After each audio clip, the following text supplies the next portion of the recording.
The Mystery of the Yellow Room. Extraordinary Adventures of Joseph Rouletabille, Reporter. By Gaston Leroux. Chapter I, in which we begin not to understand. It is not without a certain emotion that I begin to recount here the extraordinary adventures of Joseph Rouletabille. Down to the present time, he had so firmly opposed my doing it that I had come to despair of ever publishing the most curious of police stories of the past 15 years. I had even imagined that the public would never know the whole truth of the prodigious case known as that of the Yellow Room, out of which grew so many mysterious, cruel, and sensational dramas, with which my friend was so closely mixed up, if, apropos of a recent nomination of the illustrious Stangerson to the grade of Grand Cross of the Legion of Honor, an evening journal, in an article, miserable for its ignorance or audacious for its perfidy, had not resuscitated a terrible adventure of which Joseph Rouletabille had told me he wished to be forever forgotten. The Yellow Room, who now remembers this affair which caused so much ink to flow 15 years ago, events are so quickly forgotten in Paris. Has not the very name of the knave's trial and the tragic history of the death of little Menaldo passed out of mind? And yet the public attention was so deeply interested in the details of the trial that the occurrence of a ministerial crisis was completely unnoticed at the time. Now, the Yellow Room trial, which preceded that of the knaves by some years, made far more noise. The entire world hung for months over this obscure problem, the most obscure, it seems to me, that has ever challenged the perspicacity of our police or taxed the conscience of our judges. The solution of the problem baffled everybody who tried to find it. It was like a dramatic rebus with which old Europe and new America alike became fascinated. That is, in truth, I am permitted to say, because there cannot be any author's vanity in all this, since I do nothing more than transcribe facts on which an exceptional documentation enables me to throw a new light. That is because, in truth, I do not know that, in the domain of reality or imagination, one can discover or recall to mind anything comparable, in its mystery, with the natural mystery of the Yellow Room. That which nobody could find out, Joseph Rouletabille, aged 18, then a reporter engaged on a leading journal, succeeded in discovering. But when, at the assize court, he brought in the key to the whole case, he did not tell the whole truth. He only allowed so much of it to appear as sufficed to ensure the acquittal of an innocent man. The reasons which he had for his reticence no longer exist. Better still, the time has come for my friend to speak out fully. You are going to know all. And, without further preamble, I am going to place before your eyes the problem of the Yellow Room, as it was placed before the eyes of the entire world on the day following the enactment of the drama at the Château du Glandier. On the 25th of October, 1892, the following note appeared in the latest edition of the Temps. A frightful crime has been committed at the Glandier, on the border of the forest of Saint Genevieve, above Epinay-sur-Orge, at the house of Professor Stangerson. On that night, while the master was working in his laboratory, an attempt was made to assassinate Mademoiselle Stangerson, who was sleeping in a chamber adjoining this laboratory. The doctors do not answer for the life of M. Deal Stangerson. The impression made on Paris by this news may be easily imagined. Already, at that time, the learned world was deeply interested in the labors of Professor Stangerson and his daughter. These labors, the first that were attempted in radiography, served to open the way for Monsieur and Madame Curie to the discovery of radium. It was expected the professor would shortly read to the Academy of Sciences a sensational paper on his new theory, the dissociation of matter, a theory destined to overthrow from its base the whole of official science, which based itself on the principle of the conservation of energy. On the following day, the newspapers were full of the tragedy. The Matin, among others, published the following article entitled, "A Supernatural Crime." "These are the only details," wrote the anonymous writer in the Matin, "we have been able to obtain concerning the crime of the Château du Glandier, the state of despair in which Professor Stangerson is plunged, and the impossibility of getting any information from the lips of the victim, have rendered our investigations and those of justice so difficult that, at present, we cannot form the least idea of what has passed in the Yellow Room in which M. Deal Stangerson, in her nightdress, was found lying on the floor in the agonies of death, We have at least been able to interview Daddy Jacques, as he is called in the country, an old servant in the Stangerson family.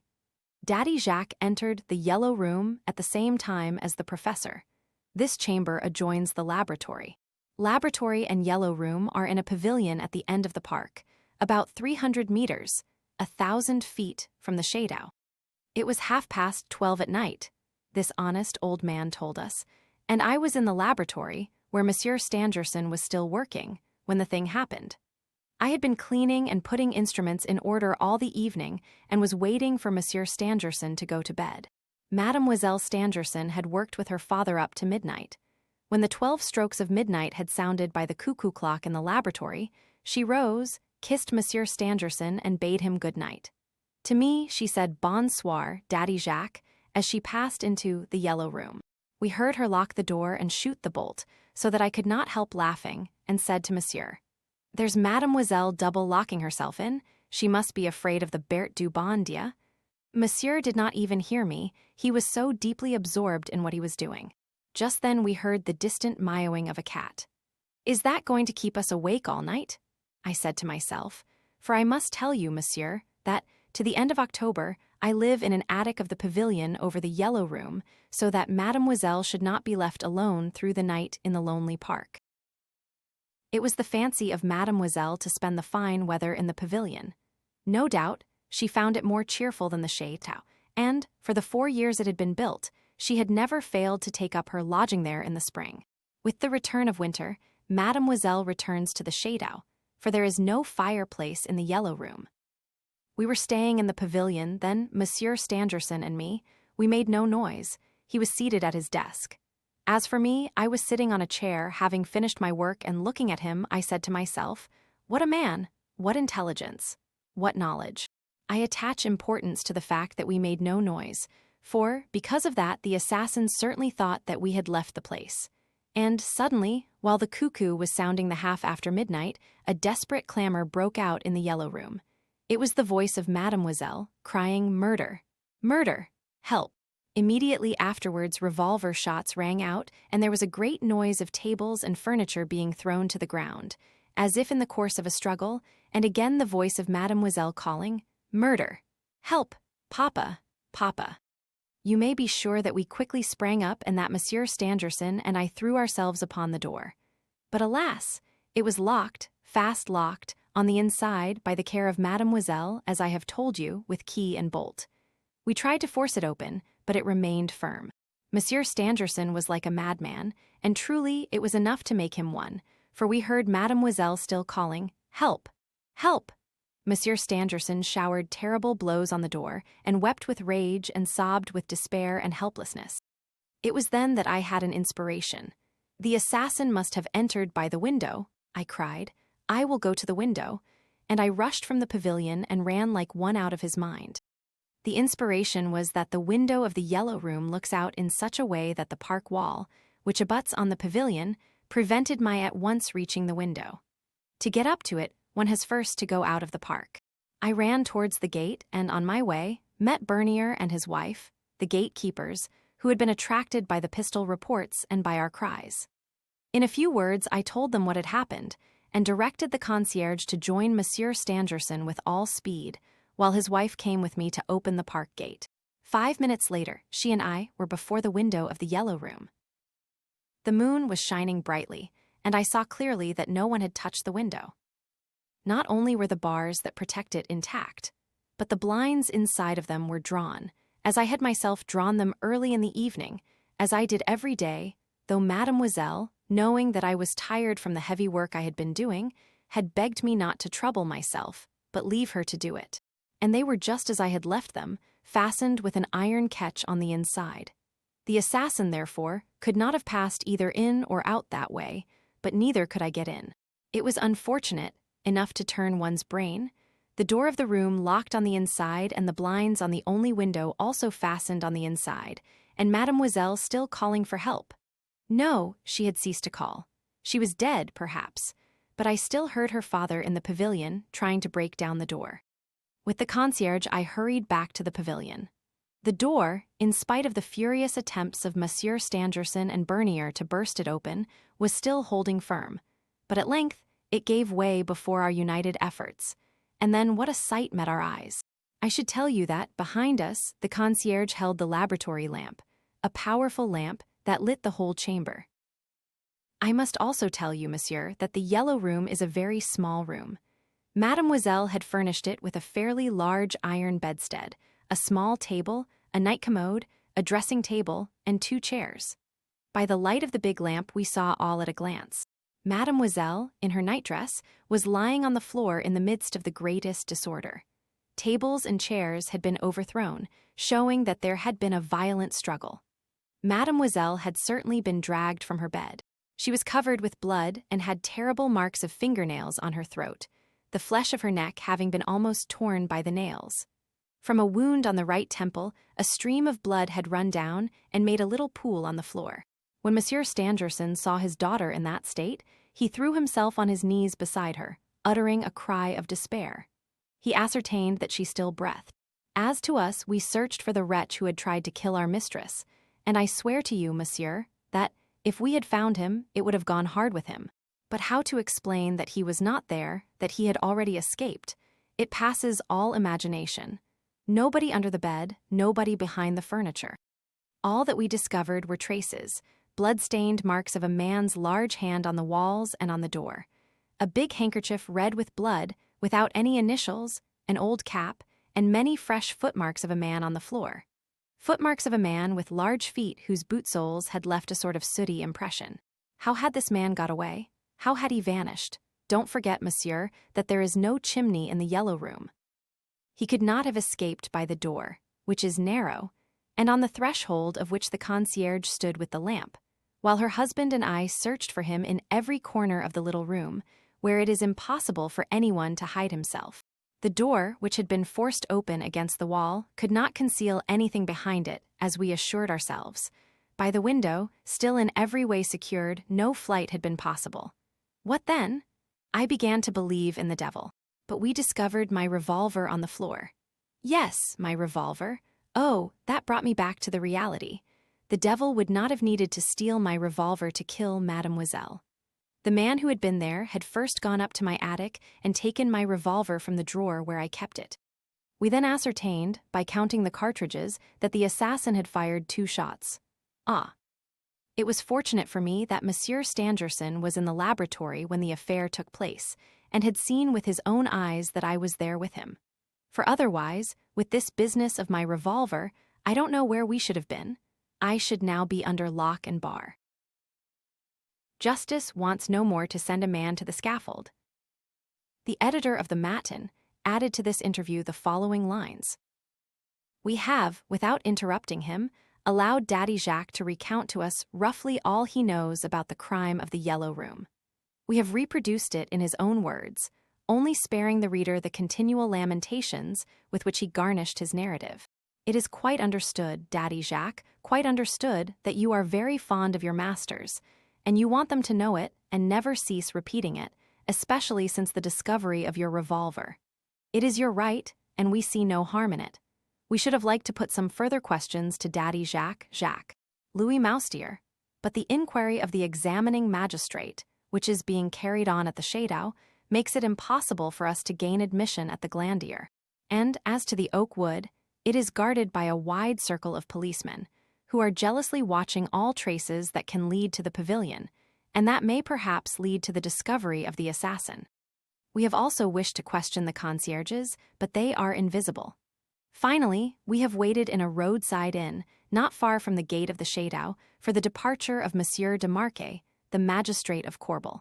At 5:30, we saw him and his clerk, and before he was able to enter his carriage, had an opportunity to ask him the following question. Can you, Monsieur de Marquet, give us any information as to this affair, without inconvenience to the course of your inquiry? It is impossible for us to do it, replied Monsieur de Marquet.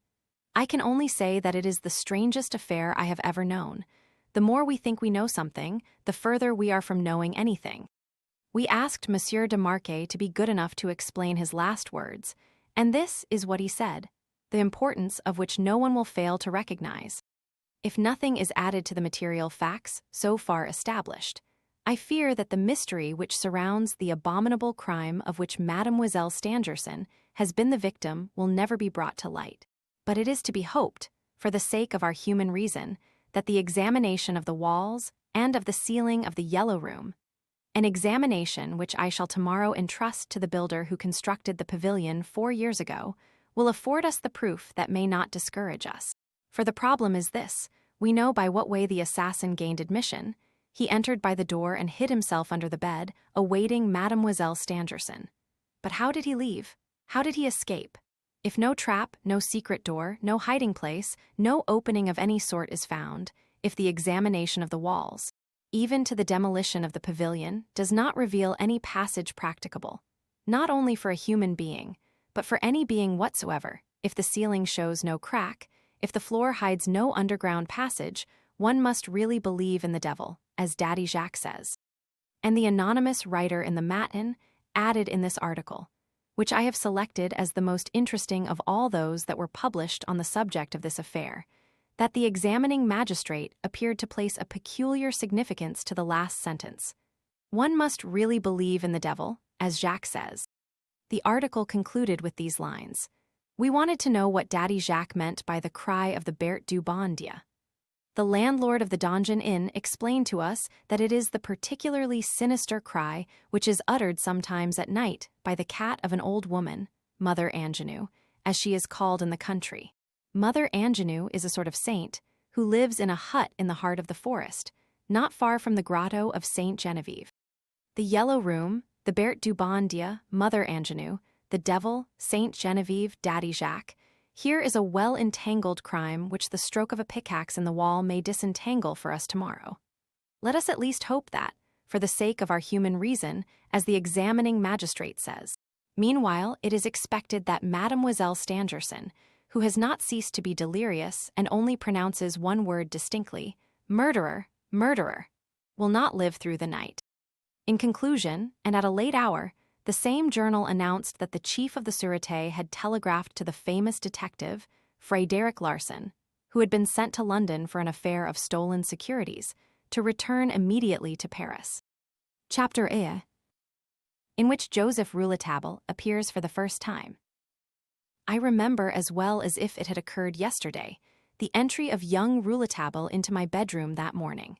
It was about 8 o'clock, and I was still in bed reading the article in the Matin relative to the Glandier crime. But before going further, it is time that I present my friend to the reader. I first knew Joseph Rouletabille when he was a young reporter. At that time, I was a beginner at the bar and often met him in the corridors of examining magistrates, when I had gone to get a permit to communicate for the prison of Mazas or for Saint Lazare. He had, as they say, a good nut. He seemed to have taken his head, round as a bullet, out of a box of marbles, and it is from that, I think, that his comrades of the press, all determined billiard players, had given him that nickname which was to stick to him and be made illustrious by him. He was always as red as a tomato, now gay as a lark, now grave as a judge. How, while still so young, he was only 16.5 years old when I saw him for the first time, had he already won his way on the press? That was what everybody who came into contact with him might have asked if they had not known his history. At the time of the affair of the woman cut in pieces in the Rue Oberskampf, another forgotten story, he had taken to one of the editors of the Epoch, a paper then rivaling the Matin for information, the left foot, which was missing from the basket in which the gruesome remains were discovered. For this left foot, the police had been vainly searching for a week, and young Rouletabille had found it in a drain where nobody had thought of looking for it. To do that, he had dressed himself as an extra sewer man, one of a number engaged by the administration of the city of Paris, owing to an overflow of the Seine.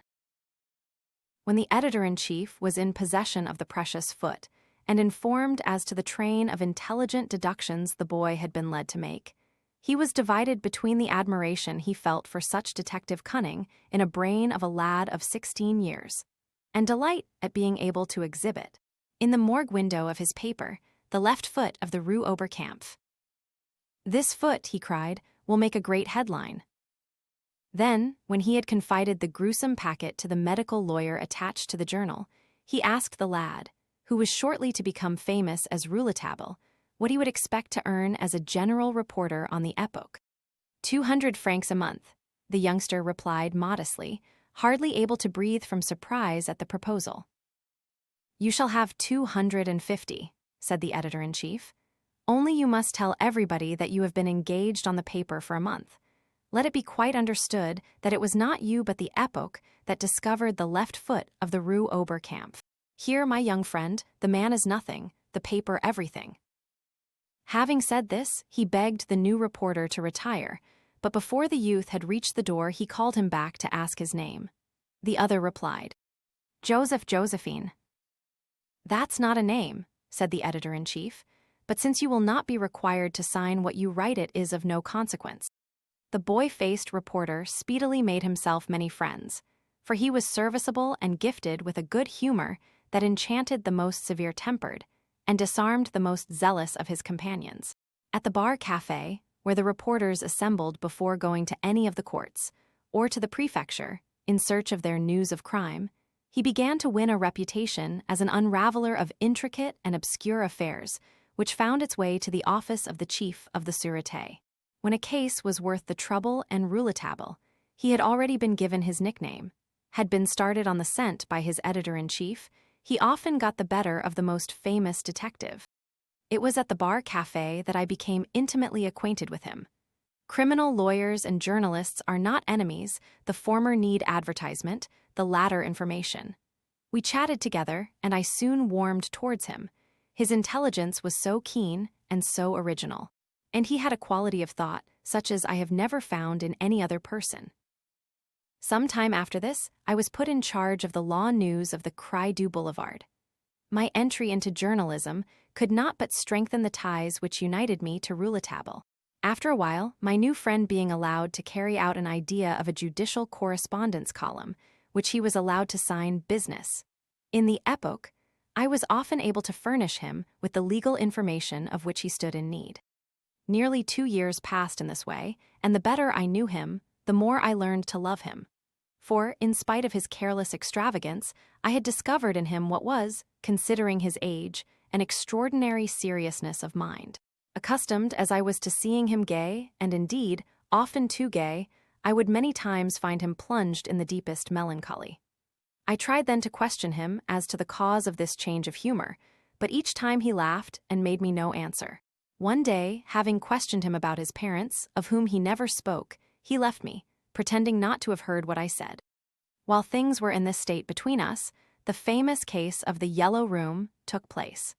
It was this case which was to rank him as the leading newspaper reporter, and to obtain for him the reputation of being the greatest detective in the world. It should not surprise us to find in the one man the perfection of 2 such lines of activity, if we remember that the daily press was already beginning to transform itself, and to become what it is today, the Gazette of Crime. Morose-minded people may complain of this. For myself, I regard it a matter for congratulation. We can never have too many arms, public or private, against the criminal.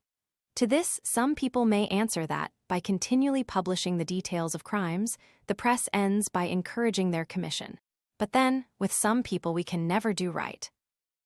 Rouletabille, as I have said, entered my room that morning of the 26th of October, 1892. He was looking redder than usual, and his eyes were bulging out of his head, as the phrase is, and altogether he appeared to be in a state of extreme excitement. He waved the matin with a trembling hand, and cried, "Well, my dear St. Clair, have you read it?" "The Glandier crime." "Yes, the Yellow Room. What do you think of it?" "I think that it must have been the devil, or the Bert du Bon Dieu that committed the crime." "Be serious." "Well, I don't much believe in murderers who make their escape through walls of solid brick.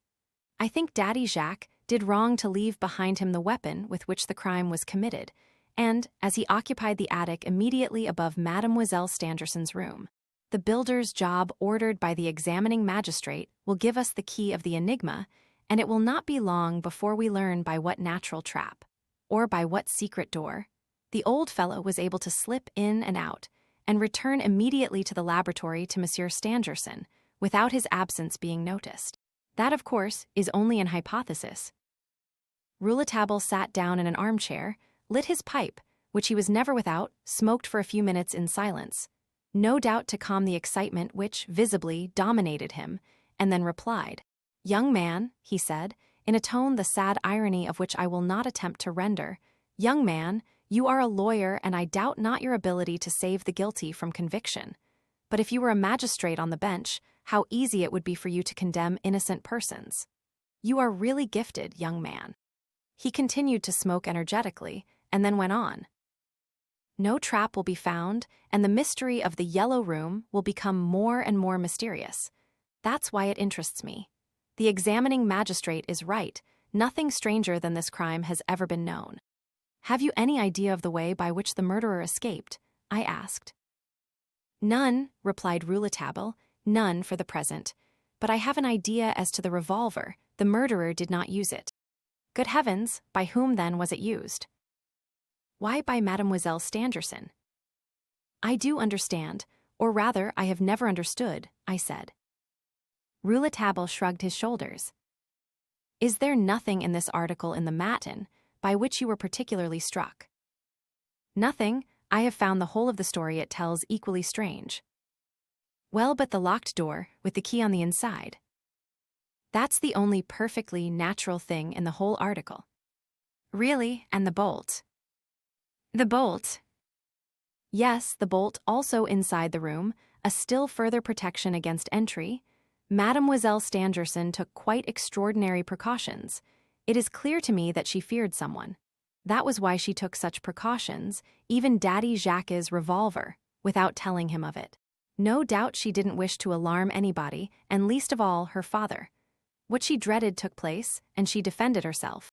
There was a struggle, and she used the revolver skillfully enough to wound the assassin in the hand, which explains the impression on the wall and on the door of the large, blood-stained hand of the man who was searching for a means of exit from the chamber. But she didn't fire soon enough to avoid the terrible blow on the right temple. Then the wound on the temple was not done with the revolver. The paper doesn't say it was, and I don't think it was, because logically it appears to me that the revolver was used by Mademoiselle Stangerson against the assassin. Now, what weapon did the murderer use? The blow on the temple seems to show that the murderer wished to stun Mademoiselle Stangerson after he had unsuccessfully tried to strangle her.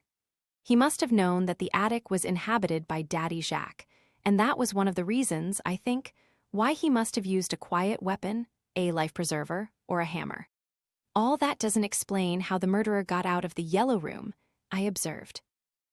"Evidently," replied Rouletabille, rising, "and that is what has to be explained. I am going to the Château du Glandier and have come to see whether you will go with me." "Yes, my boy, I want you. The Epoque has definitely entrusted this case to me, and I must clear it up as quickly as possible." "But in what way can I be of any use to you?"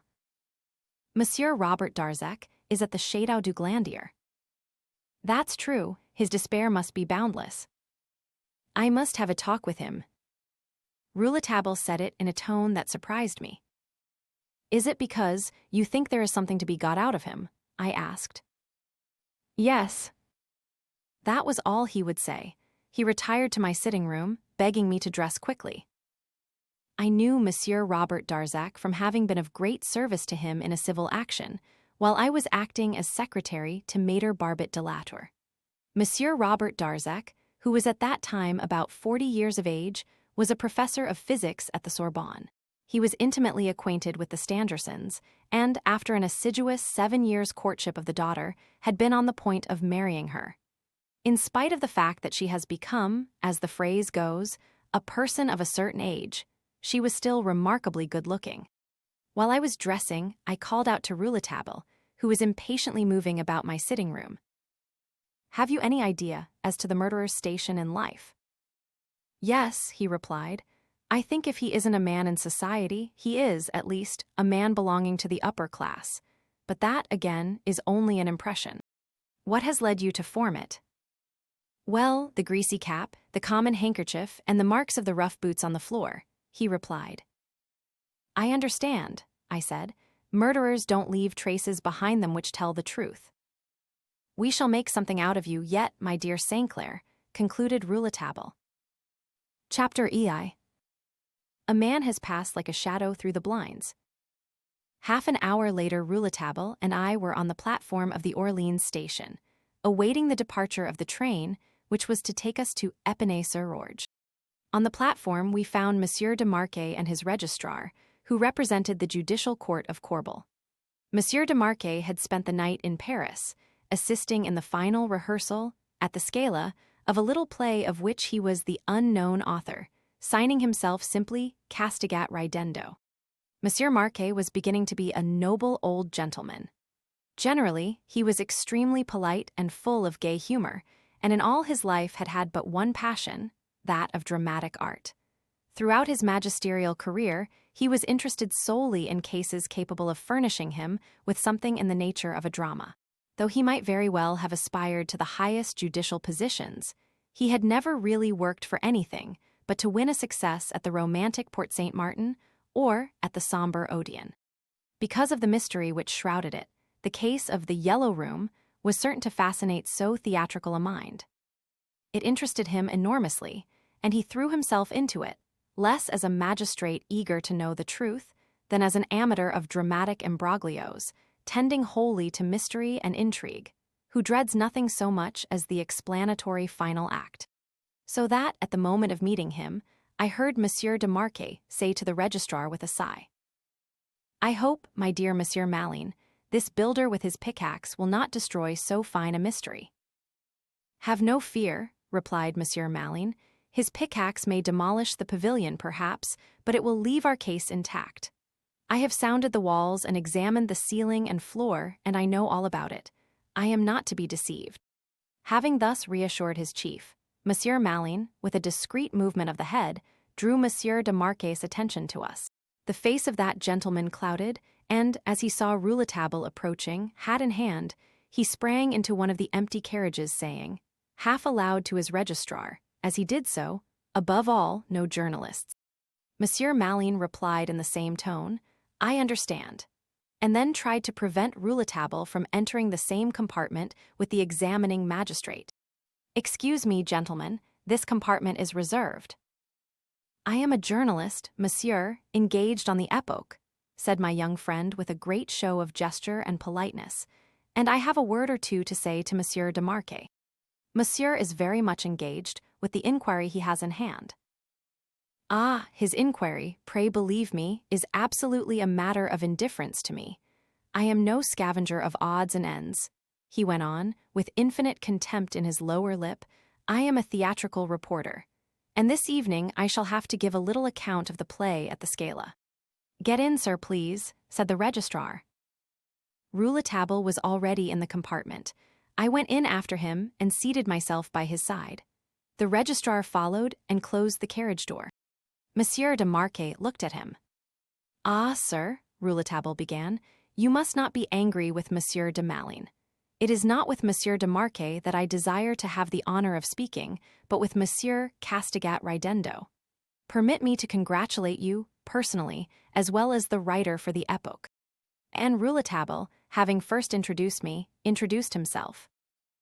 Monsieur de Marquet, with a nervous gesture, caressed his beard into a point, and explained to Rouletabille, in a few words, that he was too modest an author to desire that the veil of his pseudonym should be publicly raised, and that he hoped the enthusiasm of the journalist for the dramatist's work would not lead him to tell the public that Monsieur Castigat Ridendo and the examining magistrate of Corbeil were one and the same person.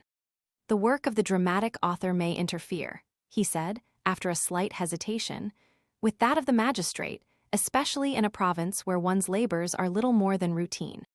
"Oh, you may rely on my discretion," cried Rouletabille. The train was in motion. "We have started," said the examining magistrate, surprised at seeing us still in the carriage. "Yes, monsieur, truth has started," said Rouletabille, smiling amiably, "on its way to the Château du Glandier. A fine case, Monsieur de Marquet, a fine case. An obscure, incredible, unfathomable, inexplicable affair, and there is only one thing I fear, Monsieur Rouletabille, that the journalists will be trying to explain it." My friend felt this a rap on his knuckles. "Yes," he said simply, "that is to be feared. They meddle in everything."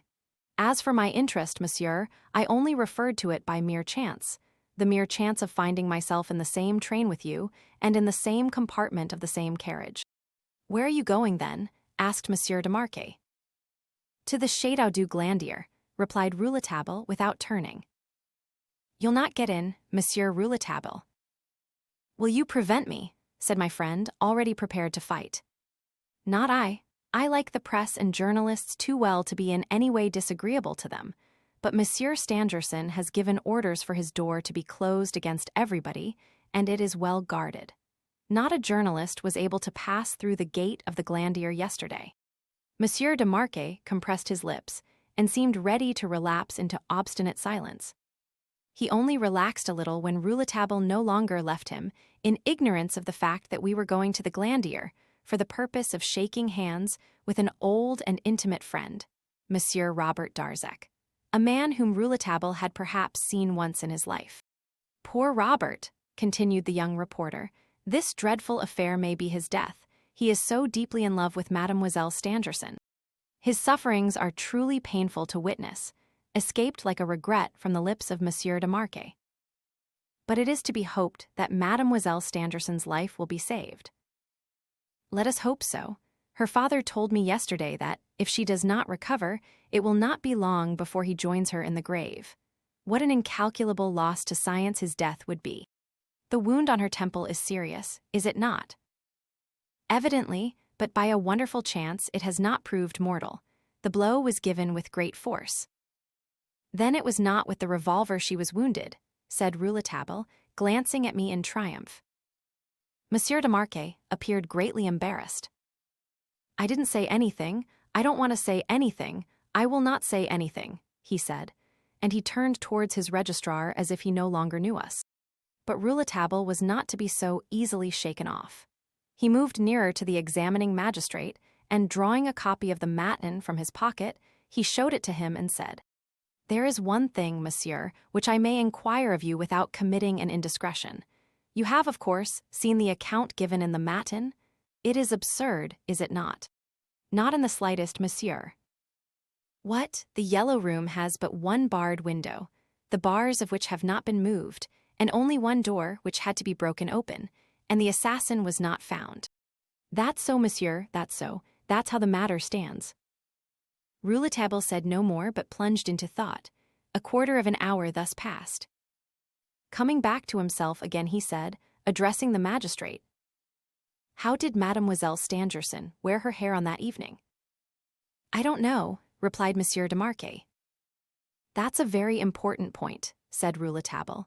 Her hair was done up in bands, wasn't it? I feel sure that on that evening, the evening of the crime, she had her hair arranged in bands. Then you are mistaken, Monsieur Rouletabille, replied the magistrate.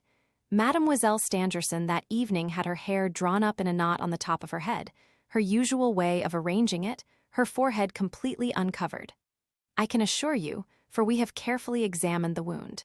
There was no blood on the hair, and the arrangement of it has not been disturbed since the crime was committed. You are sure that, on the night of the crime, she had not her hair in bands? Quite sure, the magistrate continued, smiling, because I remember the doctor saying to me, while he was examining the wound, it is a great pity Mademoiselle Stangerson was in the habit of drawing her hair back from her forehead. If she had worn it in bands, the blow she received on the temple would have been weakened. It seems strange to me that you should attach so much importance to this point. Oh, if she had not her hair in bands, I give it up, said Rouletabille with a despairing gesture. And was the wound on her temple a bad one? He asked presently. Terrible. With what weapon was it made? That is a secret of the investigation. Have you found the weapon, whatever it was? The magistrate did not answer. And the wound in the throat? Here the examining magistrate readily confirmed the decision of the doctor, that, if the murderer had pressed her throat a few seconds longer, Mademoiselle Stangerson would have died of strangulation. The affair as reported in the Matin, said Rouletabille eagerly, seems to me more and more inexplicable. Can you tell me, monsieur, how many openings there are in the pavilion? I mean doors and windows. There are 5, replied Monsieur de Marquet, after having coughed once or twice, but no longer resisting the desire he felt to talk of the whole of the incredible mystery of the affair he was investigating.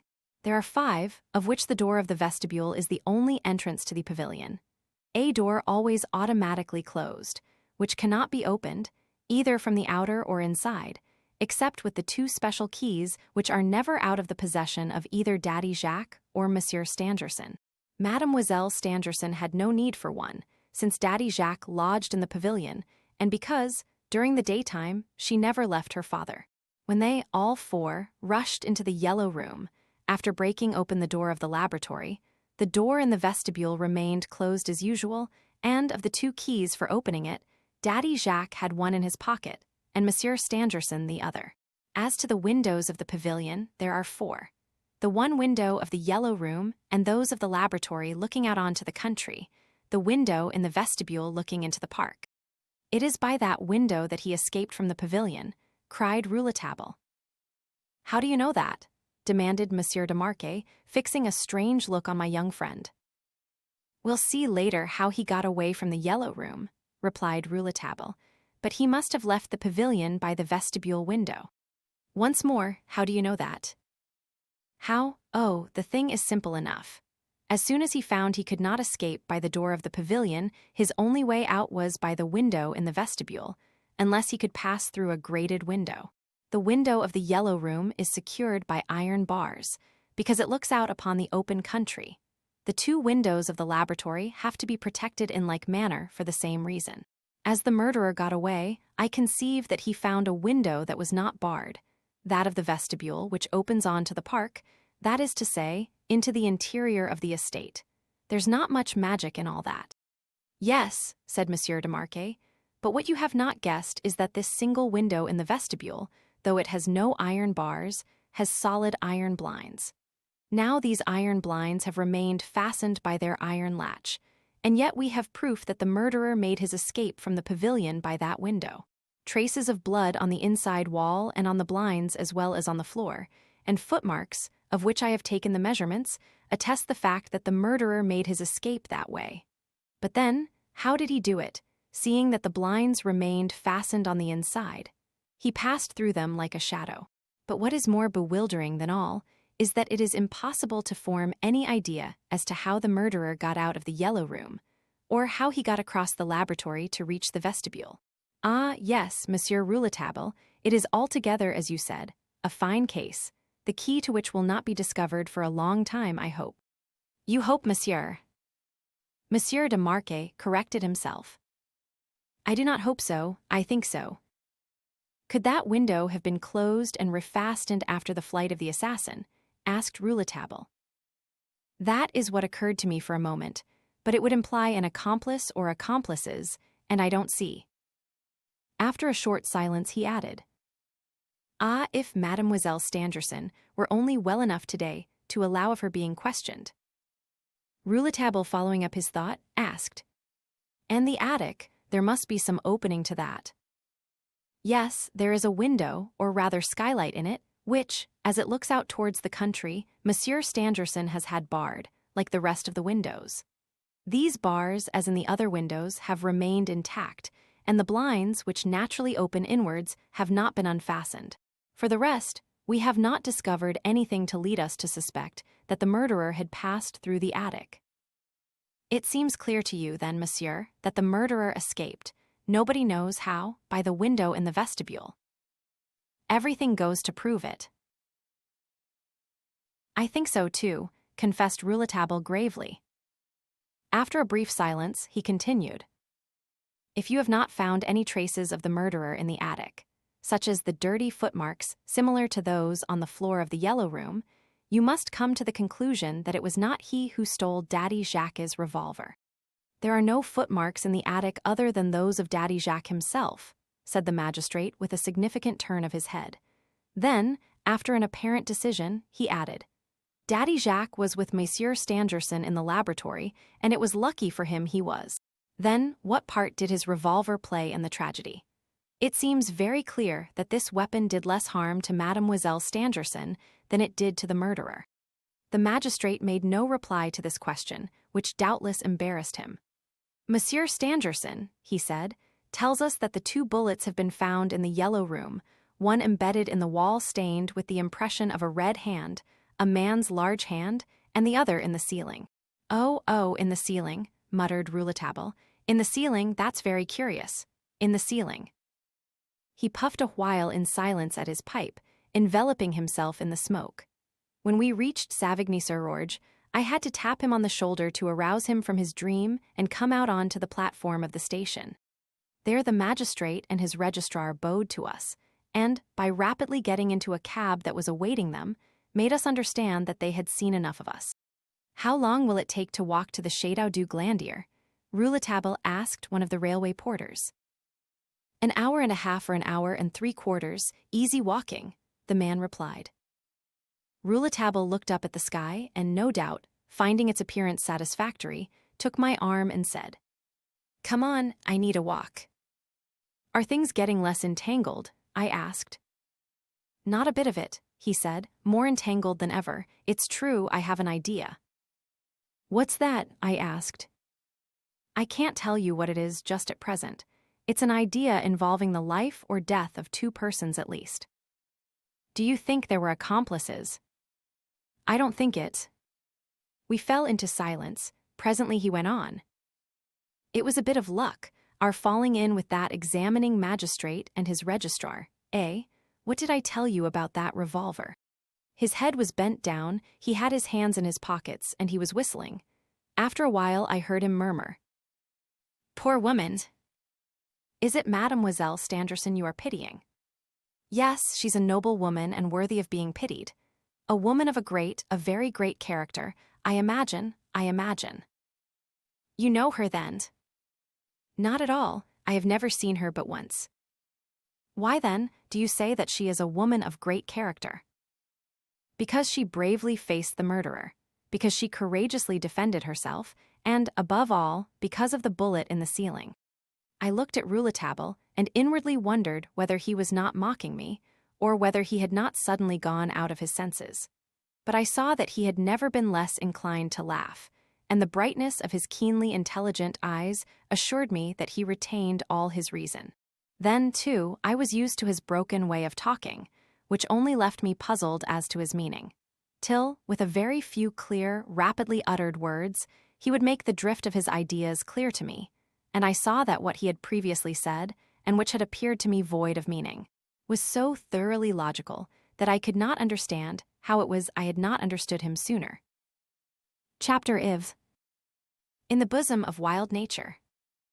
The Château du Glandier is one of the oldest châteaux in the Isle de France, where so many building remains of the feudal period are still standing.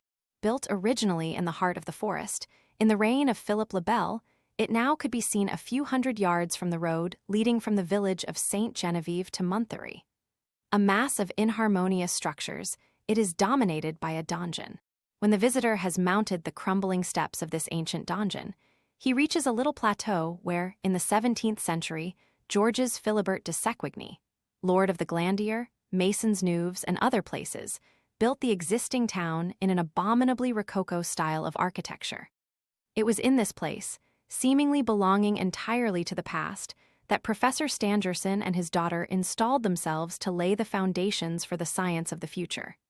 Its solitude, in the depths of woods, was what, more than all, had pleased them. They would have none to witness their labors and intrude on their hopes, but the aged stones and grand old oaks. The Glandier ancient Glanderum was so called from the quantity of glands, acorns, which, in all times, had been gathered in that neighborhood. This land, of present mournful interest, had fallen back, owing to the negligence or abandonment of its owners, into the wild character of primitive nature. The buildings alone, which were hidden there, had preserved traces of their strange metamorphoses. Every age had left on them its imprint, a bit of architecture with which was bound up the remembrance of some terrible event, some bloody adventure. Such was the château in which science had taken refuge, a place seemingly designed to be the theater of mysteries, terror, and death. Having explained so far, I cannot refrain from making one further reflection. If I have lingered a little over this description of the Glandier, It is not because I have reached the right moment for creating the necessary atmosphere for the unfolding of the tragedy before the eyes of the reader. Indeed, in all this matter, my first care will be to be as simple as is possible. I have no ambition to be an author. An author is always something of a romancer, and God knows, the mystery of the Yellow Room is quite full enough of real tragic horror to require no aid from literary effects. I am, and only desire to be, a faithful reporter. My duty is to report the event, and I place the event in its frame, that is all. It is only natural that you should know where the things happened. I return to Monsieur Stangerson. When he bought the estate, 15 years before the tragedy with which we are engaged occurred, the Château du Glandier had for a long time been unoccupied. Another old château in the neighborhood, built in the 14th century by Jean de Belmont, was also abandoned, so that that part of the country was very little inhabited. Some small houses on the side of the road leading to Corbel, an inn called the Auberge du Donjon, which offered passing hospitality to wagoners. These were about all to represent civilization in this out-of-the-way part of the country, but a few leagues from the capital. But this deserted condition of the place had been the determining reason for the choice made by Monsieur Stangerson and his daughter. Monsieur Stangerson was already celebrated. He had returned from America, where his works had made a great stir.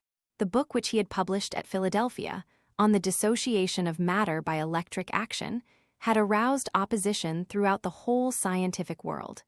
Monsieur Stangerson was a Frenchman, but of American origin. Important matters relating to a legacy had kept him for several years in the United States, where he had continued the work begun by him in France, whither he had returned in possession of a large fortune.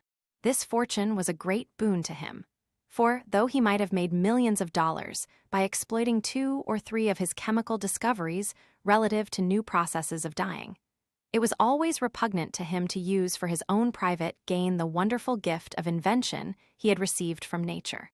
He considered he owed it to mankind, and all that his genius brought into the world went, by this philosophical view of his duty, into the public lap.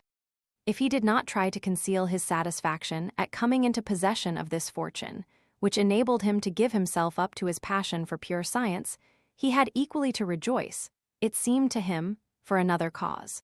Mademoiselle Stangerson was, at the time when her father returned from America and bought the Glandier estate, 20 years of age. She was exceedingly pretty, having at once the Parisian grace of her mother, who had died in giving her birth, and all the splendor, all the riches of the young American blood of her parental grandfather, William Stangerson. A citizen of Philadelphia, William Stangerson had been obliged to become naturalized in obedience to family exigencies at the time of his marriage with a French lady, she who was to be the mother of the illustrious Stangerson. In that way, the professor's French nationality is accounted for. 20 years of age, a charming blonde, with blue eyes, milk-white complexion, and radiant with divine health, Mathilde Stangerson was one of the most beautiful marriageable girls in either the Old or the New World. It was her father's duty, in spite of the inevitable pain which a separation from her would cause him, to think of her marriage, and he was fully prepared for it. Nevertheless, he buried himself and his child at the Glandier at the moment when his friends were expecting him to bring her out into society. Some of them expressed their astonishment, and to their questions he answered, "It is my daughter's wish. I can refuse her nothing. She has chosen the Glandier." Interrogated in her turn, the young girl replied calmly, "Where could we work better than in this solitude?" For Mademoiselle Stangerson had already begun to collaborate with her father in his work. It could not at the time be imagined that her passion for science would lead her so far as to refuse all the suitors who presented themselves to her for over 15 years. So secluded was the life led by the two, father and daughter, that they showed themselves only at a few official receptions, and, at certain times in the year, in 2 or 3 friendly drawing-rooms, where the fame of the professor and the beauty of Mathilde made a sensation. The young girl's extreme reserve did not at first discourage suitors, but at the end of a few years, they tired of their quest. One alone persisted with tender tenacity and deserved the name of eternal fiancé, a name he accepted with melancholy resignation. That was Monsieur Robert Darzac. Mademoiselle Stangerson was now no longer young, and it seemed that, having found no reason for marrying at 35, she would never find one. But such an argument evidently found no acceptance with Monsieur Robert Darzac. He continued to pay his court. If the delicate and tender attention with which he ceaselessly surrounded this woman of 35 could be called courtship, in face of her declared intention never to marry. Suddenly, some weeks before the events with which we are occupied, a report to which nobody attached any importance, so incredible did it sound, was spread about Paris, that Mademoiselle Stangerson had at last consented to crown the inextinguishable flame of Monsieur Robert Darzac. It needed that Monsieur Robert Darzac himself should not deny this matrimonial rumor to give it an appearance of truth. So unlikely did it seem to be well-founded. One day, however, Monsieur Stangerson, as he was leaving the Academy of Science, announced that the marriage of his daughter and Monsieur Robert Darzac would be celebrated in the privacy of the Château du Glandier. As soon as he and his daughter had put the finishing touches to their report summing up their labors on the dissociation of matter. The new household would install itself in the Glandier, and the son-in-law would lend his assistance in the work to which the father and daughter had dedicated their lives. The scientific world had barely had time to recover from the effect of this news, when it learned of the attempted assassination of Mademoiselle under the extraordinary conditions which we have detailed, and which our visit to the Château was to enable us to ascertain with yet greater precision. I have not hesitated to furnish the reader with all these retrospective details, known to me through my business relations with Monsieur Robert Darzac. On crossing the threshold of the Yellow Room, he was as well posted as I was. Chapter V, in which Joseph Rouletabille makes a remark to Monsieur Robert Darzac, which produces its little effect.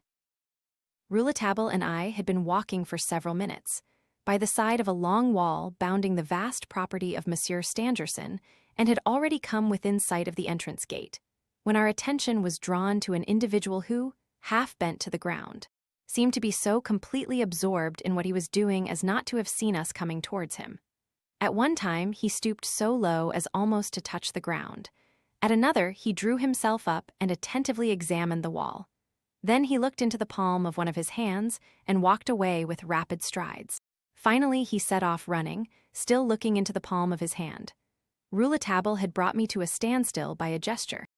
"Hush, Frédéric Larsan is at work. Don't let us disturb him." Rouletabille had a great admiration for the celebrated detective. I had never before seen him, but I knew him well by reputation. At that time, before Rouletabille had given proof of his unique talent, Larsan was reputed as the most skillful unraveler of the most mysterious and complicated crimes. His reputation was worldwide, and the police of London, and even of America, often called him in to their aid when their own national inspectors and detectives found themselves at the end of their wits and resources. No one was astonished, then, that the head of the Sûreté had, at the outset of the mystery of the Yellow Room, telegraphed his precious subordinate to London, where he had been sent on a big case of stolen securities, to return with all haste. Frédéric, who, at the Sûreté, was called the Great Frédéric, had made all speed, doubtless knowing by experience that, if he was interrupted in what he was doing, it was because his services were urgently needed in another direction. So, as Rouletabille said, he was that morning already at work. We soon found out in what it consisted. What he was continually looking at in the palm of his right hand was nothing but his watch, the minute hand of which he appeared to be noting intently. Then he turned back, still running, stopping only when he reached the park gate, where he again consulted his watch and then put it away in his pocket, shrugging his shoulders with a gesture of discouragement. He pushed open the park gate, reclosed and locked it, raised his head, and through the bars perceived us. Rouletabille rushed after him, and I followed. Frédéric Larsan waited for us. "Monsieur Fred," said Rouletabille, raising his hat and showing the profound respect, based on admiration, which the young reporter felt for the celebrated detective, "can you tell me whether Monsieur Robert Darzac is at the Château at this moment? Here is one of his friends, of the Paris bar, who desires to speak with him." "I really don't know, Monsieur Rouletabille," replied Fred, shaking hands with my friend, whom he had several times met in the course of his difficult investigations. "I have not seen him. The concierges will be able to inform us, no doubt. said Rouletabille, pointing to the lodge the door and windows of which were close shut. "The concierges will not be able to give you any information, Monsieur Rouletabille." "Why not?" "Because they were arrested half an hour ago." "Arrested?" cried Rouletabille. "Then they are the murderers."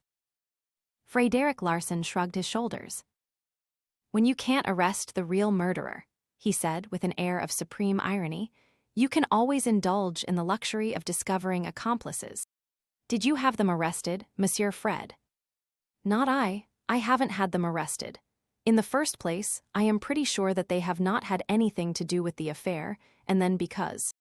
"Because of what?" asked Rouletabille eagerly. "Because of nothing," said Larsan, shaking his head. "Because there were no accomplices," said Rouletabille. "Aha, you have an idea then about this matter," said Larsan, looking at Rouletabille intently. "Yet you have seen nothing, young man. You have not yet gained admission here." "I shall get admission." "I doubt it, the orders are strict." "I shall gain admission if you let me see Monsieur Robert Darzac. Do that for me. You know we are old friends. I beg of you, Monsieur Fred. Do you remember the article I wrote about you on the gold bar case?" The face of Rouletabille at the moment was really funny to look at. It showed such an irresistible desire to cross the threshold beyond which some prodigious mystery had occurred. It appealed with so much eloquence, not only of the mouth and eyes, but with all its features, that I could not refrain from bursting into laughter. Frédéric Larsan, no more than myself, could retain his gravity. Meanwhile, standing on the other side of the gate, he calmly put the key in his pocket. I closely scrutinized him. He might be about 50 years of age. He had a fine head, his hair turning gray, a colorless complexion, and a firm profile. His forehead was prominent, his chin and cheeks clean-shaven. His upper lip, without mustache, was finely chiseled. His eyes were rather small and round, with a look in them that was at once searching and disquieting. He was of middle height and well-built, with a general bearing elegant and gentlemanly. There was nothing about him of the vulgar policeman. In his way, he was an artist, and one felt that he had a high opinion of himself. The skeptical tone of his conversation was that of a man who had been taught by experience. His strange profession had brought him into contact with so many crimes and villainies that it would have been remarkable if his nature had not been a little hardened. Larsan turned his head at the sound of a vehicle which had come from the Shadow and reached the gate behind him. We recognized the cab which had conveyed the examining magistrate and his registrar from the station at Épinay.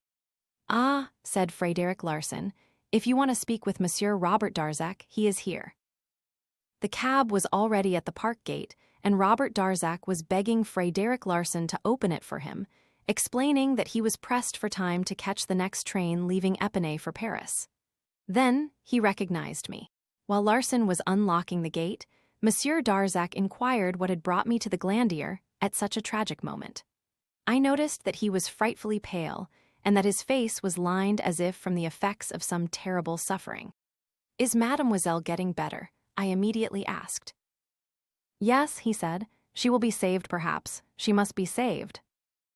He did not add, "or it will be my death," but I felt that the phrase trembled on his pale lips. Rouletabille intervened.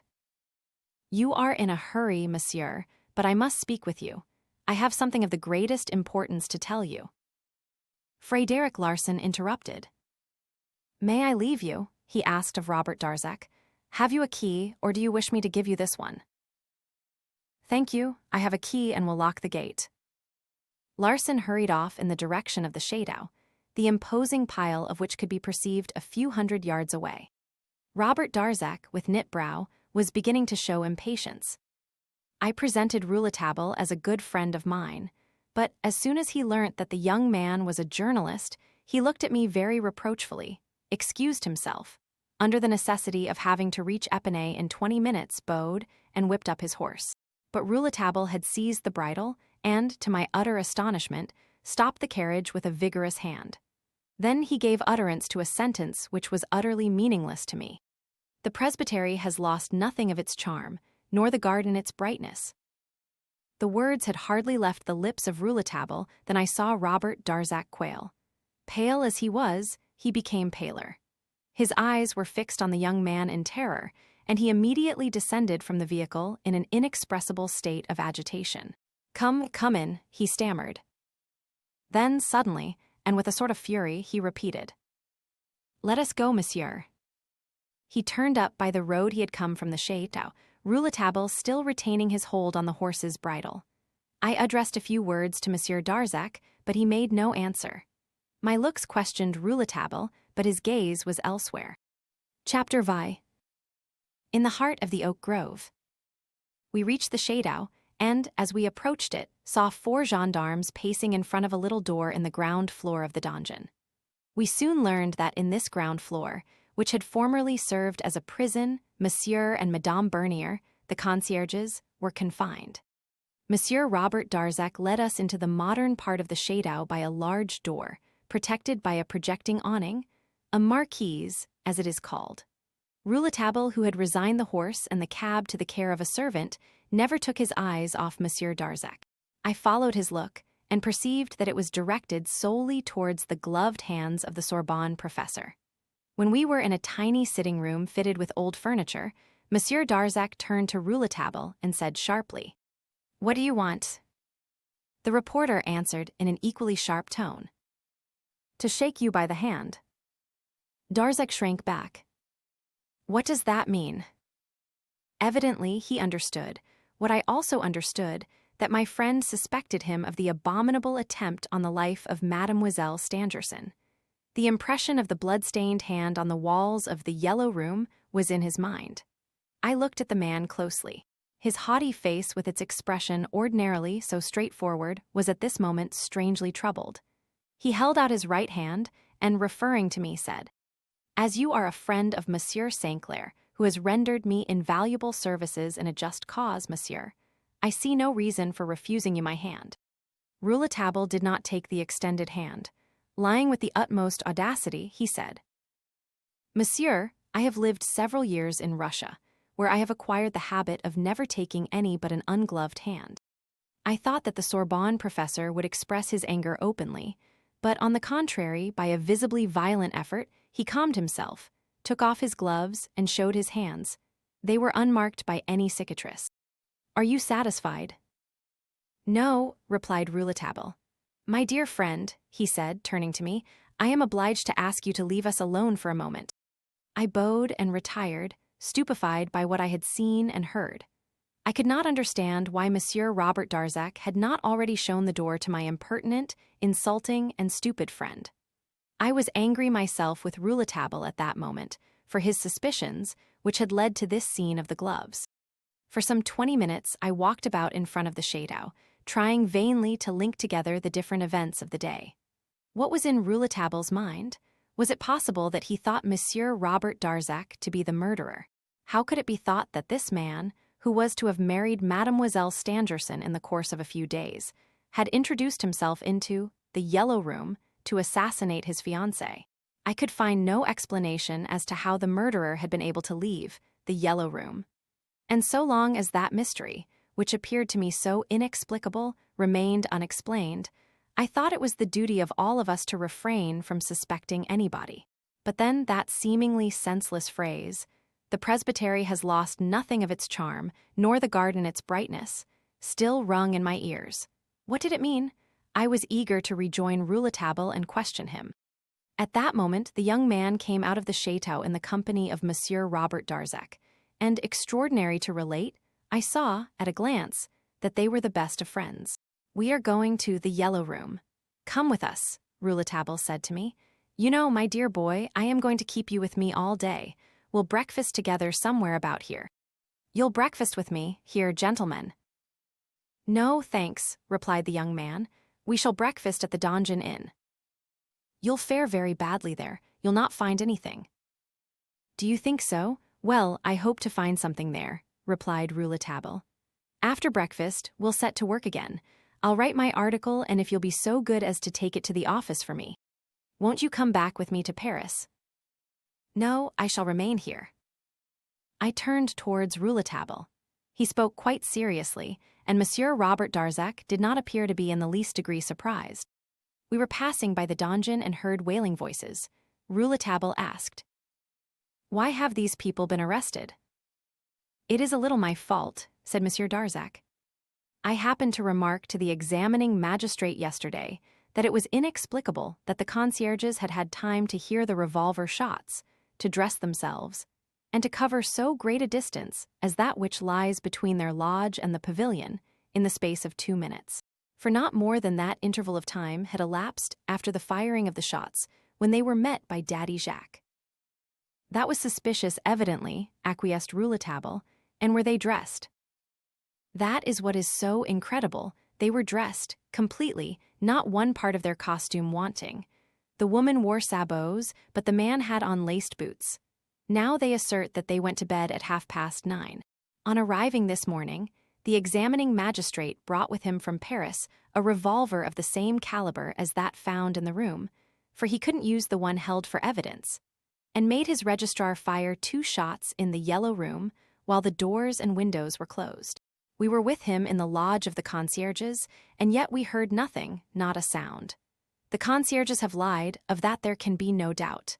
They must have been already waiting, not far from the pavilion, waiting for something. Certainly, they are not to be accused of being the authors of the crime, but their complicity is not improbable. That was why Monsieur de Marquet had them arrested at once. If they had been accomplices," said Rouletabille, "they would not have been there at all. When people throw themselves into the arms of justice with the proofs of complicity on them, you can be sure they are not accomplices. I don't believe there are any accomplices in this affair." "Then why were they abroad at midnight? Why don't they say?" "They have certainly some reason for their silence. What that reason is has to be found out, for, even if they are not accomplices, it may be of importance.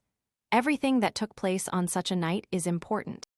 We had crossed an old bridge thrown over the Douve and were entering the part of the park called the Oak Grove. The oaks here were centuries old. Autumn had already shriveled their tawny leaves, and their high branches, black and contorted, looked like horrid heads of hair, mingled with quaint reptiles such as the ancient sculptors have made on the head of Medusa. This place, which Mademoiselle found cheerful, and in which she lived in the summer season, appeared to us as sad and funereal now. The soil was black and muddy from the recent rains and the rotting of the fallen leaves. The trunks of the trees were black, and the sky above us was now, as if in mourning, charged with great, heavy clouds. And it was in this somber and desolate retreat that we saw the white walls of the pavilion as we approached. A queer-looking building without a window visible on the side by which we neared it. A little door alone marked the entrance to it. It might have passed for a tomb, a vast mausoleum in the midst of a thick forest. As we came nearer, we were able to make out its disposition. The building obtained all the light it needed from the south, that is to say, from the open country. The little door closed on the park. Monsieur and Mademoiselle Stangerson must have found it an ideal seclusion for their work and their dreams. Here is the ground plan of the pavilion. It had a ground floor which was reached by a few steps, and above it was an attic with which we need not concern ourselves. The plan of the ground floor only, sketched roughly, is what I here submit to the reader. 1. The Yellow Room, with its one window and its one door opening into the laboratory. 2. Laboratory with its 2 large, barred windows and its doors, one serving for the vestibule, the other for the Yellow Room. 3. Vestibule, with its unbarred window and door opening into the park. 4. Lavatory. 5. Stairs leading to the attic. 6. Large and the only chimney in the pavilion, serving for the experiments of the laboratory. The plan was drawn by Rouletabille, and I assured myself that there was not a line in it that was wanting to help to the solution of the problem then set before the police. With the lines of this plan and the description of its parts before them, my readers will know as much as Rouletabille knew when he entered the pavilion for the first time. With him, they may now ask, how did the murderer escape from the Yellow Room? Before mounting the 3 steps leading up to the door of the pavilion, Rouletabille stopped and asked Monsieur Darzac point-blank, "What was the motive for the crime?" "Speaking for myself, monsieur, there can be no doubt on the matter," said Mademoiselle Stangerson's fiancé, greatly distressed. "The marks of the fingers, the deep scratches on the chest and throat of Mademoiselle Stangerson show that the wretch who attacked her attempted to commit a frightful crime. The medical experts who examined these traces yesterday affirm that they were made by the same hand as that which left its red imprint on the wall. An enormous hand, monsieur, much too large to go into my gloves," he added with an indefinable smile. "Could not that blood-stained hand," I interrupted, "have been the hand of Mademoiselle Stangerson, who, in the moment of falling, had pressed it against the wall, and, in slipping, enlarged the impression?" "There was not a drop of blood on either of her hands when she was lifted up," replied Monsieur Darzac. "We are now sure," said I, "that it was Mademoiselle Stangerson who was armed with Daddy Jacques' revolver, since she wounded the hand of the murderer. She was in fear, then, of somebody or something." "Probably. Do you suspect anybody?" "No," replied Monsieur Darzac, looking at Rouletabille. Rouletabille then said to me, "You must know, my friend, that the inquiry is a little more advanced than Monsieur de Marquet has chosen to tell us. He not only knows that Mademoiselle Stangerson defended herself with the revolver, but he knows what the weapon was that was used to attack her. Monsieur Darzac tells me it was a mutton bone. Why is Monsieur de Marquet surrounding this mutton bone with so much mystery? No doubt for the purpose of facilitating the inquiries of the agents of the Sûreté. He imagines, perhaps, that the owner of this instrument of crime, the most terrible invented, is going to be found amongst those who are well known in the slums of Paris who use it. But who can ever say what passes through the brain of an examining magistrate?" Rouletabille added with contemptuous irony. "Has a mutton bone been found in the Yellow Room?" I asked him. "Yes, monsieur," said Robert Darzac, "at the foot of the bed, but I beg of you not to say anything about it." I made a gesture of assent. It was an enormous mutton bone, the top of which, or rather the joint, was still red with the blood of the frightful wound. It was an old bone, which may, according to appearances, have served in other crimes. That's what Monsieur de Marquet thinks, who has had it sent to the municipal laboratory at Paris to be analyzed. In fact, he thinks he has detected on it not only the blood of the last victim, but other stains of dried blood, evidences of previous crimes. "A mutton bone in the hand of a skilled assassin is a frightful weapon," said Rouletabille, "a more certain weapon than a heavy hammer." "The scoundrel has proved it to be so," said Monsieur Robert Darzac, sadly. "The joint of the bone found exactly fits the wound inflicted. My belief is that the wound would have been mortal if the murderer's blow had not been arrested in the act by Mademoiselle Stangerson's revolver. Wounded in the hand, he dropped the mutton bone and fled. Unfortunately, the blow had been already given, and Mademoiselle was stunned after having been nearly strangled. If she had succeeded in wounding the man with the first shot of the revolver, she would, doubtless, have escaped the blow with the bone. But she had certainly employed her revolver too late. The first shot deviated and lodged in the ceiling. It was the second only that took effect. Having said this, Monsieur Darzac knocked at the door of the pavilion. I must confess to feeling a strong impatience to reach the spot where the crime had been committed. It was some time before the door was opened by a man whom I at once recognized as Daddy Jacques. He appeared to be well over 60 years of age.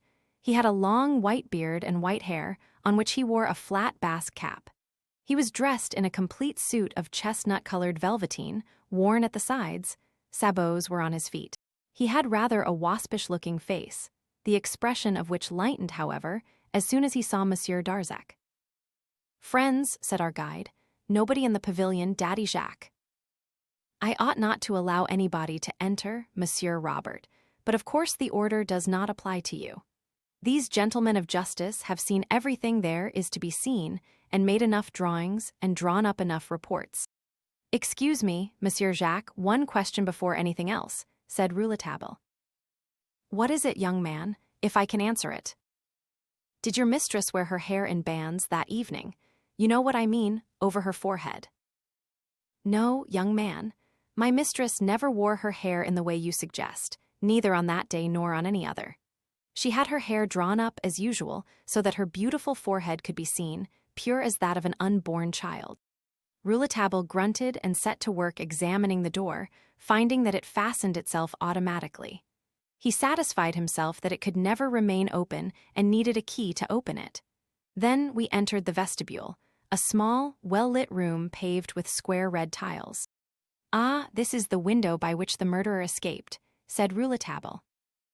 So they keep on saying, monsieur, so they keep on saying, but if he had gone off that way, we should have been sure to have seen him. We are not blind, neither Monsieur Stangerson nor me, nor the concierges who are in prison. Why have they not put me in prison too, on account of my revolver? Rouletabille had already opened the window and was examining the shutters. Were these closed at the time of the crime? And fastened with the iron catch inside, said Daddy Jacques, and I am quite sure that the murderer did not get out that way. Are there any blood stains? Yes, on the stones outside, but blood of what? Ah, said Rouletabille, there are footmarks visible on the path. The ground was very moist. I will look into that presently. Nonsense, interrupted Daddy Jacques. The murderer did not go that way. Which way did he go then?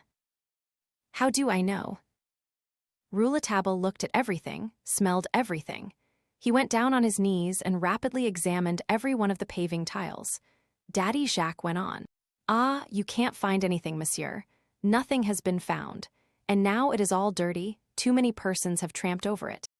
They wouldn't let me wash it, but on the day of the crime I had washed the floor thoroughly, and if the murderer had crossed it with his hobnailed boots, I should not have failed to see where he had been. He has left marks enough in Mademoiselle's chamber. Rouletabille rose. When was the last time you washed these tiles?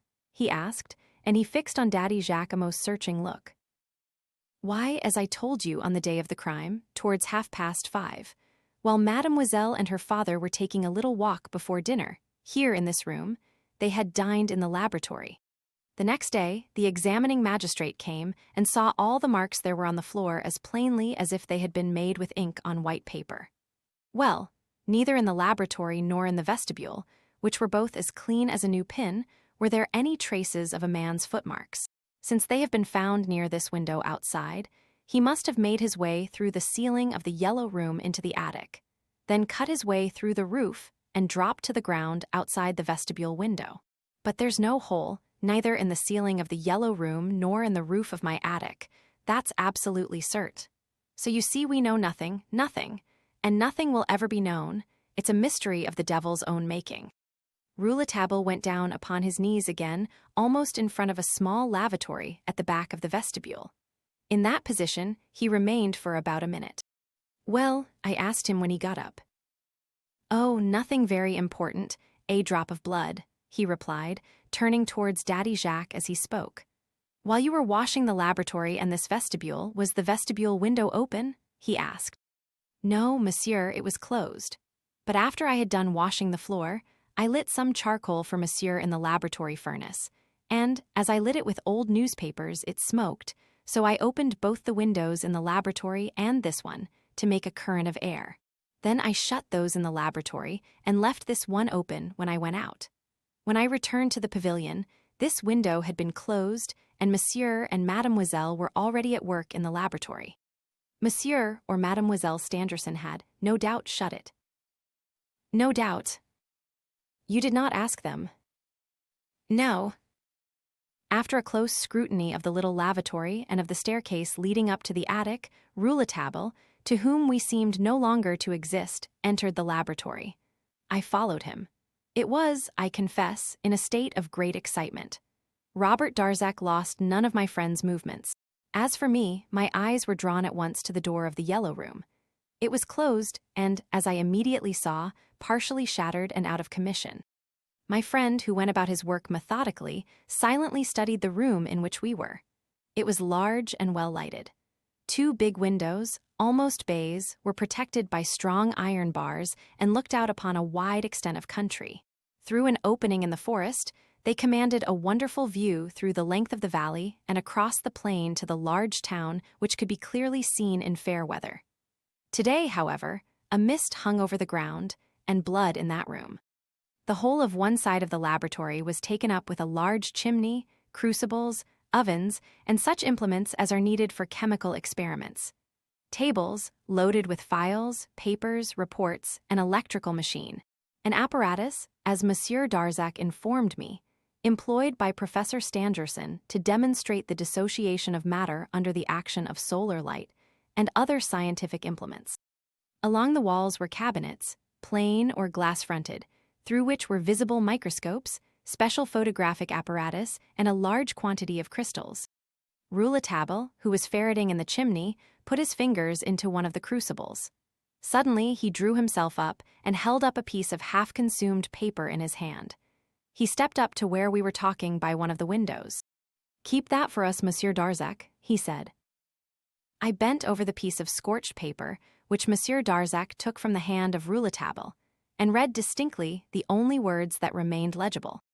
"Presbytery lost nothing, charm, nor the gar, its brightness."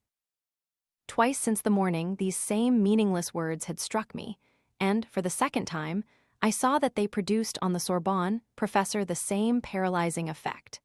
Monsieur Darzac's first anxiety showed itself when he turned his eyes in the direction of Daddy Jacques. But occupied as he was at another window, he had seen nothing. Then, tremblingly opening his pocketbook, he put the piece of paper into it, sighing, "My God." During this time, Rouletabille had mounted into the opening of the fire grate. That is to say, he had got upon the bricks of a furnace, and was attentively examining the chimney, which grew narrower towards the top, the outlet from it being closed with sheets of iron, fastened into the brickwork, through which passed 3 small chimneys. "Impossible to get out that way," he said, jumping back into the laboratory. "Besides, even if he had tried to do it, he would have brought all that ironwork down to the ground. No, it is not on that side we have to search." Rouletabille next examined the furniture and opened the doors of the cabinet. Then he came to the windows, through which he declared no one could possibly have passed. At the second window, he found Daddy Jacques in contemplation. "Well, Daddy Jacques," he said, "what are you looking at?" "That policeman who is always going round and round the lake. Another of those fellows who think they can see better than anybody else. You don't know Frédéric Larsan, Daddy Jacques, or you wouldn't speak of him in that way," said Rouletabille in a melancholy tone. "If there is anyone who will find the murderer, it will be he." And Rouletabille heaved a deep sigh. "Before they find him, they will have to learn how they lost him," said Daddy Jacques stolidly. At length, we reached the door of the yellow room itself.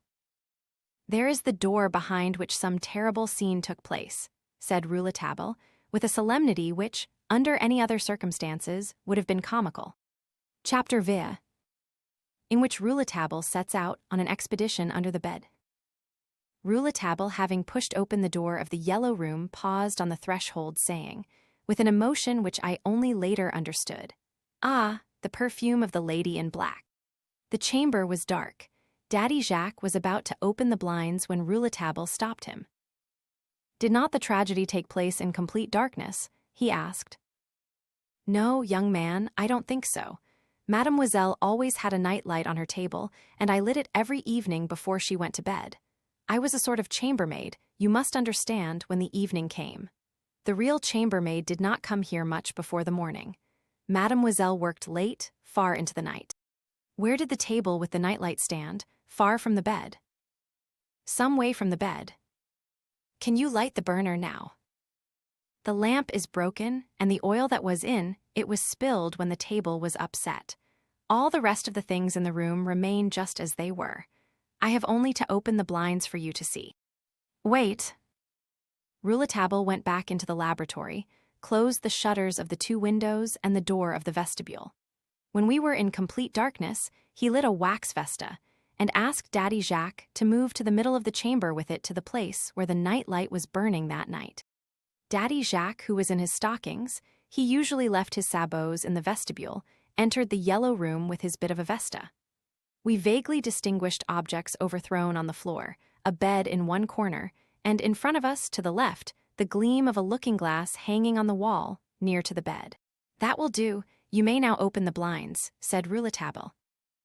"Don't come any further," Daddy Jacques begged. "You may make marks with your boots, and nothing must be deranged. It's an idea of the magistrate's, though he has nothing more to do here." And he pushed open the shutter. The pale daylight entered from without, throwing a sinister light on the saffron-colored walls. The floor, for though the laboratory and the vestibule were tiled, the yellow room had a flooring of wood, was covered with a single yellow mat which was large enough to cover nearly the whole room, under the bed and under the dressing table, the only piece of furniture that remained upright.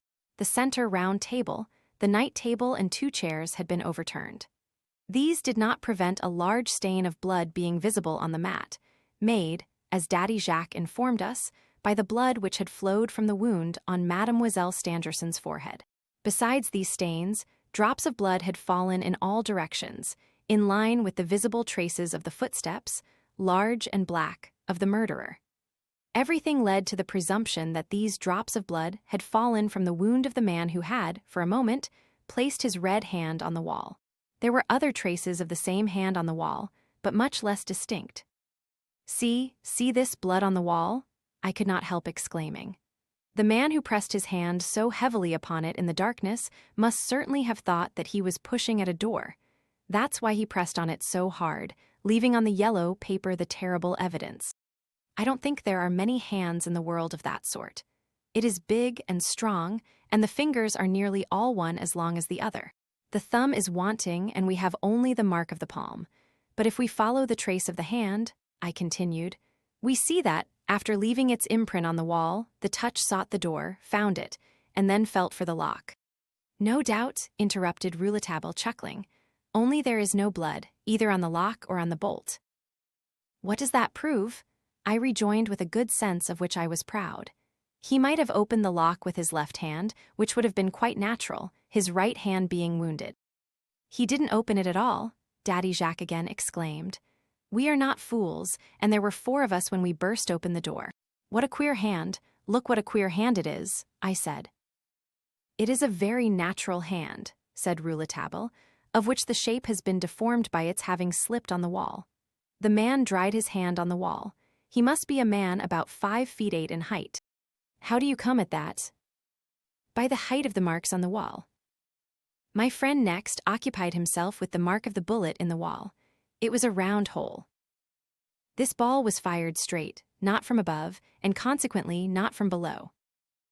Rouletabille went back to the door and carefully examined the lock and the bolt, satisfying himself that the door had certainly been burst open from the outside, and, further, that the key had been found in the lock on the inside of the chamber. He finally satisfied himself that with the key in the lock, the door could not possibly be opened from without with another key. Having made sure of all these details, he let fall these words, "That's better." Then, sitting down on the ground, he hastily took off his boots and, in his socks, went into the room.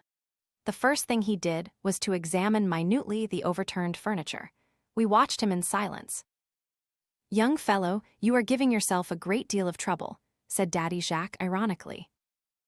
Rouletabille raised his head and said, "You have spoken the simple truth, Daddy Jacques. Your mistress did not have her hair in bands that evening. I was a donkey to have believed she did." Then, with the suppleness of a serpent, he slipped under the bed. Presently we heard him ask, "At what time, Monsieur Jacques, did Monsieur and Mademoiselle Stangerson arrive at the laboratory?" "At 6 o'clock. The voice of Rouletabille continued, "Yes, he has been under here, that's certain. In fact, there was nowhere else where he could have hidden himself. Here, too, are the marks of his hobnails. When you entered, all 4 of you, did you look under the bed? At once, we drew it right out of its place. And between the mattresses. There was only one on the bed, and on that Mademoiselle was placed, and Monsieur Stangerson and the concierge immediately carried it into the laboratory. Under the mattress, there was nothing but the metal netting, which could not conceal anything or anybody. Remember, monsieur, that there were 4 of us and we couldn't fail to see everything. The chamber is so small and scantily furnished, and all was locked behind in the pavilion. I ventured on a hypothesis. Perhaps he got away with the mattress in the mattress. Anything is possible in the face of such a mystery. In their distress of mind, Monsieur Stangerson and the concierge may not have noticed they were bearing a double weight, especially if the concierge were an accomplice. I throw out this hypothesis for what it is worth, but it explains many things, and particularly the fact that neither the laboratory nor the vestibule bear any traces of the footmarks found in the room. If, in carrying Mademoiselle on the mattress from the laboratory of the Château, they rested for a moment, there might have been an opportunity for the man in it to escape. "And then?" asked Rouletabille, deliberately laughing under the bed. I felt rather vexed and replied, "I do know, but anything appears possible." The examining magistrate had the same idea, monsieur, said Daddy Jacques, and he carefully examined the mattress. He was obliged to laugh at the idea, monsieur, as your friend is doing now, for whoever heard of a mattress having a double bottom? I was myself obliged to laugh, on seeing that what I had said was absurd. But in an affair like this, one hardly knows where an absurdity begins or ends.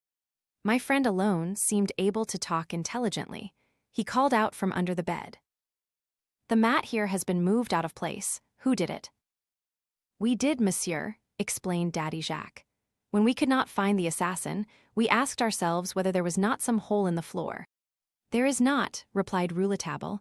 "Is there a cellar?" "No, there's no cellar. But that has not stopped our searching, and has not prevented the examining magistrate and his registrar from studying the floor plank by plank, as if there had been a cellar under it." The reporter then reappeared. His eyes were sparkling, and his nostrils quivered. He remained on his hands and knees. He could not be better likened than to an admirable sporting dog on the scent of some unusual game. And, indeed, he was scenting the steps of a man, the man whom he has sworn to report to his master, the manager of the Epoque. It must not be forgotten that Rouletabille was first and last a journalist. Thus, on his hands and knees, he made his way to the four corners of the room, so to speak, sniffing and going round everything that we could see, which was not much, and everything that we could not see, which must have been infinite. The toilette table was a simple table standing on four legs. There was nothing about it by which it could possibly be changed into a temporary hiding place. There was not a closet or cupboard. Mademoiselle Stangerson kept her wardrobe at the Chateau. Rouletabille literally passed his nose and hands along the walls, constructed of solid brickwork. When he had finished with the walls, and passed his agile fingers over every portion of the yellow paper covering them, he reached to the ceiling, which he was able to touch by mounting on a chair placed on the toilette table. And by moving this ingeniously constructed stage from place to place, he examined every foot of it.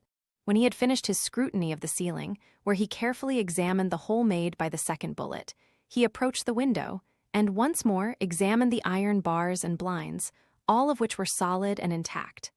At last, he gave a grunt of satisfaction and declared, "Now I am at ease." "Well, do you believe that the poor dear young lady was shut up when she was being murdered, when she cried out for help?" wailed Daddy Jacques.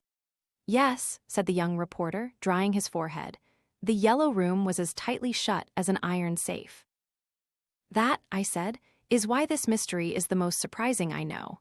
Edgar Allan Poe, in the double assassination of the Rue Morgue, invented nothing like it. The place of that crime was sufficiently closed to prevent the escape of a man, but there was that window through which the monkey, the perpetrator of the murder, could slip away. But here, there can be no question of an opening of any sort. The door was fastened, and through the window blinds, secure as they were, not even a fly could enter or get out." "True, true," assented Rouletabille as he kept on drying his forehead, which seemed to be perspiring less from his recent bodily exertion than from his mental agitation. "Indeed, it's a great, a beautiful, and a very curious mystery." "The Berthe du Bon Dieu," muttered Daddy Jacques. "The Berthe du Bon Dieu herself, if she had committed the crime, could not have escaped. Listen, do you hear it? Hush." Daddy Jacques made us a sign to keep quiet, and, stretching his arm towards the wall nearest the forest, listened to something which we could not hear. "It's answering," he said at length. "I must kill it. It is too wicked, but it's the Berthe du Bon Dieu, and every night it goes to pray on the tomb of Saint Genevieve, and nobody dares to touch her, for fear that Mother Angenou should cast an evil spell on them." "How big is the Berthe du Bon Dieu?" "Nearly as big as a small retriever. A monster, I tell you. Ah, I have asked myself more than once whether it was not her that took our poor mademoiselle by the throat with her claws. But the Berthe du Bon Dieu does not wear hobnailed boots, nor fire revolvers, nor has she a hand like that," exclaimed Daddy Jacques, again pointing out to us the red mark on the wall. "Besides, we should have seen her as well as we would have seen a man." "Evidently," I said. Before we had seen this yellow room, I had also asked myself whether the cat of Mother Angenou. "You also," cried Rouletabille. "Didn't you?" I asked. "Not for a moment. After reading the article in the Matin, I knew that a cat had nothing to do with the matter. But I swear now that a frightful tragedy has been enacted here. You say nothing about the Basque cap or the handkerchief found here, Daddy Jacques. Of course, the magistrate has taken them, the old man answered hesitatingly. I haven't seen either the handkerchief or the cap, yet I can tell you how they are made, the reporter said to him gravely. Oh, you're very clever, said Daddy Jacques, coughing and embarrassed.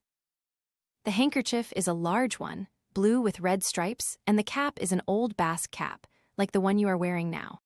You are a wizard, said Daddy Jacques, trying to laugh and not quite succeeding. How do you know that the handkerchief is blue with red stripes? Because, if it had not been blue with red stripes, it would not have been found at all. Without giving any further attention to Daddy Jacques, my friend took a piece of paper from his pocket and, taking out a pair of scissors, bent over the footprints. Placing the paper over one of them, he began to cut. In a short time, he had made a perfect pattern which he handed to me, begging me not to lose it. He then returned to the window and, pointing to the figure of Frédéric Larsan, who had not quitted the side of the lake, asked Daddy Jacques whether the detective had, like himself, been working in the yellow room. No, replied Robert Darzac, who, since Rouletabille had handed him the piece of scorched paper, had not uttered a word. He pretends that he does not need to examine the yellow room. He says that the murderer made his escape from it in quite a natural way, and that he will, this evening, explain how he did it. As he listened to what Monsieur Darzac had to say, Rouletabille turned pale. Has Frédéric Larsan found out the truth, which I can only guess at? He murmured. He is very clever, and I admire him. But what we have to do today is something more than the work of a policeman, something quite different from the teachings of experience. We have to take hold of our reason by the right end. The reporter rushed into the open air, agitated by the thought that the great and famous Fred might anticipate him in the solution of the problem of the yellow room. I managed to reach him on the threshold of the pavilion. Calm yourself, my dear fellow, I said. Aren't you satisfied? Yes, he confessed to me with a deep sigh.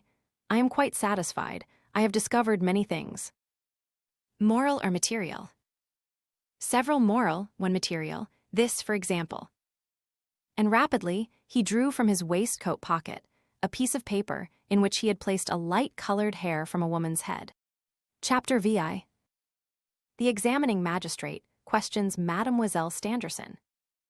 2 minutes later, as Rouletabille was bending over the footprints discovered in the park, under the window of the vestibule, a man, evidently a servant at the chateau, came towards us rapidly and called out to Monsieur Darzac, then coming out of the pavilion. Monsieur Robert, the magistrate, is questioning Mademoiselle. Monsieur Darzac uttered a muttered excuse to us and set off running towards the chateau, the man running after him. If the corpse can speak, I said, it would be interesting to be there. We must know, said my friend. Let's go to the chateau. And he drew me with him. But at the chateau, a gendarme placed in the vestibule denied us admission up the staircase of the first floor. We were obliged to wait downstairs. This is what passed in the chamber of the victim while we were waiting below. The family doctor, finding that Mademoiselle Stangerson was much better, but fearing a relapse which would no longer permit of her being questioned, had thought it his duty to inform the examining magistrate of this, who decided to proceed immediately with a brief examination. At this examination, the registrar, Monsieur Stangerson, and the doctor were present. Later, I obtained the text of the report of the examination, and I give it here in all its legal dryness. Question: Are you able, mademoiselle, without too much fatiguing yourself, to give some necessary details of the frightful attack of which you have been the victim? Answer: I feel much better, monsieur, and I will tell you all I know. When I entered my chamber, I did not notice anything unusual there. Excuse me, mademoiselle. If you will allow me, I will ask you some questions, and you will answer them. That will fatigue you less than making a long recital. Do so, monsieur. What did you do on that day? I want you to be as minute and precise as possible. I wish to know all you did that day, if it is not asking too much of you. I rose late, at 10 o'clock, for my father and I had returned home late on the night previously, having been to dinner at the reception given by the President of the Republic, in honor of the Academy of Science of Philadelphia. When I left my chamber, at 10:30, my father was already at work in the laboratory. We worked together till midday. We then took half an hour's walk in the park, as we were accustomed to do, before breakfasting at the chateau. After breakfast, we took another walk for half an hour, and then returned to the laboratory. There we found my chambermaid, who had come to set my room in order. I went into the yellow room to give her some slight orders, and she directly afterwards left the pavilion, and I resumed my work with my father. At 5 o'clock, we again went for a walk in the park and afterward had tea. Q. Before leaving the pavilion at 5 o'clock, did you go into your chamber? A. No, monsieur, my father went into it, at my request to bring me my hat. Q. And he found nothing suspicious there. A. Evidently no, monsieur. Q. It is, then, almost certain that the murderer was not yet concealed under the bed. When you went out, was the door of the room locked? A. No, there was no reason for locking it. Q. You were absent from the pavilion some length of time, Monsieur Stangerson and you. A. About an hour. Q. It was during that hour, no doubt, that the murderer got into the pavilion. But how? Nobody knows. Footmarks have been found in the park, leading away from the window of the vestibule, but none has been found going towards it. Did you notice whether the vestibule window was open when you went out? A. I don't remember. Monsieur Stangerson, it was closed. Q. And when you returned? Mademoiselle Stangerson, I did not notice. M. Stangerson, it was still closed. I remember remarking aloud, Daddy Jacques must surely have opened it while we were away. Q. Strange. Do you recollect, Monsieur Stangerson, if during your absence, and before going out, he had opened it? You returned to the laboratory at 6 o'clock and resumed work. Mademoiselle Stangerson, yes, monsieur. Q. And you did not leave the laboratory from that hour, up to the moment when you entered your chamber. M. Stangerson, neither my daughter nor I, monsieur. We were engaged on work that was pressing, and we lost not a moment, neglecting everything else on that account. Q. Did you dine in the laboratory? A. For that reason. Q. Are you accustomed to dine in the laboratory? A. We rarely dine there. Q. Could the murderer have known that you would dine there that evening? M. Stangerson, good heavens! I think not. It was only when we returned to the pavilion at 6 o'clock that we decided, my daughter and I, to dine there. At that moment, I was spoken to by my gamekeeper, who detained me a moment, to ask me to accompany him on an urgent tour of inspection in a part of the woods which I had decided to thin. I put this off until the next day and begged him, as he was going by the chateau, to tell the steward that we should dine in the laboratory. He left me to execute the errand, and I rejoined my daughter, who was already at work. Q. At what hour, mademoiselle, did you go to your chamber while your father continued to work there? A. At midnight. Q. Did Daddy Jacques enter the yellow room in the course of the evening? A. To shut the blinds and light the nightlight. Q. He saw nothing suspicious. A. He would have told us if he had seen. Daddy Jacques is an honest man and very attached to me. Q. You affirm, Monsieur Stangerson, that Daddy Jacques remained with you all the time you were in the laboratory. M. Stangerson, I am sure of it, I have no doubt of that. Q. When you entered your chamber, mademoiselle, you immediately shut the door and locked and bolted it. That was taking unusual precautions, knowing that your father and your servant were there. Were you in fear of something then? A. My father would be returning to the chateau, and Daddy Jacques would be going to his bed. And, in fact, I did fear something. Q. You were so much in fear of something that you borrowed Daddy Jacques' revolver, without telling him you had done so. A. That is true. I did not wish to alarm anybody, the more because my fears might have proved to have been foolish. Q. What was it you feared? A. I hardly know how to tell you. For several nights, I seemed to hear, both in the park and out of the park, round the pavilion, unusual sounds, sometimes footsteps, at other times the cracking of branches. The night before the attack on me, when I did not get to bed before 3 o'clock in the morning, on our return from the Elysée, I stood for a moment before my window, and I felt sure I saw shadows. Q. How many? A. 2. They moved round the lake, then the moon became clouded and I lost sight of them. At this time of the season, every year, I have generally returned to my apartment in the chateau for the winter. But this year, I said to myself that I would not quit the pavilion before my father had finished the resume of his works on the dissociation of matter for the Academy. I did not wish that that important work, which was to have been finished in the course of a few days, should be delayed by a change in our daily habit. You can well understand that I did not wish to speak of my childish fears to my father, nor did I say anything to Daddy Jacques, who, I knew, would not have been able to hold his tongue. Knowing that he had a revolver in his room, I took advantage of his absence and borrowed it, placing it in the drawer of my night table. You know of no enemies you have. None.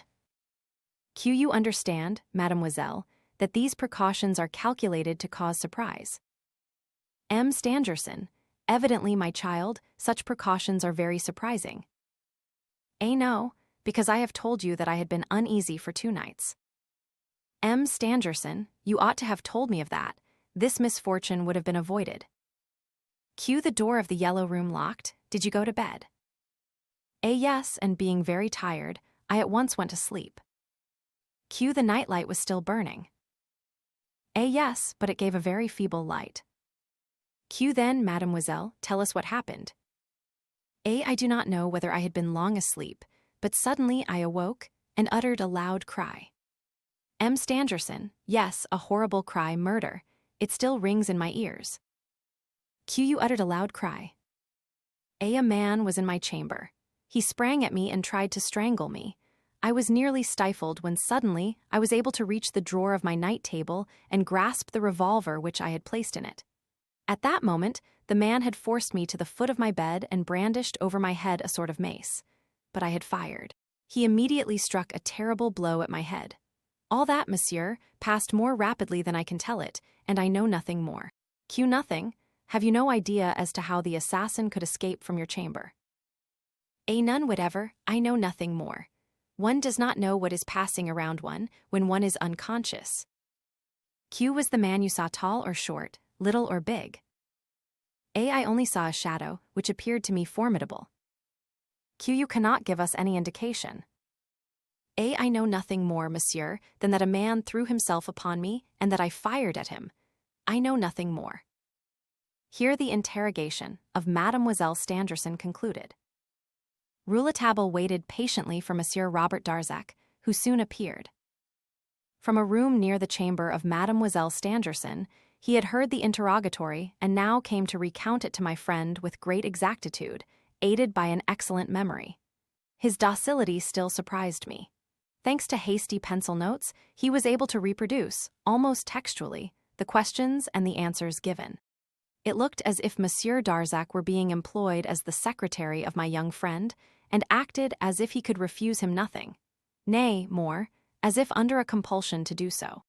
The fact of the closed window struck the reporter as it had struck the magistrate.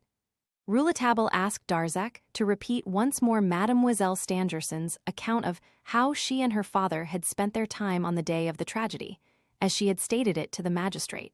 The circumstance of the dinner in the laboratory seemed to interest him in the highest degree, and he had it repeated to him 3 times. He also wanted to be sure that the forest keeper knew that the professor and his daughter were going to dine in the laboratory, and how he had come to know it. When Monsieur Darzac had finished, I said, "The examination has not advanced the problem much." "It has put it back," said Monsieur Darzac. "It has thrown light upon it," said Rouletabille thoughtfully. Chapter X. Reporter and Detective. The 3 of us went back towards the pavilion. At some distance from the building, the reporter made a stop, and, pointing to a small clump of trees to the right of us, said, "That's where the murderer came from to get into the pavilion." As there were other patches of trees of the same sort between the great oaks, I asked why the murderer had chosen that one, rather than any of the others. Rouletabille answered me by pointing to the path, which ran quite close to the thicket to the door of the pavilion. "That path is, as you see, topped with gravel," he said. "The man must have passed along it going to the pavilion, since no traces of his steps have been found on the soft ground. The man didn't have wings, he walked, but he walked on the gravel which left no impression of his tread. The gravel has, in fact, been trodden by many other feet, since the path is the most direct way between the pavilion and the shadow. As to the thicket, made of the sort of shrubs that don't flourish in the rough season, laurels and fuchsias. It offered the murderer a sufficient hiding place until it was time for him to make his way to the pavilion. It was while hiding in that clump of trees that he saw Monsieur and Mademoiselle Stangerson, and then Daddy Jacques leave the pavilion. Gravel has been spread nearly, very nearly, up to the windows of the pavilion. The footprints of a man, parallel with the wall, marks which we will examine presently, and which I have already seen, prove that he only needed to make one stride to find himself in front of the vestibule window, left open by Daddy Jacques. The man drew himself up by his hands and entered the vestibule. "After all, it is very possible," I said. After all what?" cried Rouletabille. I begged of him not to be angry, but he was too much irritated to listen to me and declared, ironically, that he admired the prudent doubt with which certain people approached the most simple problems, risking nothing by saying, "That is so," or "That is not so." Their intelligence would have produced about the same result if nature had forgotten to furnish their brainpan with a little gray matter. As I appeared vexed, my young friend took me by the arm and admitted that he had not meant that for me. He thought more of me than that. "If I did not reason as I do in regard to this gravel," he went on, "I should have to assume a balloon. My dear fellow, the science of the aerostation of dirigible balloons is not yet developed enough for me to consider it, and suppose that a murderer would drop from the clouds. So don't say a thing is possible when it could not be otherwise. We know now how the man entered by the window, and we also know the moment at which he entered, during the 5 o'clock walk of the professor and his daughter. The fact of the presence of the chambermaid, who had come to clean up the yellow room. In the laboratory, when Monsieur Stangerson and his daughter returned from their walk at 1:30, permits us to affirm that at 1:30 the murderer was not in the chamber under the bed, unless he was in collusion with the chambermaid. What do you say, Monsieur Darzac? Monsieur Darzac shook his head and said he was sure of the chambermaid's fidelity, and that she was a thoroughly honest and devoted servant. Besides, he added, at 5 o'clock Monsieur Stangerson went into the room to fetch his daughter's hat. There is that also, said Rouletabille. That the man entered by the window at the time you say, I admit, I said, but why did he shut the window? It was an act which would necessarily draw the attention of those who had left it open. It may be the window was not shut at once, replied the young reporter. But if he did shut the window, it was because of the bend in the gravel path, a dozen yards from the pavilion, and on account of the 3 oaks that are growing at that spot. What do you mean by that? Asked Monsieur Darzac, who had followed us and listened with almost breathless attention to all that Rouletabille had said. I'll explain all to you later on, monsieur, when I think the moment to be ripe for doing so. But I don't think I have anything of more importance to say on this affair if my hypothesis is justified. And what is your hypothesis? You will never know if it does not turn out to be the truth. It is of much too grave a nature to speak of it, so long as it continues to be only a hypothesis. Have you, at least, some idea as to who the murderer is? No, monsieur, I don't know who the murderer is, but don't be afraid, Monsieur Robert Darzac, I shall know. I could not but observe that Monsieur Darzac was deeply moved, and I suspected that Rouletabille's confident assertion was not pleasing to him. Why, I asked myself, if he was really afraid that the murderer should be discovered, was he helping the reporter to find him? My young friend seemed to have received the same impression, for he said, bluntly, Monsieur Darzac, don't you want me to find out who the murderer was? Oh, I should like to kill him with my own hand, cried Mademoiselle Stangerson's fiancé with a vehemence that amazed me. I believe you, said Rouletabille gravely, but you have not answered my question. We were passing by the thicket of which the young reporter had spoken to us a minute before. I entered it and pointed out evident traces of a man who had been hidden there. Rouletabille, once more, was right. Yes, yes, he said. We have to do with a thing of flesh and blood who uses the same means that we do. It'll all come out on those lines. Having said this, he asked me for the paper pattern of the footprint which he had given me to take care of, and applied it to a very clear footmark behind the thicket. Aha, he said, rising. I thought he was now going to trace back the track of the murderer's footmarks to the vestibule window, but he led us instead far to the left, saying that it was useless ferreting in the mud, and that he was sure, now, of the road taken by the murderer. He went along the wall to the hedge and dry ditch, over which he jumped. See, just in front of the little path leading to the lake, that was his nearest way to get out. How do you know he went to the lake? Because Frederick Larsen has not quitted the borders of it since this morning. There must be some important marks there. A few minutes later, we reached the lake. It was a little sheet of marshy water, surrounded by reeds, on which floated some dead water lily leaves. The great Fred may have seen us approaching, but we probably interested him very little, for he took hardly any notice of us and continued to be stirring with his cane something which we could not see. Look, said Rouletabille, here again are the footmarks of the escaping man. They skirt the lake here and finally disappear just before this path, which leads to the high road to Epinay. The man continued his flight to Paris. What makes you think that? I asked, since these footmarks are not continued on the path. What makes me think that? Why these footprints which I expected to find? He cried, pointing to the sharply outlined imprint of a neat boot. See, and he called to Frederick Larsen. Monsieur Fred, these neat footprints seem to have been made since the discovery of the crime. Yes, young man, yes, they have been carefully made, replied Fred without raising his head. You see, there are steps that come and steps that go back. And the man had a bicycle, cried the reporter.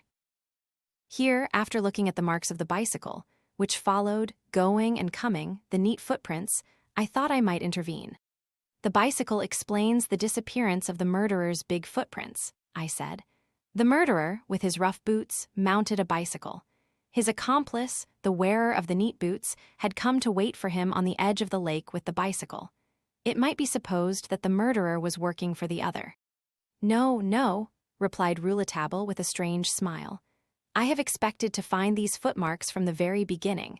These are not the footmarks of the murderer. Then there were two. No, there was but one, and he had no accomplice. Very good, cried Frederick Larsen. Look, continued the young reporter, showing us the ground where it had been disturbed by big and heavy heels. The man seated himself there and took off his hobnailed boots, which he had worn only for the purpose of misleading detection. And then, no doubt, taking them away with him, he stood up in his own boots and quietly and slowly regained the high road, holding his bicycle in his hand, for he could not venture to ride it on this rough path. That accounts for the lightness of the impression made by the wheels along it, in spite of the softness of the ground. If there had been a man on the bicycle, the wheels would have sunk deeply into the soil. No, no, there was but one man there, the murderer on foot. Bravo, bravo, cried Fred again, and coming suddenly towards us, and planting himself in front of Monsieur Robert Darzac, he said to him, If we had a bicycle here, we might demonstrate the correctness of the young man's reasoning, Monsieur Robert Darzac. Do you know whether there is one at the Château? No, replied Monsieur Darzac, there is not.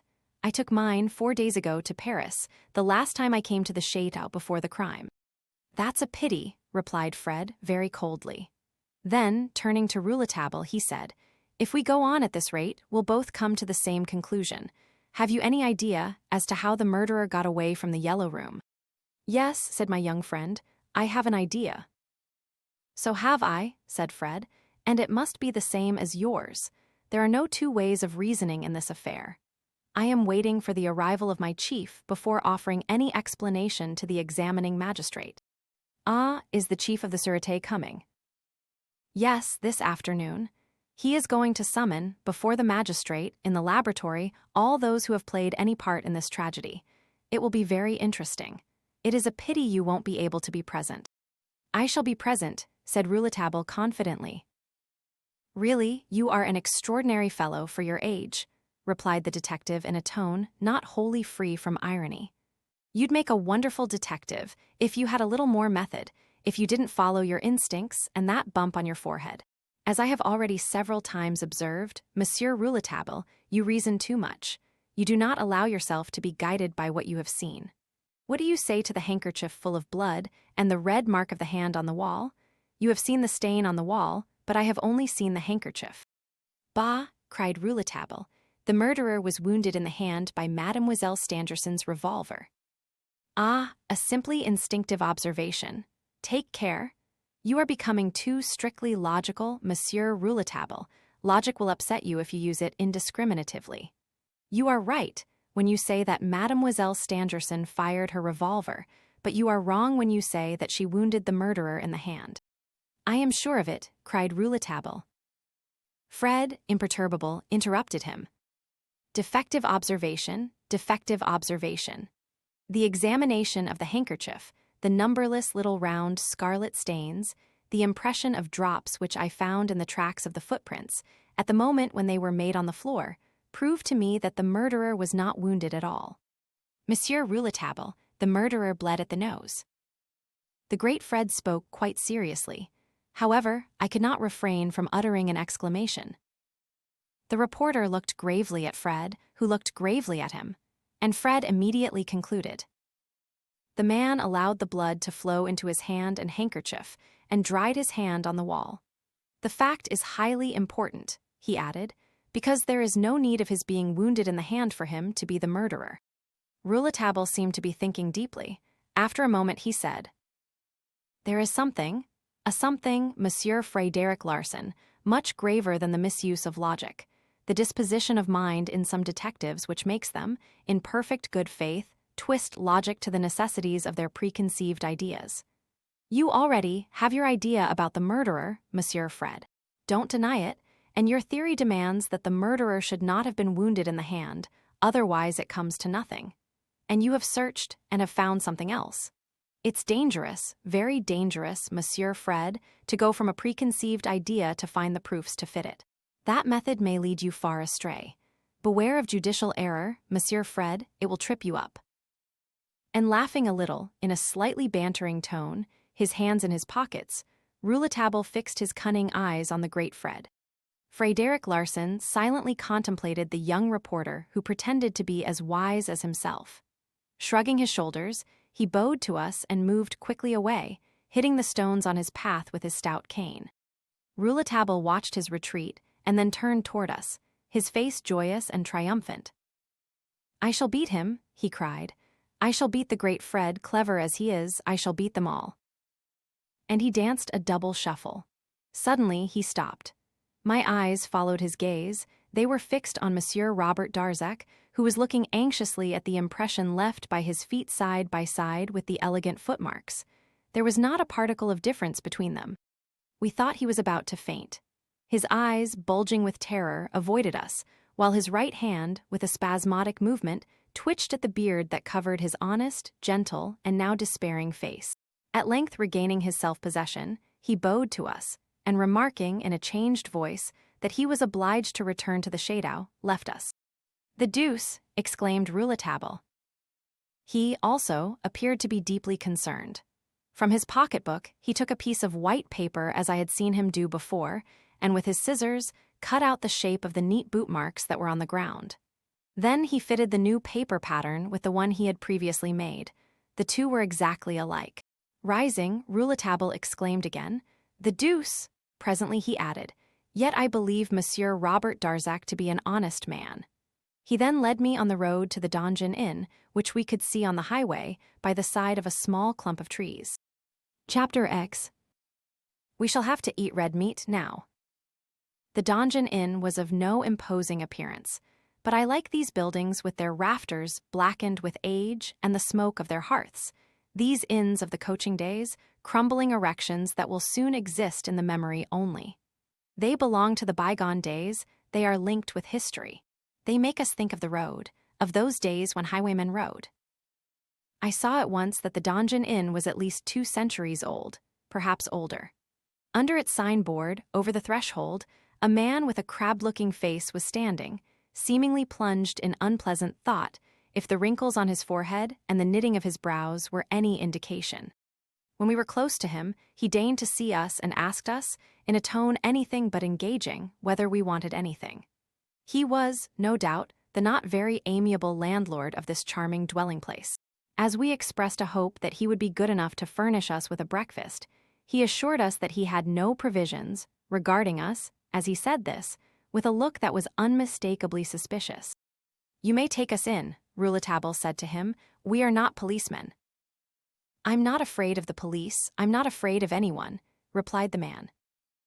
I had made my friend understand by a sign that we should do better not to insist. But being determined to enter the inn, he slipped by the man on the doorstep and was in the common room. "Come on," he said, "it is very comfortable here." A good fire was blazing in the chimney, and we held our hands to the warmth it sent out. It was a morning in which the approach of winter was unmistakable. The room was a tolerably large one, furnished with 2 heavy tables, some stools, a counter decorated with rows of bottles of syrup and alcohol. 3 windows looked out onto the road. A colored advertisement lauded the many merits of a new vermouth. On the mantelpiece was arrayed the innkeeper's collection of figured earthenware pots and stone jugs. "That's a fine fire for roasting a chicken," said Rouletabille. "We have no chicken, not even a wretched rabbit," said the landlord. "I know," said my friend slowly. "I know, we shall have to eat red meat now." I confess I did not in the least understand what Rouletabille meant by what he had said. But the landlord, as soon as he heard the words, uttered an oath, which he at once stifled, and placed himself at our orders as obediently as Monsieur Robert Darzac had done, when he heard Rouletabille's prophetic sentence. "The presbytery has lost nothing of its charm, nor the garden its brightness." Certainly, my friend knew how to make people understand him by the use of wholly incomprehensible phrases. I observed as much to him, but he merely smiled. I should have proposed that he give me some explanation, but he put a finger to his lips, which evidently signified that he had not only determined not to speak, but also enjoined silence on my part. Meantime, the man had pushed open a little side door and called to somebody to bring him 6 eggs and a piece of beefsteak. The commission was quickly executed by a strongly built young woman with beautiful blonde hair and large, handsome eyes, who regarded us with curiosity. The innkeeper said to her roughly, "Get out, and if the green man comes, don't let me see him." She disappeared. Rouletabille took the eggs, which had been brought to him in a bowl, and the meat which was on a dish, placed all carefully beside him in the chimney, unhooked a frying pan and a gridiron, and began to beat up our omelette before proceeding to grill our beefsteak. He then ordered 2 bottles of cider, and seemed to take as little notice of our host as our host did of him. The landlord let us do our own cooking and set our table near one of the windows. Suddenly, I heard him mutter, "Ah, there he is." His face had changed, expressing fierce hatred. He went and glued himself to one of the windows, watching the road. There was no need for me to draw Rouletabille's attention. He had already left our omelette and had joined the landlord at the window. I went with him. A man dressed entirely in green velvet, his head covered with a huntsman's cap of the same color, was advancing leisurely, lighting a pipe as he walked. He carried a fowling piece slung at his back.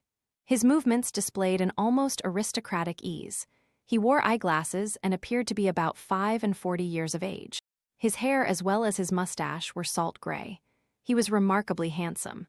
As he passed near the inn, he hesitated, as if asking himself whether or no he should enter it, gave a glance towards us, took a few whiffs at his pipe, and then resumed his walk at the same nonchalant pace. Rouletabille and I looked at our host.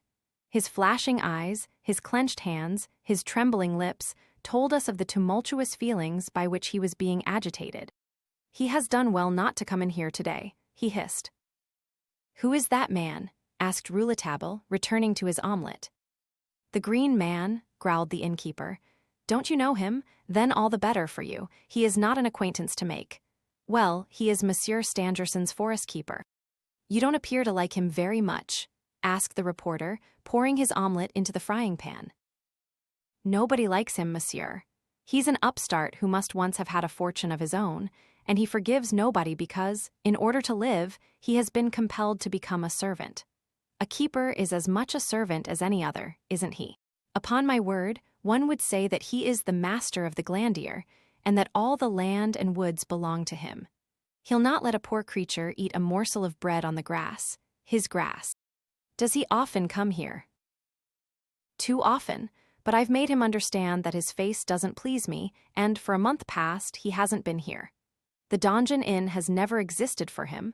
He hasn't had time, been too much engaged in paying court to the landlady of the 3 Lilies at St. Mitchell, a bad fellow. There isn't an honest man who can bear him." Why, the concierges of the Shadow would turn their eyes away from a picture of him. The concierges of the Shadow are honest people, then. Yes, they are, as true as my name's Matthew, monsieur. I believe them to be honest. Yet they've been arrested. What does that prove? But I don't want to mix myself up in other people's affairs. And what do you think of the murder? Of the murder of poor Mademoiselle Stangerson? A good girl much loved everywhere in the country. That's what I think of it, and many things besides, but that's nobody's business. Not even mine, insisted Rouletabille. The innkeeper looked at him sideways and said gruffly, "Not even yours." The omelette ready, we sat down at table and were silently eating, when the door was pushed open and an old woman, dressed in rags, leaning on a stick, her head doddering, her white hair hanging loosely over her wrinkled forehead, appeared on the threshold. "Ah, there you are, Mother Angenou. It's long since we saw you last," said our host. "I have been very ill, very nearly dying," said the old woman. "If ever you should have any scraps for the Berthe du Bon Dieu." And she entered, followed by a cat, larger than any I had ever believed could exist. The beast looked at us and gave so hopeless a mew that I shuddered.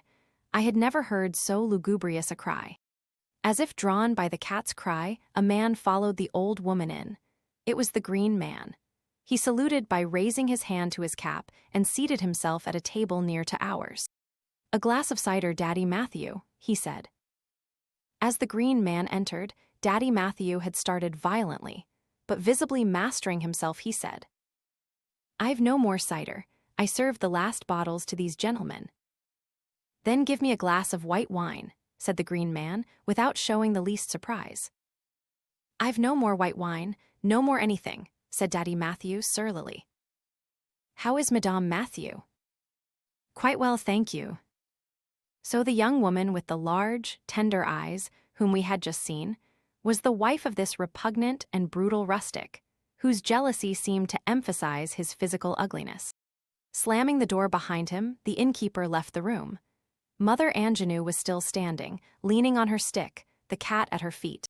"You've been ill, Mother Angenou. Is that why we have not seen you for the last week?" asked the Green Man. "Yes, Monsieur Keeper. I have been able to get up but 3 times to go to pray to Saint Genevieve, our good patroness, and the rest of the time I have been lying on my bed. There was no one to care for me but the Berthe du Bon Dieu." "Did she not leave you?" "Neither by day nor by night." "Are you sure of that?" "As I am of paradise." "Then how was it, Madame Angenou, that all through the night of the murder nothing but the cry of the Berthe du Bon Dieu was heard?" Mother Angenou planted herself in front of the forest keeper and struck the floor with her stick. "I don't know anything about it," she said. "But shall I tell you something? There are no 2 cats in the world that cry like that. Well, on the night of the murder I also heard the cry of the Berthe du Bon Dieu outside, and yet she was on my knees and did not mew once, I swear. I crossed myself when I heard that, as if I had heard the devil." I looked at the keeper when he put the last question, and I am much mistaken if I did not detect an evil smile on his lips. At that moment, the noise of loud quarreling reached us. We even thought we heard a dull sound of blows, as if someone was being beaten. The Green Man quickly rose and hurried to the door by the side of the fireplace, but it was opened by the landlord, who appeared and said to the keeper, "Don't alarm yourself, monsieur, it is my wife, she has the toothache." And he laughed. "Here, Mother Angenou, here are some scraps for your cat." He held out a packet to the old woman, who took it eagerly and went out by the door, closely followed by her cat. "Then you won't serve me?" asked the Green Man. Daddy Matthew's face was placid, and no longer retained its expression of hatred. "I've nothing for you, take yourself off." The Green Man quietly refilled his pipe, lit it, bowed to us, and went out. No sooner was he over the threshold than Daddy Matthew slammed the door after him, and, turning towards us, with eyes bloodshot and frothing at the mouth, he hissed to us, shaking his clenched fist at the door he had just shut on the man he evidently hated. "I don't know who you are who tell me we shall have to eat red meat, now, but if it will interest you to know it, that man is the murderer." With which words Daddy Matthew immediately left us. Rouletabille returned towards the fireplace and said, "Now we'll grill our steak. How do you like the cider? It's a little tart, but I like it. We saw no more of Daddy Matthew that day, and absolute silence reigned in the inn when we left it, after placing 5 francs on the table in payment for our feast. Rouletabille at once set off on a 3-mile walk round Professor Stangerson's estate. He halted for some 10 minutes at the corner of a narrow road black with soot, near to some charcoal burners, huts in the forest of Sainte Genevieve, which touches on the road from Epinay to Corbel, to tell me that the murderer had certainly passed that way, before entering the grounds and concealing himself in the little clump of trees. "You don't think, then, that the keeper knows anything of it?" I asked. "We shall see that later," he replied. "For the present, I'm not interested in what the landlord said about the man. The landlord hates him. I didn't take you to breakfast at the Donjon Inn for the sake of the green man." Then Rouletabille, with great precaution, glided, followed by me, towards the little building which, standing near the park gate, served for the home of the concierges, who had been arrested that morning. With the skill of an acrobat, he got into the lodge by an upper window which had been left open, and returned 10 minutes later. He said only, "Ah!" a word which, in his mouth, signified many things. We were about to take the road leading to the Chateau, when a considerable stir at the park gate attracted our attention.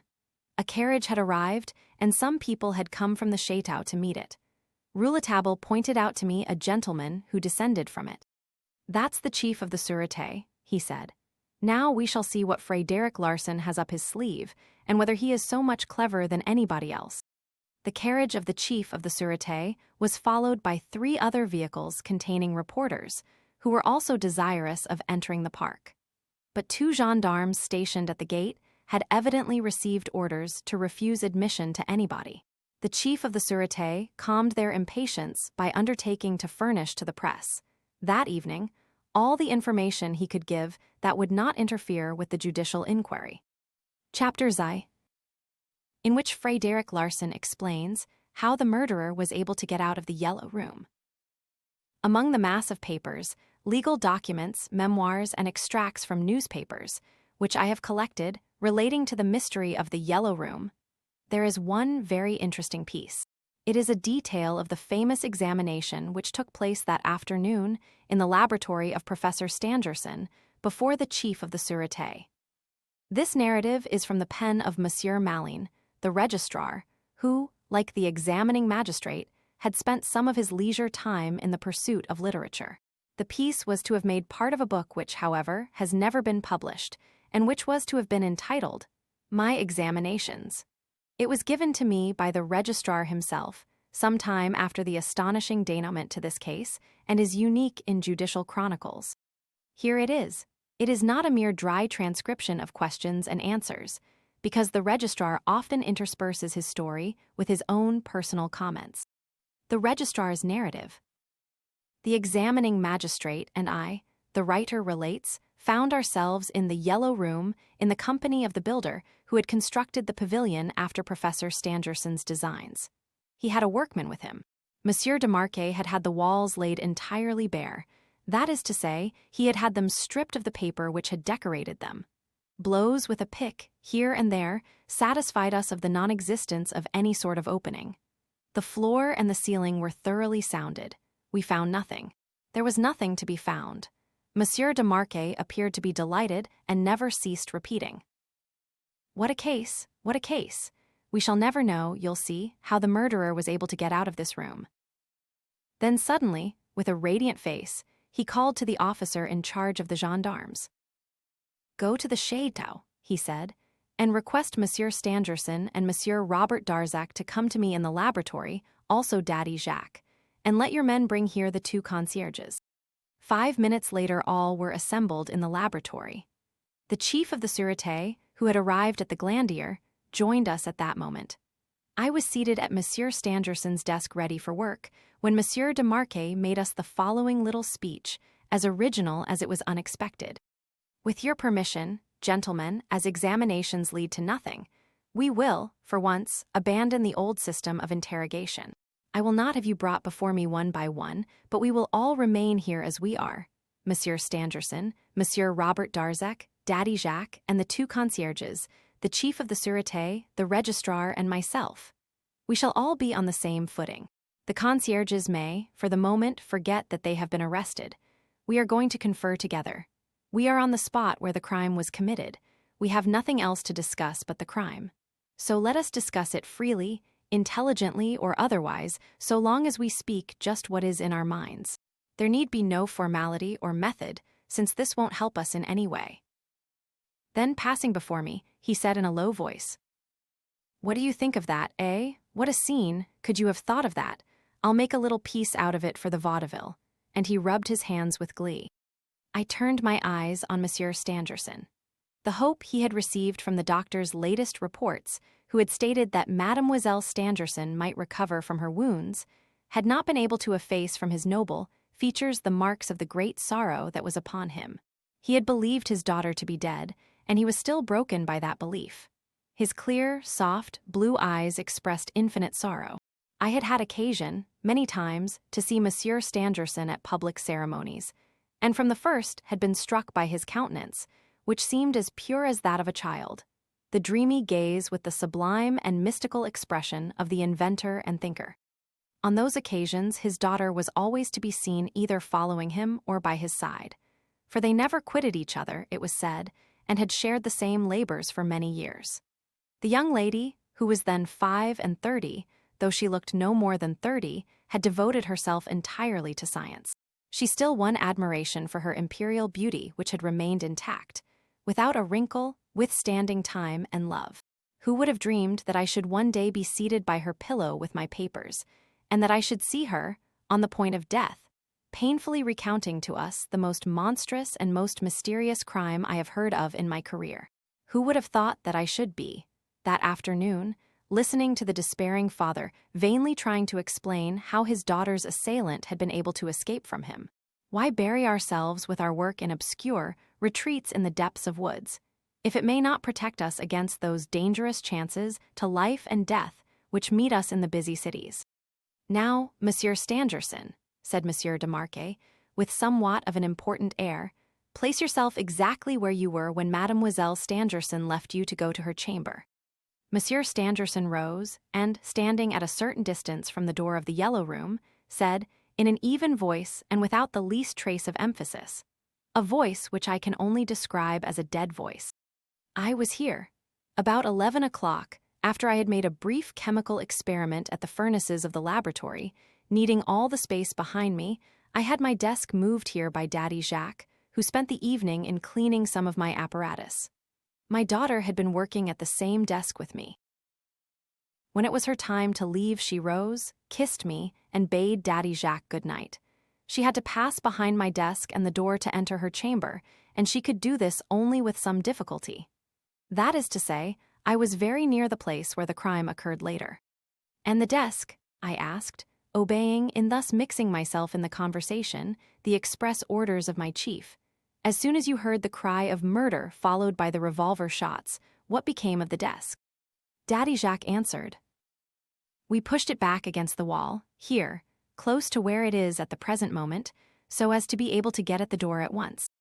I followed up my reasoning, to which, however, I attached but little importance, regarding it as only a weak hypothesis, with another question. Might not a man in the room, the desk being so near to the door, by stooping and slipping under the desk, have left it unobserved? "You are forgetting," interrupted Monsieur Stangerson wearily, "that my daughter had locked and bolted her door, that the door had remained fastened, that we vainly tried to force it open when we heard the noise, and that we were at the door while the struggle between the murderer and my poor child was going on immediately after we heard her stifled cries, while she was being held by the fingers that have left their red mark upon her throat. Rapid as the attack was, we were no less rapid in our endeavors to get into the room where the tragedy was taking place. I rose from my seat and once more examined the door with the greatest care. Then I returned to my place with a despairing gesture. If the lower panel of the door, I said, could be removed without the whole door being necessarily opened, the problem would be solved. But unfortunately, that last hypothesis is untenable after an examination of the door. It's of oak, solid and massive. You can see that quite plainly, in spite of the injury done in the attempt to burst it open. "Ah," cried Daddy Jacques, "it is an old and solid door that was brought from the Chateau, They don't make such doors now. We had to use this bar of iron to get it open. All four of us, for the concierge, brave woman she is, helped us. It pains me to find them both in prison now." Daddy Jacques had no sooner uttered these words of pity and protestation than tears and lamentations broke out from the concierges. I never saw two accused people crying more bitterly. I was extremely disgusted. Even if they were innocent, I could not understand how they could behave like that in the face of misfortune. A dignified bearing at such times is better than tears and groans, which most often are feigned. "Now then, enough of that sniveling," cried Monsieur de Marquet. "And, in your interest, tell us what you were doing under the windows of the pavilion at the time your mistress was being attacked, for you were close to the pavilion when Daddy Jacques met you." "We were coming to help," they whined. "If we could only lay hands on the murderer, he'd never taste bread again." The woman gurgled between her sobs. As before, we were unable to get two connecting thoughts out of them. They persisted in their denials and swore, by heaven and all the saints, that they were in bed when they heard the sound of the revolver shot. It was not one but two shots that were fired. "You see, you are lying. If you had heard one, you would have heard the other." "Mon Dieu, monsieur, it was the second shot we heard. We were asleep when the first shot was fired." "Two shots were fired," said Daddy Jacques. "I am certain that all the cartridges were in my revolver. We found afterward that two had been exploded, and we heard two shots behind the door. Was not that so, Monsieur Stangerson?" "Yes," replied the professor. "There were two shots, one dull and the other sharp and ringing." "Why do you persist in lying?" cried Monsieur de Marquet, turning to the concierges. "Do you think the police are the fools you are? Everything points to the fact that you were out of doors and near the pavilion at the time of the tragedy. What were you doing there?" "So far as I am concerned," he said, turning to Monsieur Stangerson, "I can only explain the escape of the murderer on the assumption of help from these two accomplices. As soon as the door was forced open, and while you, Monsieur Stangerson, were occupied with your unfortunate child, the concierge and his wife facilitated the flight of the murderer, who, screening himself behind them, reached the window in the vestibule and sprang out of it into the park. The concierge closed the window after him and fastened the blinds, which certainly could not have closed and fastened of themselves. That is the conclusion I have arrived at. If anyone here has any other idea, let him state it." Monsieur Stangerson intervened. "What you say was impossible. I do not believe either in the guilt or in the connivance of my concierges, though I cannot understand what they were doing in the park at that late hour of the night. I say it was impossible, because Madame Bernier held the lamp and did not move from the threshold of the room.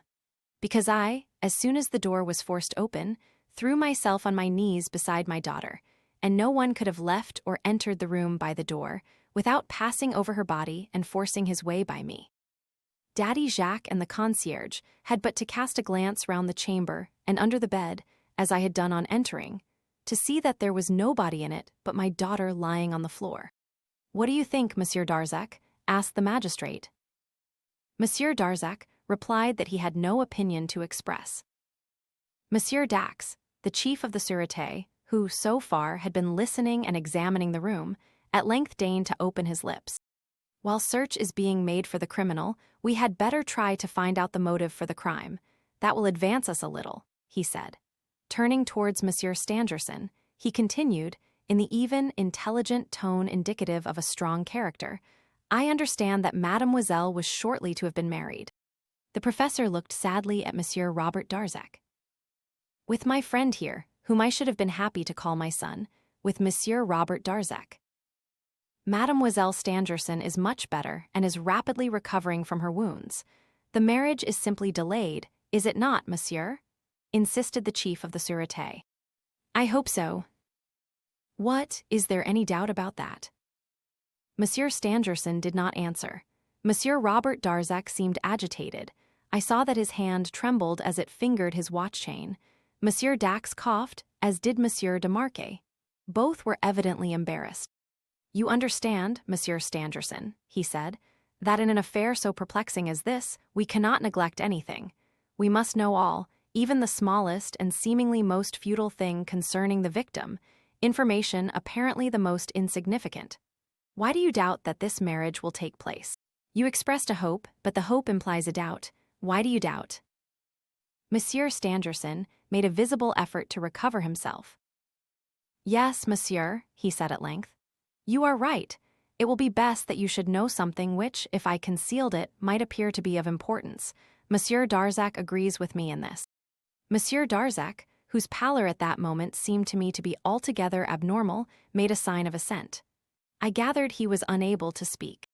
I want you to know, then, continued Monsieur Stangerson, that my daughter has sworn never to leave me and adheres firmly to her oath, in spite of all my prayers and all that I have argued to induce her to marry. We have known Monsieur Robert Darzac many years. He loves my child, and I believed that she loved him, because she only recently consented to this marriage, which I desire with all my heart.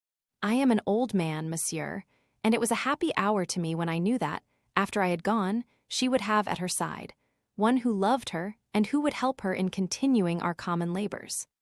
I love and esteem Monsieur Darzac both for his greatness of heart and for his devotion to science. But 2 days before the tragedy, for I know not what reason, my daughter declared to me that she would never marry Monsieur Darzac. A dead silence followed Monsieur Stangerson's words. It was a moment fraught with suspense. Did Mademoiselle give you any explanation? Did she tell you what her motive was? Asked Monsieur Dax. She told me she was too old to marry, that she had waited too long. She said she had given much thought to the matter, and while she had a great esteem, even affection, for Monsieur Darzac, she felt it would be better if things remained as they were. She would be happy, she said, to see the relations between ourselves and Monsieur Darzac become nearer to us, but only on the understanding that there would be no more talk of marriage. That is very strange, muttered Monsieur Dax. Strange, repeated Monsieur de Marquet. You'll certainly not find the motive there, Monsieur Dax, Monsieur Stangerson said with a cold smile. In any case, the motive was not theft, said the chief impatiently. Oh, we are quite convinced of that, cried the examining magistrate. At that moment, the door of the laboratory opened, and the officer in charge of the gendarmes entered and handed a card to the examining magistrate. Monsieur de Marquet read it and uttered a half-angry exclamation. This is really too much, he cried. What is it? Asked the chief. It's the card of a young reporter engaged on the Epoque, a Monsieur Joseph Rouletabille. It has these words written on it. One of the motives of the crime was robbery. The chief smiled. Ah, young Rouletabille, I've heard of him. He is considered rather clever. Let him come in. Monsieur Joseph Rouletabille was allowed to enter. I had made his acquaintance in the train that morning on the way to Épinay-sur-Orge. He had introduced himself almost against my wish into our compartment. I had better say at once that his manners, and the arrogance with which he assumed to know what was incomprehensible even to us, impressed him unfavorably on my mind. I do not like journalists. They are a class of writers to be avoided as the pest. They think that everything is permissible and they respect nothing. Grant them the least favor, allow them even to approach you, and you never can tell what annoyance they may give you. This one appears to be scarcely 20 years old, and the effrontery with which he dared to question us and discuss the matter with us made him particularly obnoxious to me. Besides, he had a way of expressing himself that left us guessing as to whether he was mocking us or not. I know quite well that the Epoque is an influential paper with which it is well to be on good terms, but the paper ought not to allow itself to be represented by sneaking reporters. Monsieur Joseph Rouletabille entered the laboratory, bowed to us, and waited for Monsieur de Marquet to ask him to explain his presence. You pretend, monsieur, that you know the motive for the crime, and that that motive, in the face of all the evidence that has been forthcoming, was robbery. No, monsieur, I do not pretend that. I do not say that robbery was the motive for the crime, and I don't believe it was. Then, what is the meaning of this card? It means that robbery was one of the motives for the crime. What leads you to think that?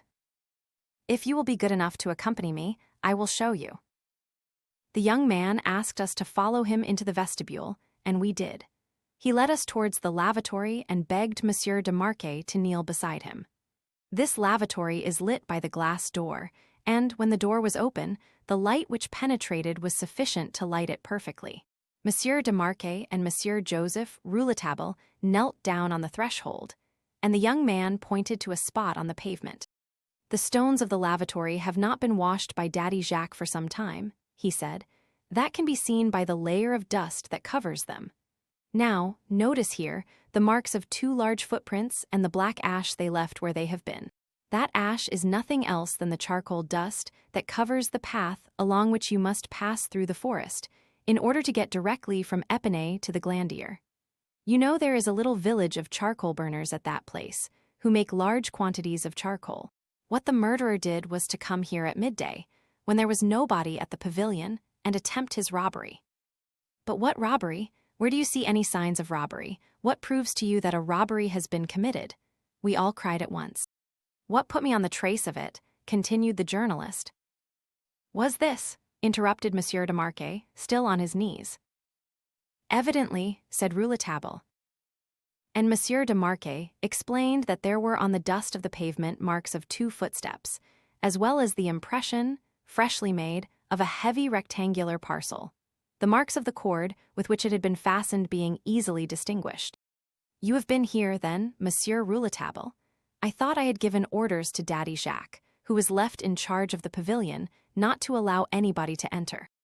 "Don't scold Daddy Jacques. I came here with Monsieur Robert Darzac." "Ah, indeed!"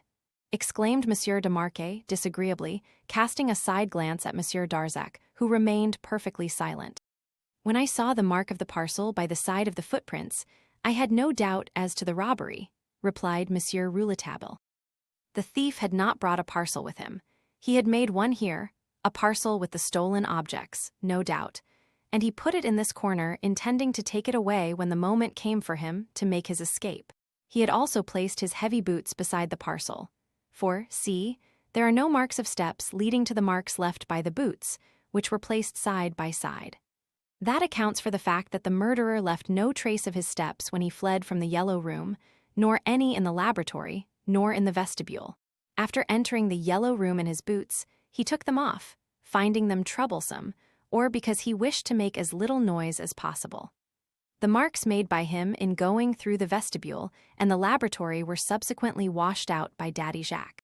Having, for some reason or other, taken off his boots, the murderer carried them in his hand and placed them by the side of the parcel he had made. By that time, the robbery had been accomplished. The man then returned to the Yellow Room and slipped under the bed, where the mark of his body is perfectly visible on the floor and even on the mat, which has been slightly moved from its place and creased. Fragments of straw also, recently torn, bear witness to the murderer's movements under the bed." Yes, we know all about that," said Monsieur de Marquet. "The robber had another motive for returning to hide under the bed," continued the astonishing boy journalist.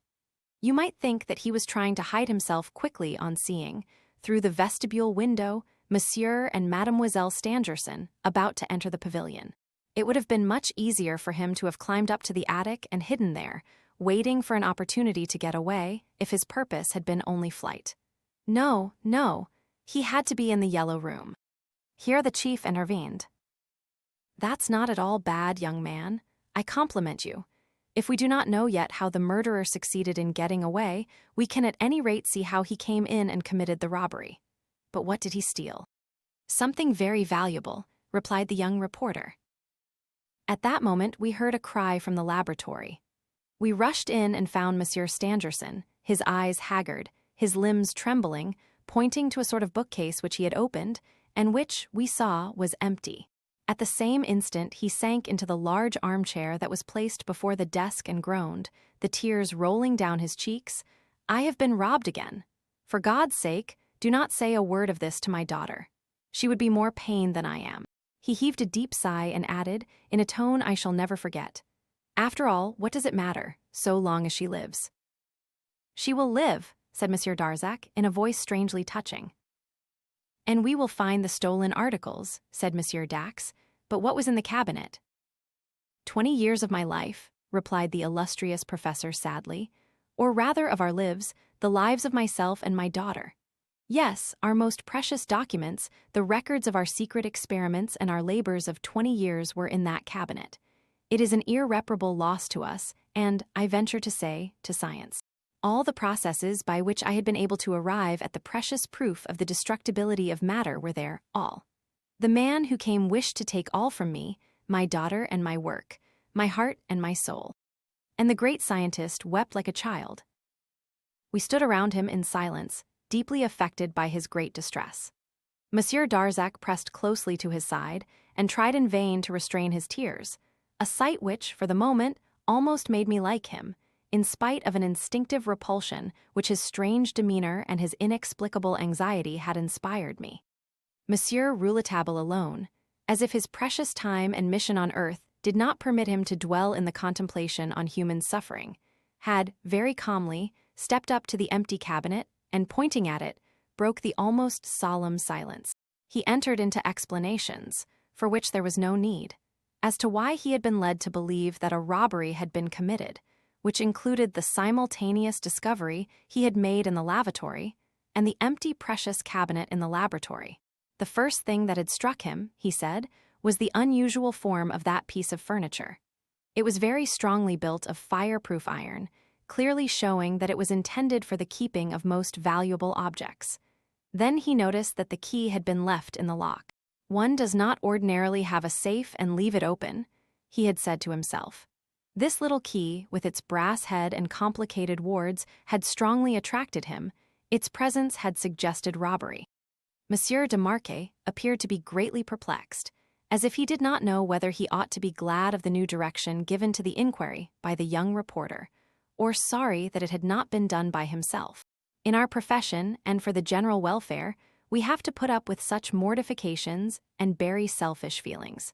That was why Monsieur de Marquet controlled himself and joined his compliments with those of Monsieur Dax.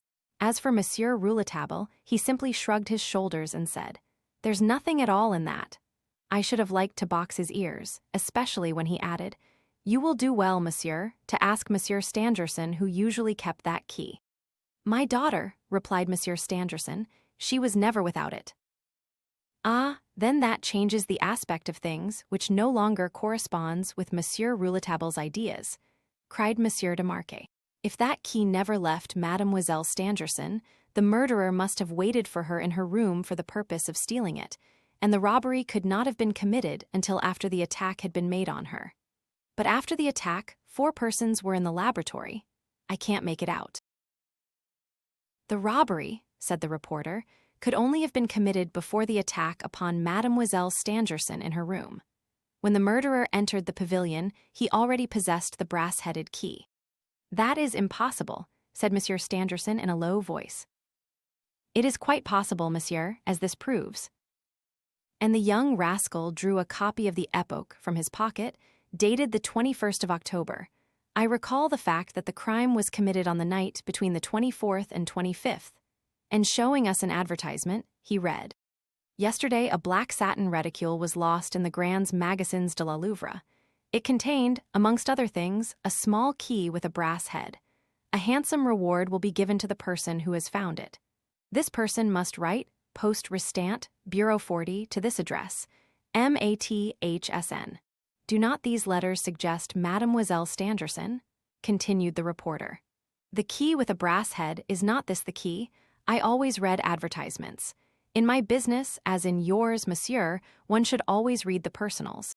They are often the keys to intrigues that are not always brass-headed, but which are none the less interesting. This advertisement interested me specially. The woman of the key surrounded it with a kind of mystery. Evidently she valued the key, since she promised a big reward for its restoration. And I thought on these 6 letters. MATHSN, the first 4 at once pointed to a Christian name. Evidently, I said Math is Mathilda. But I could make nothing of the 2 last letters, so I threw the journal aside and occupied myself with other matters. 4 days later, when the evening paper appeared with enormous headlines announcing the murder of Mademoiselle Stangerson, the letters in the advertisement mechanically recurred to me. I had forgotten the 2 last letters. SN, when I saw them again, I could not help exclaiming, "Stangerson." I jumped into a cab and rushed into the bureau number 40, asking, "Have you a letter addressed to MATHSN?" The clerk replied that he had not. I insisted, begged, and entreated him to search. He wanted to know if I were playing a joke on him, and then told me that he had had a letter with the initials MATHSN. but he had given it up 3 days ago to a lady who came for it. You come today to claim the letter, and the day before yesterday another gentleman claimed it. I've had enough of this, he concluded angrily. I tried to question him as to the 2 persons who had already claimed the letter. But whether he wished to entrench himself behind professional secrecy, he may have thought that he had already said too much, or whether he was disgusted at the joke that had been played on him, he would not answer any of my questions. Rouletabille paused. We all remained silent. Each drew his own conclusions from the strange story of the post-restant letter.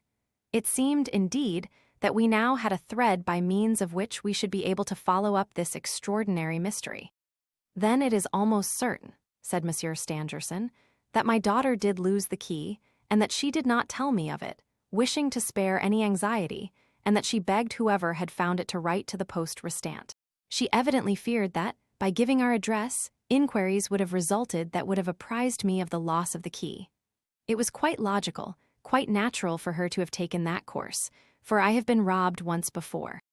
Where was that and when? Asked the chief of the Sûreté. Oh, many years ago, in America, in Philadelphia. There were stolen from my laboratory the drawings of 2 inventions that might have made the fortune of a man. Not only have I never learnt who the thief was, but I have never heard even a word of the object of the robbery, doubtless because, in order to defeat the plans of the person who had robbed me, I myself brought these 2 inventions before the public, and so rendered the robbery of no avail. From that time on I have been very careful to shut myself in when I am at work. The bars to these windows, the lonely situation of this pavilion, this cabinet, which I had specially constructed, this special lock, this unique key, all are precautions against fears inspired by a sad experience. Most interesting, remarked Monsieur Dax. Monsieur Rouletabille asked about the reticule. Neither Monsieur Stangerson nor Daddy Jacques had seen it for several days, but a few hours later we learned from Mademoiselle Stangerson herself that the reticule had either been stolen from her or she had lost it. She further corroborated all that had passed just as her father had stated. She had gone to the post-restant and on the 23rd of October had received a letter which, she affirmed, contained nothing but a vulgar pleasantry, which she had immediately burned. To return to our examination, or rather to our conversation. I must state that the chief of the Sûreté, having inquired of Monsieur Stangerson under what conditions his daughter had gone to Paris on the 20th of October, we learned that Monsieur Robert Darzac had accompanied her, and Darzac had not been again seen at the château from that time to the day after the crime had been committed. The fact that Monsieur Darzac was with her in the Grands Magasins de la Louvre when the reticule disappeared could not pass unnoticed, and, it must be said, strongly awakened our interest. This conversation between magistrates, accused, victim, witnesses, and journalist was coming to a close when quite a theatrical sensation, an incident of a kind displeasing to Monsieur de Marquet, was produced. The officer of the gendarmes came to announce that Frédéric Larsan requested to be admitted, a request that was at once complied with. He held in his hand a heavy pair of muddy boots, which he threw on the pavement of the laboratory. Here, he said, are the boots worn by the murderer. Do you recognize them, Daddy Jacques? Daddy Jacques bent over them and, stupefied, recognized a pair of old boots which he had, some time back, thrown into a corner of his attic. He was so taken aback that he could not hide his agitation. Then, pointing to the handkerchief in the old man's hand, Frédéric Larsan said, "That's a handkerchief, astonishingly, like the one found in the Yellow Room." "I know," said Daddy Jacques, trembling, "they are almost alike." "And then," continued Frédéric Larsan, "the old Basque cap also found in the Yellow Room might at one time have been worn by Daddy Jacques himself. All this, gentlemen, proves, I think, that the murderer wished to disguise his real personality. He did it in a very clumsy way, or, at least, so it appears to us. Don't be alarmed, Daddy Jacques. We are quite sure that you were not the murderer. You never left the side of Monsieur Stangerson. But if Monsieur Stangerson had not been working that night, and had gone back to the château after parting with his daughter, and Daddy Jacques had gone to sleep in his attic, no one would have doubted that he was the murderer. He owes his safety, therefore, to the tragedy having been enacted too soon. The murderer, no doubt, from the silence in the laboratory, imagined that it was empty, and that the moment for action had come. The man who had been able to introduce himself here so mysteriously and to leave so many evidences against Daddy Jacques was, there can be no doubt, familiar with the house. At what hour exactly he entered, whether in the afternoon or in the evening, I cannot say. One familiar with the proceedings and persons of this pavilion could choose his own time for entering the Yellow Room. He could not have entered it if anybody had been in the laboratory, said Monsieur de Marquet. How do we know that? Replied Larsan. There was the dinner in the laboratory, the coming and going of the servants in attendance. There was a chemical experiment being carried on between 10 and 11 o'clock, with Monsieur Stangerson, his daughter, and Daddy Jacques engaged at the furnace in a corner of the high chimney. Who can say that the murderer, an intimate, a friend, did not take advantage of that moment to slip into the Yellow Room after having taken off his boots in the lavatory? It is very improbable, said Monsieur Stangerson. Doubtless, but it is not impossible. I assert nothing. As to the escape from the pavilion, that's another thing, the most natural thing in the world. For a moment, Frédéric Larsan paused, a moment that appeared to us a very long time. The eagerness with which we awaited what he was going to tell us may be imagined. I have not been in the Yellow Room, he continued, but I take it for granted that you have satisfied yourselves that he could have left the room only by way of the door. It is by the door, then, that the murderer made his way out. At what time? At the moment when it was most easy for him to do so. At the moment when it became most explainable, so completely explainable that there can be no other explanation. Let us go over the moments which followed after the crime had been committed. There was the first moment, when Monsieur Stangerson and Daddy Jacques were close to the door, ready to bar the way. There was the second moment, during which Daddy Jacques was absent and Monsieur Stangerson was left alone before the door. There was a third moment, when Monsieur Stangerson was joined by the concierge. There was a fourth moment, during which Monsieur Stangerson, the concierge and his wife and Daddy Jacques were before the door. There was a fifth moment, during which the door was burst open and the Yellow Room entered. The moment at which the flight is explainable is the very moment when there was the least number of persons before the door. There was one moment when there was but one person, Monsieur Stangerson, unless a complicity of silence on the part of Daddy Jacques is admitted, in which I do not believe. The door was opened in the presence of Monsieur Stangerson alone, and the man escaped.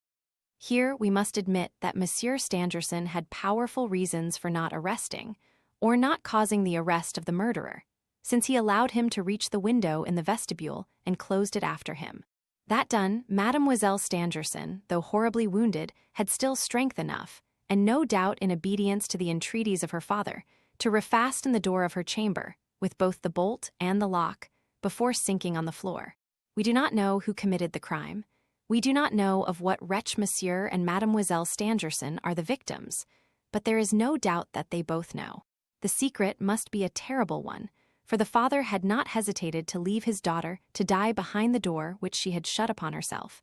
Terrible for him to have allowed the assassin to escape. For there is no other way in the world to explain the murderer's flight from the Yellow Room. The silence which followed this dramatic and lucid explanation was appalling. We all of us felt grieved for the illustrious professor, so driven into a corner by the pitiless logic of Frédéric Larsan, so forced to confess the whole truth of his martyrdom or to keep silent, and thus make a yet more terrible admission. The man himself, a veritable statue of sorrow, raised his hand with a gesture so solemn that we bowed our heads to it as before something sacred.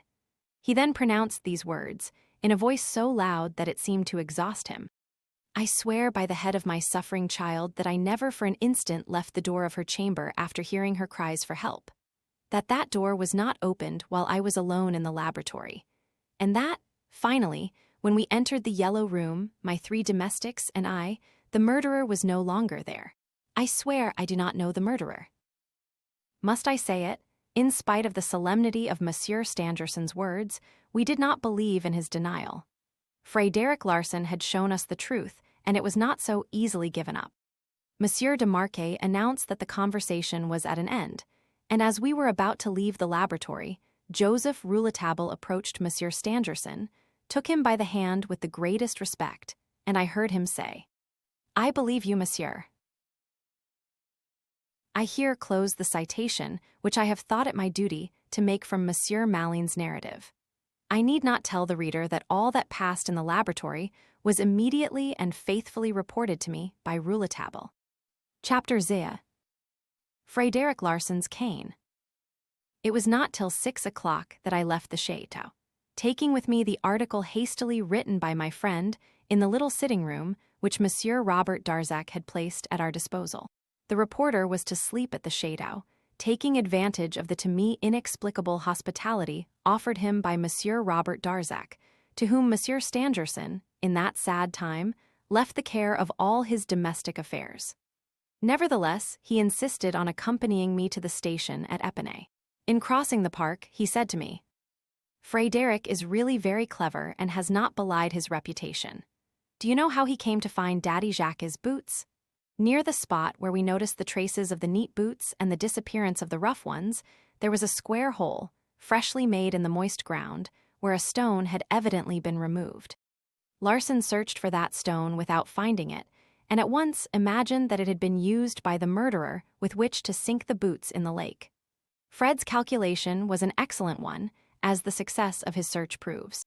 That escaped me, but my mind was turned in another direction by the large number of false indications of his track which the murderer left, and by the measure of the black footmarks corresponding with that of Daddy Jacques' boots, which I had established without his suspecting it, on the floor of the yellow room. All which was a proof, in my eyes, that the murderer had sought to turn suspicion on to the old servant. Up to that point, Larsan and I are in accord, but no further. It is going to be a terrible matter, for I tell you he is working on wrong lines, and I must fight him with nothing." I was surprised at the profoundly grave accent with which my young friend pronounced the last words. He repeated, "Yes, terrible, terrible, for it is fighting with nothing when you have only an idea to fight with." At that moment we passed by the back of the chateau. Night had come. A window on the first floor was partly open. A feeble light came from it, as well as some sounds which drew our attention. We approached until we had reached the side of a door that was situated just under the window. Rouletabille, in a low tone, made me understand that this was the window of Mademoiselle Stangerson's chamber. The sounds which had attracted our attention ceased, then were renewed for a moment, and then we heard stifled sobs. We were only able to catch these words, which reached us distinctly. "My poor Robert," Rouletabille whispered in my ear. If we only knew what was being said in that chamber, my inquiry would soon be finished. He looked about him. The darkness of the evening enveloped us. We could not see much beyond the narrow path bordered by trees which ran behind the chateau. The sobs had ceased. "If we can't hear, we may at least try to see," said Rouletabille. And making a sign to me to deaden the sound of my steps, he led me across the path to the trunk of a tall beech tree, the white bole of which was visible in the darkness. This tree grew exactly in front of the window in which we were so much interested, its lower branches being on a level with the first floor of the chateau. From the height of those branches, one might certainly see what was passing in Mademoiselle Stangerson's chamber. Evidently that was what Rouletabille thought, for, enjoining me to remain hidden, he clasped the trunk with his vigorous arms and climbed up. I soon lost sight of him amid the branches, and then followed a deep silence. In front of me, the open window remained lighted, and I saw no shadow move across it. I listened, and presently from above me these words reached my ears. "After you. After you, pray." Somebody was overhead, speaking, exchanging courtesies. What was my astonishment to see on the slippery column of the tree 2 human forms appear and quietly slip down to the ground. Rouletabille had mounted alone and had returned with another. "Good evening, Monsieur St. Clair." It was Frédéric Larsan. The detective had already occupied the post of observation when my young friend had thought to reach it alone. Neither noticed my astonishment.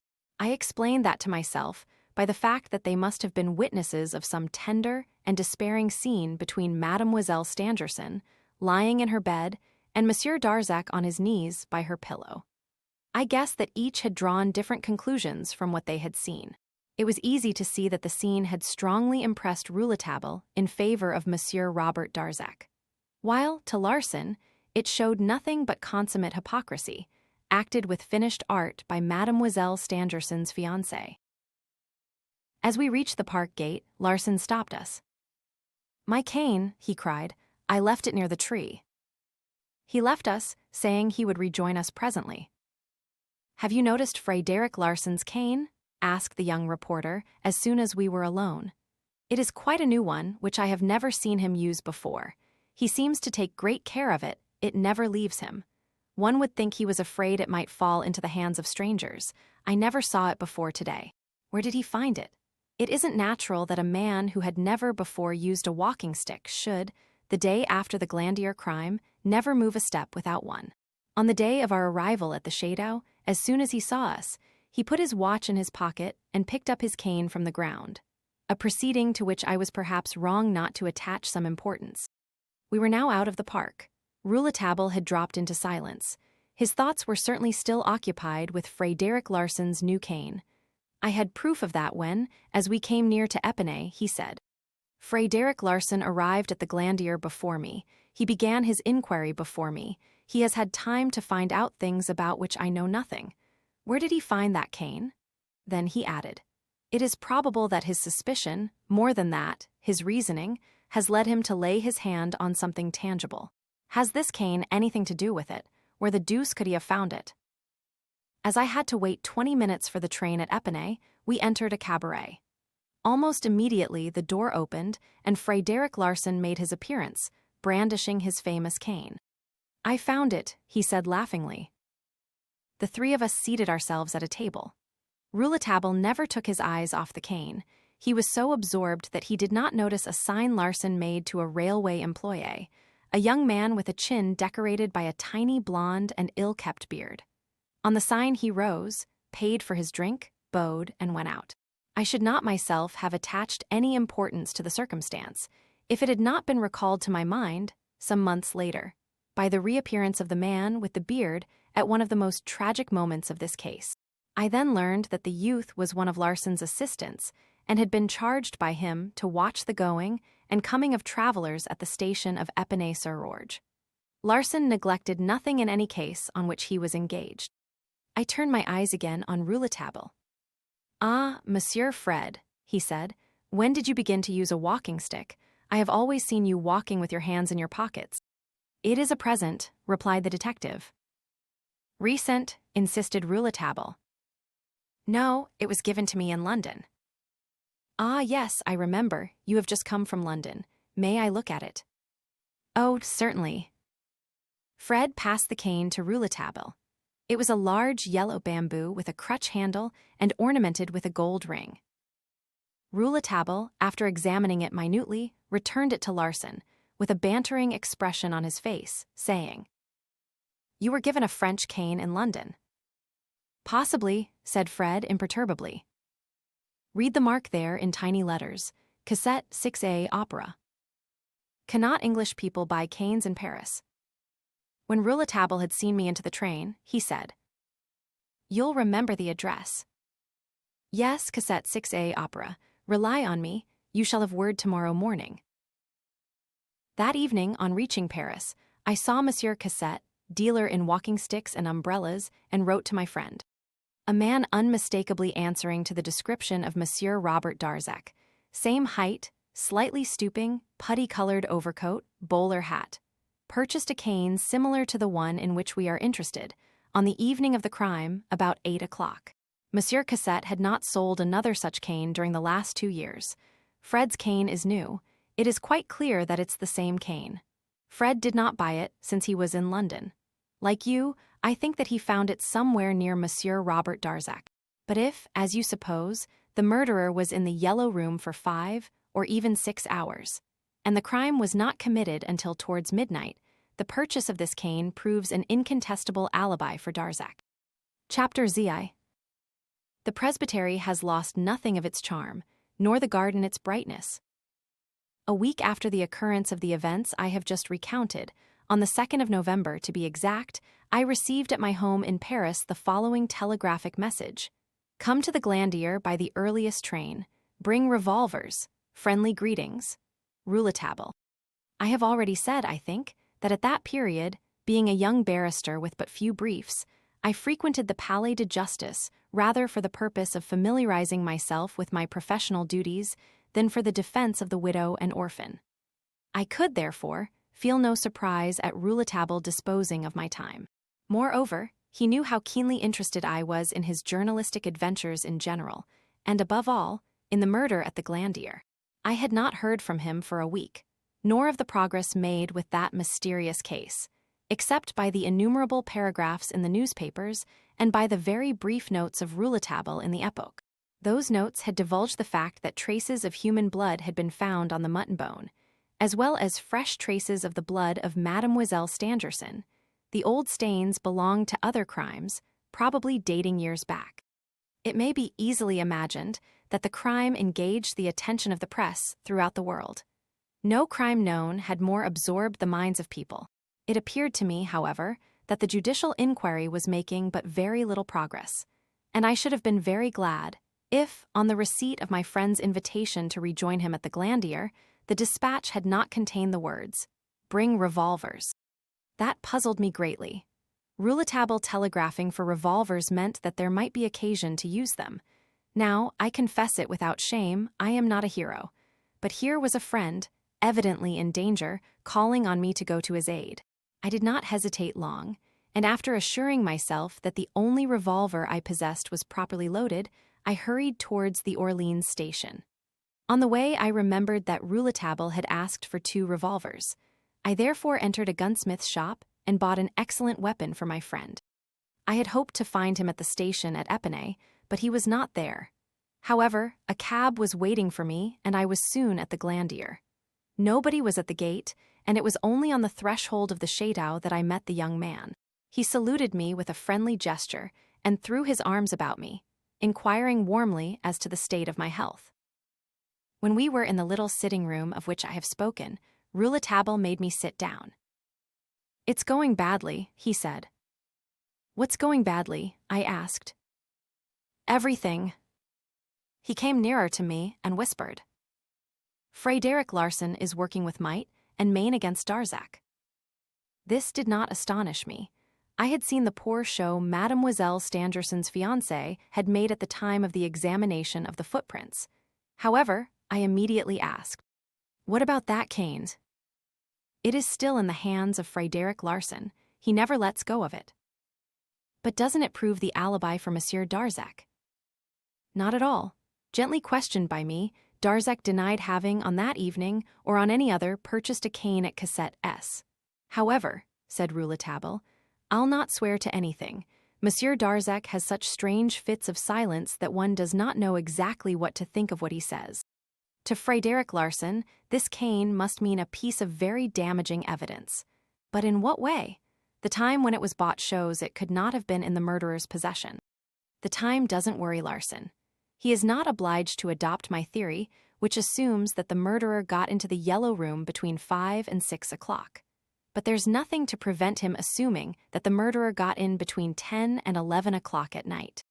At that hour, Monsieur and Mademoiselle Stangerson, assisted by Daddy Jacques, were engaged in making an interesting chemical experiment in the part of the laboratory taken up by the furnaces. Larsan says, unlikely as that may seem, that the murderer may have slipped behind them. He has already got the examining magistrate to listen to him. When one looks closely into it, the reasoning is absurd, seeing that the intimate, if there is one, must have known that the professor would shortly leave the pavilion, and that the friend had only to put off operating till after the professor's departure. Why should he have risked crossing the laboratory while the professor was in it? And then, when he had got into the Yellow Room? There are many points to be cleared up before Larsan's theory can be admitted. I shan't waste my time over it, for my theory won't allow me to occupy myself with mere imagination. Only, as I am obliged for the moment to keep silent, and Larsan sometimes talks, he may finish by coming out openly against Monsieur Darzac. If I'm not there, added the young reporter proudly, for there are surface evidences against Darzac, much more convincing than the cane, which remains incomprehensible to me, all the more so as Larsan does not in the least hesitate to let Darzac see him with it. I understand many things in Larsan's theory, but I can't make anything of that cane. Is he still at the Chateau? Yes, he hardly ever quits it. He sleeps there, as I do, at the request of Monsieur Stangerson, who has done for him what Monsieur Robert Darzac has done for me. In spite of the accusation made by Larson that Monsieur Stangerson knows who the murderer is, he yet affords him every facility for arriving at the truth, just as Darzac is doing for me. But you are convinced of Darzac's innocence. At one time, I did believe in the possibility of his guilt. That was when we arrived here for the first time. The time has come for me to tell you what has passed between Monsieur Darzac and myself. Here Rouletabille interrupted himself and asked me if I had brought the revolvers. I showed him them. Having examined both, he pronounced them excellent and handed them back to me. Shall we have any use for them? I asked. No doubt this evening. We shall pass the night here, if that won't tire you. On the contrary, I said with an expression that made Rouletabille laugh. No, no, he said. This is no time for laughing. You remember the phrase which was the open sesame of this chateau full of mystery. Yes, I said, perfectly. The presbytery has lost nothing of its charm, nor the garden its brightness. It was the phrase which you found on the half-burned piece of paper amongst the ashes in the laboratory. Yes, at the bottom of the paper, where the flame had not reached, was this date, 23rd of October. Remember this date, it is highly important. I am now going to tell you about that curious phrase. On the evening before the crime, that is to say, on the 23rd, Monsieur and Mademoiselle Stangerson were at a reception at the Elysée. I know that, because I was there on duty, having to interview one of the savants of the Academy of Philadelphia, who was being feted there. I had never before seen either Monsieur or Mademoiselle Stangerson. I was seated in the room which precedes the Salon des Ambassadeurs, and, tired of being jostled by so many noble personages, I had fallen into a vague reverie when I scented near me the perfume of the lady in black. Do you ask me, what is the perfume of the lady in black? It must suffice you to know that it is a perfume of which I am very fond, because it was that of a lady who had been very kind to me in my childhood, a lady whom I had always seen dressed in black. The lady who, that evening, was scented with the perfume of the lady in black was dressed in white. She was wonderfully beautiful. I could not help rising and following her. An old man gave her his arm, and, as they passed, I heard voices say, Professor Stangerson and his daughter. It was in that way I learned who it was I was following. They met Monsieur Robert Darzac, whom I knew by sight. Professor Stangerson, accosted by Mr. Arthur William Rance, one of the American savants, seated himself in the great gallery, and Monsieur Robert Darzac led Mademoiselle Stangerson into the conservatory. I followed. The weather was very mild that evening. The garden doors were open. Mademoiselle Stangerson threw a fichu shawl over her shoulders, and I plainly saw that it was she who was begging Monsieur Darzac to go with her into the garden. I continued to follow, interested by the agitation plainly exhibited by the bearing of Monsieur Darzac. They slowly passed along the wall abutting on the Avenue Marigny. I took the central alley, walking parallel with them, and then crossed over for the purpose of getting nearer to them. The night was dark, and the grass deadened the sound of my steps. They had stopped under the vacillating light of a gas jet and appeared to be both bending over a paper held by Mademoiselle Stangerson, reading something which deeply interested them. I stopped in the darkness and silence. Neither of them saw me, and I distinctly heard Mademoiselle Stangerson repeat, as she was refolding the paper, "The presbytery has lost nothing of its charm, nor the garden its brightness." It was said in a tone at once mocking and despairing, and was followed by a burst of such nervous laughter that I think her words will never cease to sound in my ears. But another phrase was uttered by Monsieur Robert Darzac. "Must I commit a crime, then, to win you?" He was in an extraordinarily agitated state. He took the hand of Mademoiselle Stangerson and held it for a long time to his lips, and I thought, from the movement of his shoulders, that he was crying. Then they went away. When I returned to the great gallery, continued Rouletabille, I saw no more of Monsieur Robert Darzac, and I was not to see him again until after the tragedy at the Glandier. Mademoiselle was near Mr. Rance, who was talking with much animation, his eyes, during the conversation, glowing with a singular brightness. Mademoiselle Stangerson, I thought, was not even listening to what he was saying, her face expressing perfect indifference. His face was the red face of a drunkard. When Monsieur and Mademoiselle Stangerson left, he went to the bar and remained there. I joined him and rendered him some little service in the midst of the pressing crowd. He thanked me and told me he was returning to America 3 days later, that is to say, on the 26th, the day after the crime. I talked with him about Philadelphia. He told me he had lived there for 25 years, and that it was there he had met the illustrious Professor Stangerson and his daughter.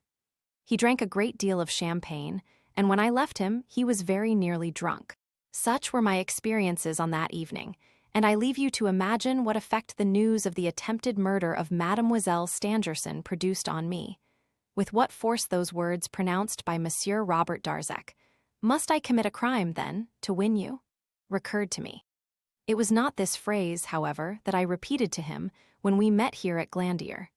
The sentence of the presbytery and the bright garden sufficed to open the gate of the chateau.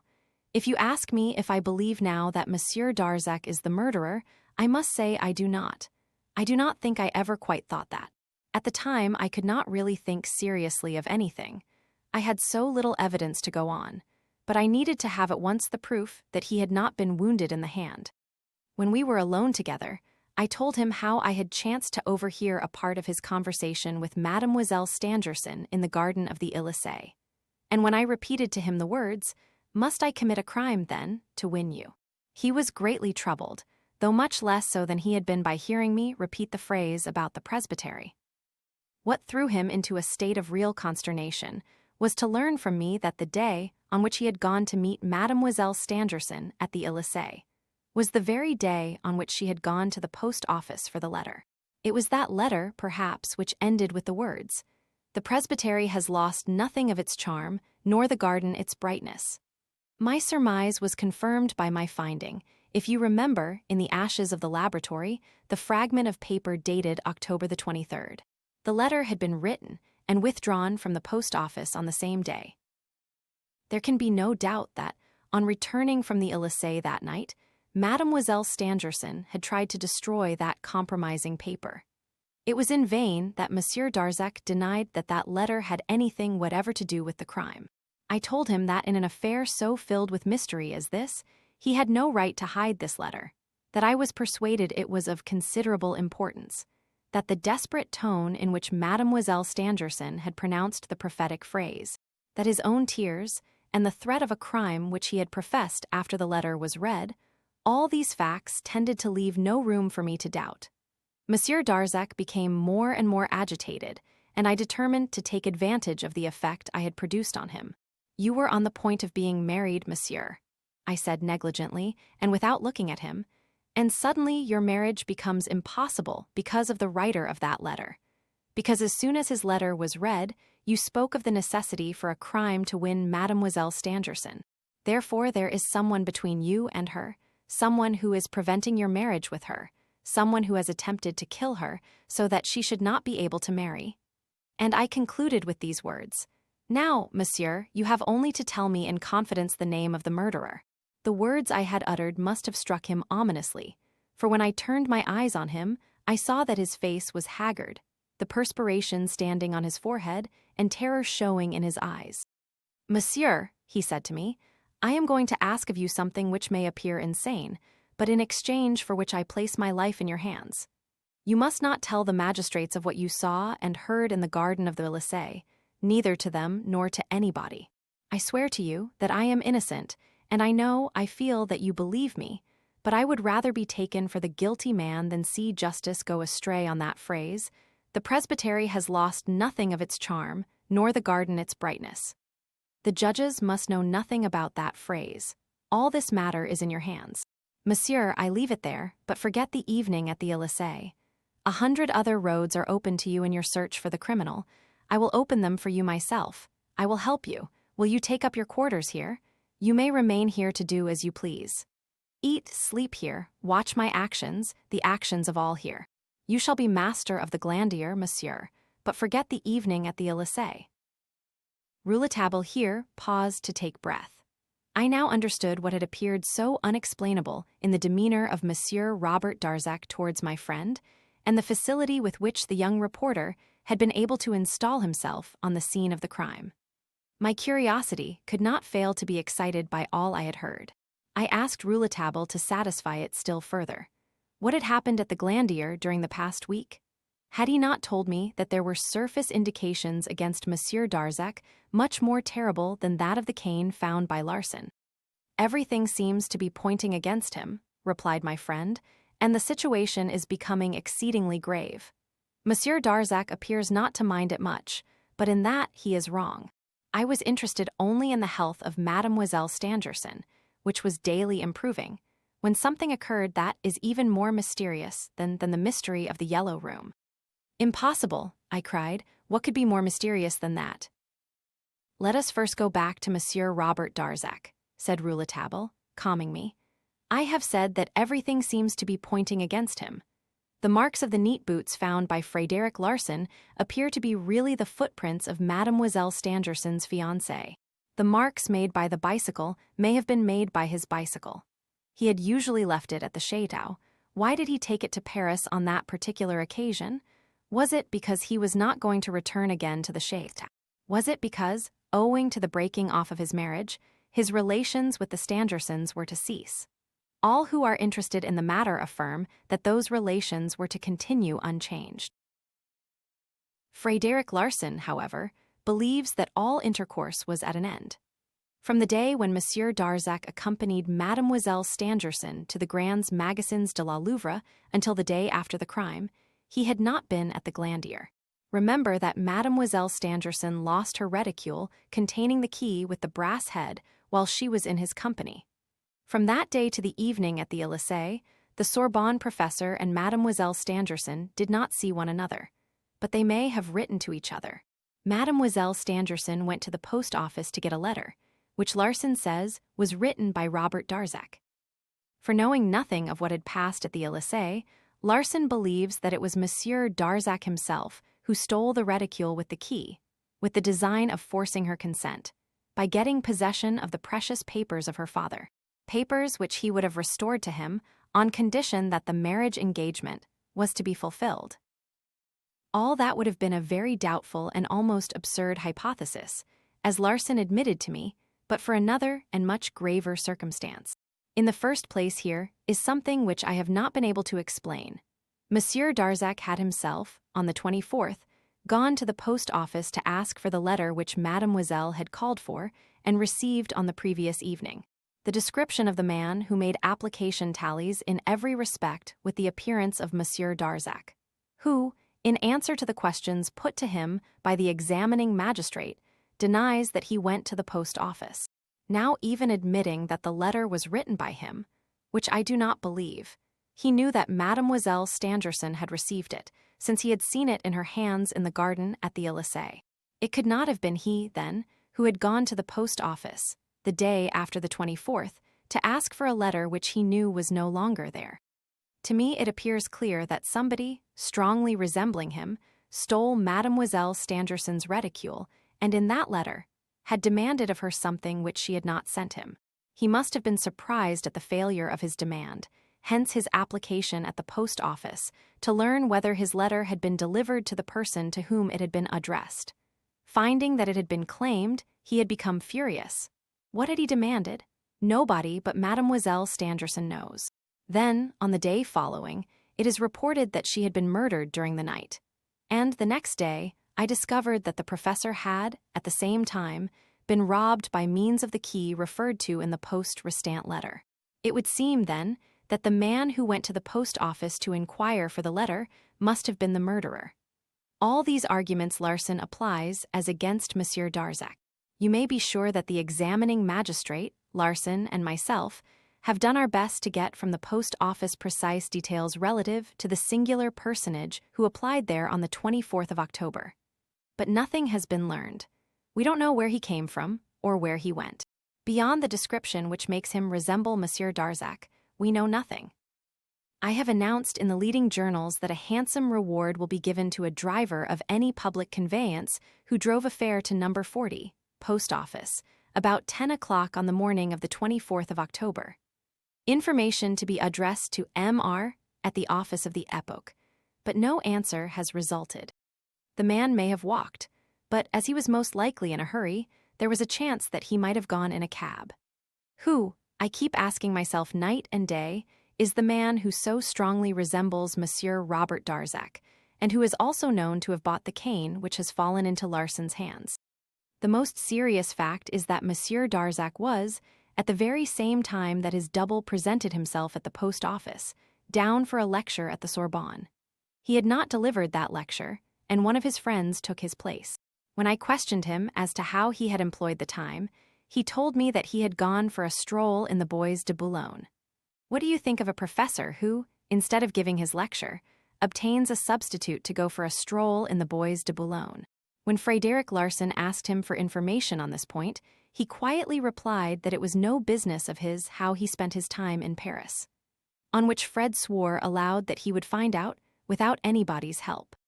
All this seems to fit in with Fred's hypothesis, namely, that Monsieur Stangerson allowed the murderer to escape in order to avoid a scandal. The hypothesis is further substantiated by the fact that Darzac was in the Yellow Room and was permitted to get away. That hypothesis I believe to be a false one. Larsan is being misled by it, though that would not displease me did it not affect an innocent person. Now does that hypothesis really mislead Frédéric Larsan? That is the question, that is the question. Perhaps he is right, I cried, interrupting Rouletabille. Are you sure that Monsieur Darzac is innocent? It seems to me that these are extraordinary coincidences. Coincidences, replied my friend, are the worst enemies to truth. What does the examining magistrate think now of the matter? Monsieur de Marquet hesitates to accuse Monsieur Darzac in the absence of absolute proofs. Not only would he have public opinion wholly against him, to say nothing of the Sorbonne, but Monsieur and Mademoiselle Stangerson. She adores Monsieur Robert Darzac. Indistinctly as she saw the murderer, it would be hard to make the public believe that she could not have recognized him if Darzac had been the criminal.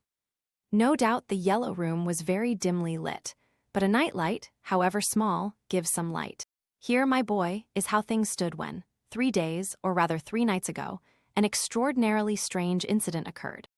Chapter Ziv. I expect the assassin this evening. I must take you, said Rouletabille, so as to enable you to understand, to the various scenes.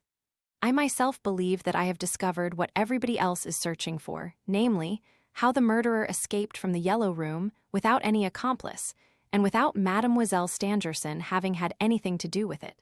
But so long as I am not sure of the real murderer, I cannot state the theory on which I am working. I can only say that I believe it to be correct, and in any case, a quite natural and simple one. As to what happened in this place 3 nights ago, I must say it kept me wondering for a whole day and a night. It passes all belief. The theory I have formed from the incident is so absurd that I would rather matters remained as yet unexplained. Saying which the young reporter invited me to go and make the tour of the shade-out with him. The only sound to be heard was the crunching of the dead leaves beneath our feet. The silence was so intense that one might have thought the shade-out had been abandoned. The old stones, the stagnant water of the ditch surrounding the donjon, the bleak ground strewn with the dead leaves, the dark, skeleton-like outlines of the trees, all contributed to give to the desolate place, now filled with its awful mystery, an aspect the most funereal.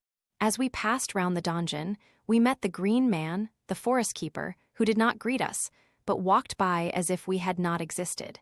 He was looking just as I had formerly seen him through the window of the donjon inn. He had still his fowling piece slung at his back, his pipe was in his mouth, and his eyeglasses on his nose. An odd kind of fish, Rouletabille said to me in a low tone. Have you spoken to him? I asked. Yes, but I could get nothing out of him. His only answers are grunts and shrugs of the shoulders. He generally lives on the first floor of the donjon, a big room that once served for an oratory. He lives like a bear, never goes out without his gun, and is only pleasant with the girls. The women, for 12 miles round, are all setting their caps at him. For the present, he is paying attention to Madame Mathieu, whose husband is keeping a lynx eye upon her in consequence. After passing the donjon, which is situated at the extreme end of the left wing, we went to the back of the château. Rouletabille, pointing to a window which I recognized as the only one belonging to Mademoiselle Stangerson's apartment, said to me, If you had been here 2 nights ago, you would have seen your humble servant at the top of a ladder, about to enter the Shadao by that window." As I expressed some surprise at this piece of nocturnal gymnastics, he begged me to notice carefully the exterior disposition of the Shadao. We then went back into the building. "I must now show you the first floor of the Shadao, where I am living," said my friend. To enable the reader the better to understand the disposition of these parts of the dwelling, I annex a plan of the first floor of the right wing, drawn by Rouletabille the day after the extraordinary phenomenon occurred, the details of which I am about to relate. 1. Position where Rouletabille placed Frédéric Larsan. 2. Position where Rouletabille placed Daddy Jacques. 3. Position where Rouletabille placed Monsieur Stangerson. 4. Window by which Rouletabille entered. 5. Window found open by Rouletabille when he left the room. He reclosed it. All the other doors and windows were shut. 6. Terrace surmounting a projecting room on the ground floor. Rouletabille motioned me to follow him up a magnificent flight of stairs, ending in a landing on the first floor. From this landing, one could pass to the right or left wing of the Shadao by a gallery opening from it. This gallery, high and wide, extended along the whole length of the building and was lit from the front of the Shadao facing the north. The rooms, the windows of which looked to the south, opened out of the gallery. Professor Stangerson inhabited the left wing of the building. Mademoiselle Stangerson had her apartment in the right wing. We entered the gallery to the right. A narrow carpet, laid on the waxed oaken floor, which shone like glass, deadened the sound of our footsteps. Rouletabille asked me, in a low tone, to walk carefully as we were passing the door of Mademoiselle Stangerson's apartment. This consisted of a bedroom, an anteroom, a small bathroom, a boudoir, and a drawing room. One could pass from one to another of these rooms without having to go by way of the gallery. The gallery continued straight to the western end of the building, where it was lit by a high window, window 2 on the plan. At about 2/3 of its length, this gallery, at a right angle, joined another gallery following the course of the right wing. The better to follow this narrative, we shall call the gallery leading from the stairs to the eastern window, the right gallery and the gallery quitting it at a right angle, the off-turning gallery, winding gallery in the plan. It was at the meeting point of the 2 galleries that Rouletabille had his chamber, adjoining that of Frédéric Larsan, the door of each opening on to the off-turning gallery, while the doors of Mademoiselle Stangerson's apartment opened into the right gallery. See the plan. Rouletabille opened the door of his room, and after we had passed in, carefully drew the bolt. I had not had time to glance round the place in which he had been installed, when he uttered a cry of surprise and pointed to a pair of eyeglasses on a side table. "What are these doing here?" he asked. I should have been puzzled to answer him. "I wonder," he said, "I wonder if this is what I have been searching for. I wonder if these are the eyeglasses from the presbytery." He seized them eagerly, his fingers caressing the glass. Then looking at me, with an expression of terror on his face, he murmured, "Oh, oh." He repeated the exclamation again and again, as if his thoughts had suddenly turned his brain. He rose and, putting his hand on my shoulder, laughed like one demented as he said, "Those glasses will drive me silly. Mathematically speaking, the thing is possible, but humanly speaking it is impossible, or afterwards. 2 light knocks struck the door. Rouletabille opened it. A figure entered. I recognized the concierge, whom I had seen when she was being taken to the pavilion for examination. I was surprised, thinking she was still under lock and key. This woman said in a very low tone, "In the grove of the parquet." Rouletabille replied, "Thanks." The woman then left. He again turned to me, his look haggard, after having carefully refastened the door, muttering some incomprehensible phrases. If the thing is mathematically possible, why should it not be humanly? And if it is humanly possible, the matter is simply awful. I interrupted him in his soliloquy. "Have they set the concierges at liberty, then?" I asked. "Yes," he replied. "I had them liberated. I needed people I could trust. The woman is thoroughly devoted to me, and her husband would lay down his life for me." "Oh ho," I said, "when will he have occasion to do it?" "This evening, for this evening I expect the murderer." "You expect the murderer this evening, then you know him."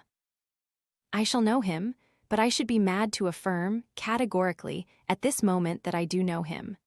The mathematical idea I have of the murderer gives results so frightful, so monstrous, that I hope it is still possible that I am mistaken.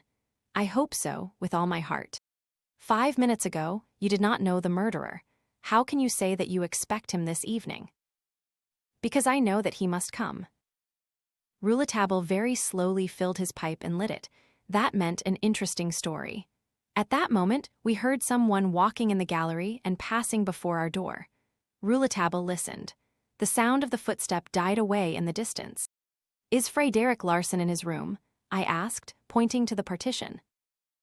"No," my friend answered. "He went to Paris this morning, still on the scent of Darzac, who also left for Paris. That matter will turn out badly. I expect that Monsieur Darzac will be arrested in the course of the next week. The worst of it is that everything seems to be in league against him. Circumstances, things, people. Not an hour passes without bringing some new evidence against him. The examining magistrate is overwhelmed by it and blind. Frédéric Larsan, however, is not a novice," I said. "I thought so," said Rouletabille, with a slightly contemptuous turn of his lips. "I fancied he was a much abler man. I had indeed a great admiration for him before I got to know his method of working. It's deplorable. He owes his reputation solely to his ability, but he lacks reasoning power. The mathematics of his ideas are very poor." I looked closely at Rouletabille and could not help smiling. On hearing this boy of 18 talking of a man who had proved to the world that he was the finest police sleuth-hound in Europe. "You smile," he said. "You are wrong. I swear I will outwit him, and in a striking way. But I must make haste about it, for he has an enormous start of me, given him by Monsieur Robert Darzac, who is this evening going to increase it still more. Think of it. Every time the murderer comes to the Château, Monsieur Darzac, by a strange fatality, absents himself and refuses to give any account of how he employs his time. Every time the assassin comes to the Château," I cried. "Has he returned then?" "Yes, during that famous night when the strange phenomenon occurred." I was now going to learn about the astonishing phenomenon to which Rouletabille had made allusion half an hour earlier without giving me any explanation of it. But I had learned never to press Rouletabille in his narratives. He spoke when the fancy took him and when he judged it to be right. He was less concerned about my curiosity than he was for making a complete summing up for himself of any important matter in which he was interested. At last, in short, rapid phrases, he acquainted me with things which plunged me into a state bordering on complete bewilderment. Indeed, the results of that still unknown science known as hypnotism, for example, were not more inexplicable than the disappearance of the matter of the murderer at the moment when 4 persons were within touch of him. I speak of hypnotism as I would of electricity, for of the nature of both we are ignorant and we know little of their laws. I cite these examples because, at the time, the case appeared to me to be only explicable by the inexplicable, that is to say, by an event outside of known natural laws. And yet, if I had had Rouletabille's brain, I should, like him, have had a presentiment of the natural explanation. For the most curious thing about all the mysteries of the Glandier case was the natural manner in which he explained them. I have among the papers that were sent me by the young man, after the affair was over, a notebook of his, in which a complete account is given of the phenomenon of the disappearance of the matter of the assassin, and the thoughts to which it gave rise in the mind of my young friend.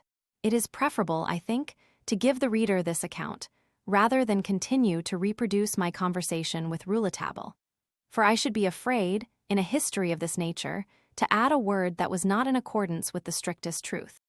Chapter XV. The Trap. Extract from the notebook of Joseph Rouletabille. "Last night, the night between the 29th and 30th of October, wrote Joseph Rouletabille, I woke up towards 1 o'clock in the morning. Was it sleeplessness or noise without? The cry of the Bert du Bon Dieu rang out with sinister loudness from the end of the park. I rose and opened the window. Cold wind and rain, opaque darkness, silence. I reclosed my window. Again the sound of the cat's weird cry in the distance. I partly dressed in haste. The weather was too bad for even a cat to be turned out in it. What did it mean, then, that imitating of the mewing of Mother Angenou, cat so near the Château? I seized a good-sized stick, the only weapon I had, and without making any noise, opened my door. The gallery into which I went was well lit by a lamp with a reflector. I felt a keen current of air, and on turning, found the window open at the extreme end of the gallery, which I call the off-turning gallery, to distinguish it from the right gallery, onto which the apartment of Mademoiselle Stangerson opened. These two galleries cross each other at right angles. Who had left that window open? Or who had come to open it? I went to the window and leaned out. 5 feet below me, there was a sort of terrace over the semicircular projection of a room on the ground floor. One could, if one wanted, jump from the window onto the terrace and allow oneself to drop from it into the court of the chateau. Whoever had entered by this road had, evidently, not had a key to the vestibule door. But why should I be thinking of my previous night's attempt with the latter?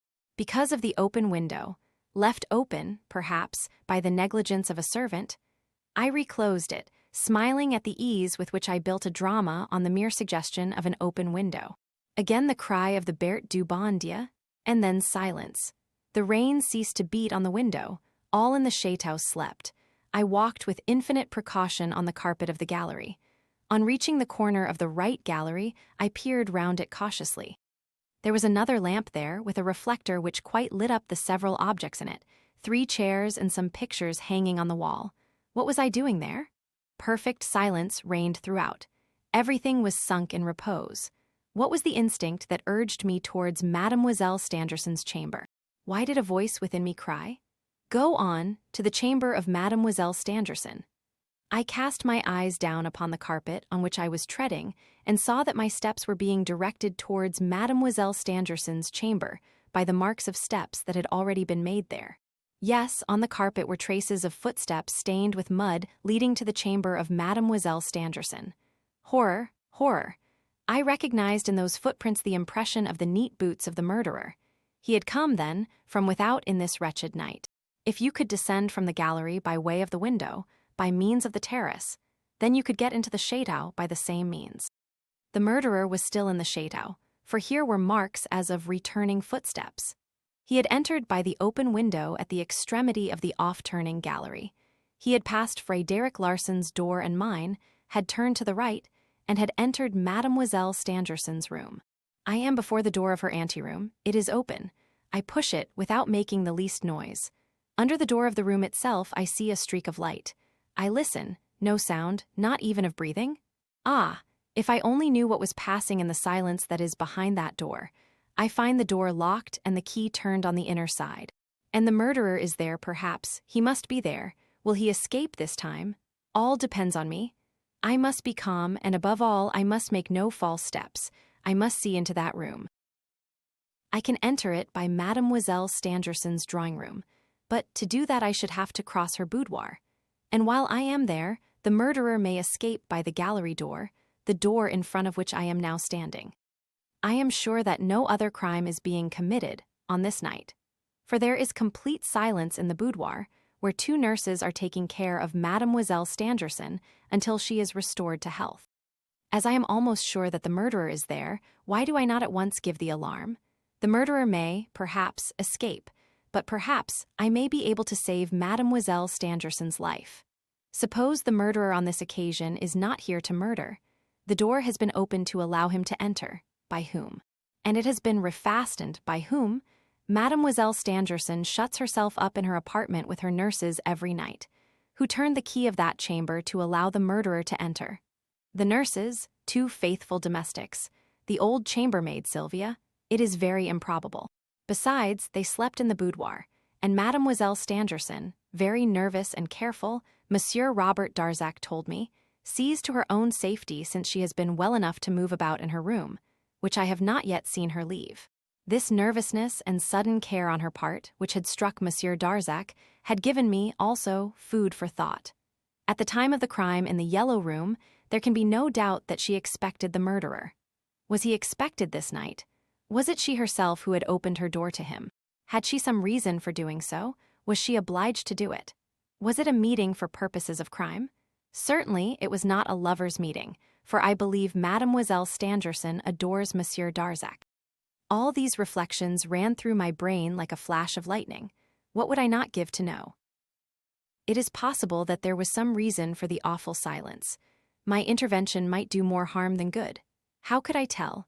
How could I know I might not any moment cause another crime, if I could only see and know, without breaking that silence?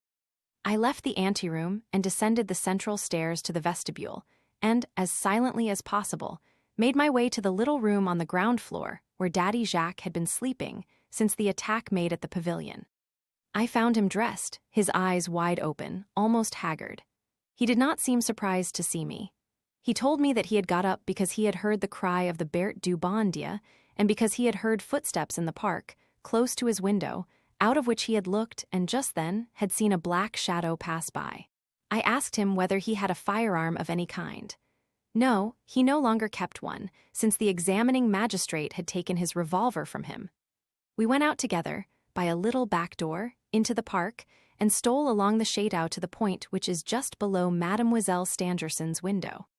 I placed Daddy Jacques against the wall, ordering him not to stir from the spot, while I, taking advantage of a moment when the moon was hidden by a cloud, moved to the front of the window, out of the patch of light which came from it, for the window was half open. If I could only know what was passing in that silent chamber. I returned to Daddy Jacques and whispered the word ladder in his ear. At first I had thought of the tree which, a week ago, served me for an observatory. But I immediately saw that, from the way the window was half opened, I should not be able to see from that point of view anything that was passing in the room, and I wanted not only to see, but to hear and to act. Greatly agitated, almost trembling, Daddy Jacques disappeared for a moment and returned without the ladder, but making signs to me with his arms, as signals to me to come quickly to him. When I got near him, he gasped, "Come." He led me round the Chateau, past the donjon. Arrived there, he said, "I went to the donjon in search of my ladder, and in the lower part of the donjon, which serves me and the gardener for a lumber room, I found the door open and the ladder gone. On coming out, that's what I caught sight of by the light of the moon." And he pointed to the further end of the Chateau, where a ladder stood resting against the stone brackets supporting the terrace, under the window which I had found open. The projection of the terrace had prevented my seeing it. Thanks to that ladder, it was quite easy to get into the off-turning gallery of the first floor, and I had no doubt of it having been the road taken by the unknown. We ran to the ladder, but at the moment of reaching it, Daddy Jacques drew my attention to the half-open door of the little semicircular room, situated under the terrace, at the extremity of the right wing of the Chateau, having the terrace for its roof. Daddy Jacques pushed the door open a little further and looked in. "He's not there," he whispered. "Who is not there?" "The forest keeper." With his lips once more to my ear, he added, "Do you know that he has slept in the upper room of the donjon ever since it was restored?" And with the same gesture he pointed to the half-open door, the ladder, the terrace, and the windows in the off-turning gallery which, a little while before, I had reclosed. What were my thoughts then? I had no time to think. I felt more than I thought. Evidently, I felt, if the forest keeper is up there in the chamber, I say, if, because at this moment, apart from the presence of the ladder and his vacant room, there are no evidences which permit me even to suspect him. If he is there, he has been obliged to pass by the ladder, and the rooms which lie behind his, in his new lodging, are occupied by the family of the steward and by the cook, and by the kitchens, which bar the way by the vestibule to the interior of the Chateau. And if he had been there during the evening on any pretext, it would have been easy for him to go into the gallery and see that the window could be simply pushed open from the outside. This question of the unfastened window easily narrowed the field of search for the murderer. He must belong to the house, unless he had an accomplice, which I do not believe he had, unless Mademoiselle Stangerson herself had seen that that window was not fastened from the inside. But then, what could be the frightful secret which made her under the necessity of doing away with obstacles that separated her from the murderer? I seized hold of the ladder, and we returned to the back of the Chateau to see if the window of the chamber was still half open. The blind was drawn, but did not join, and allowed a bright stream of light to escape and fall upon the path at our feet.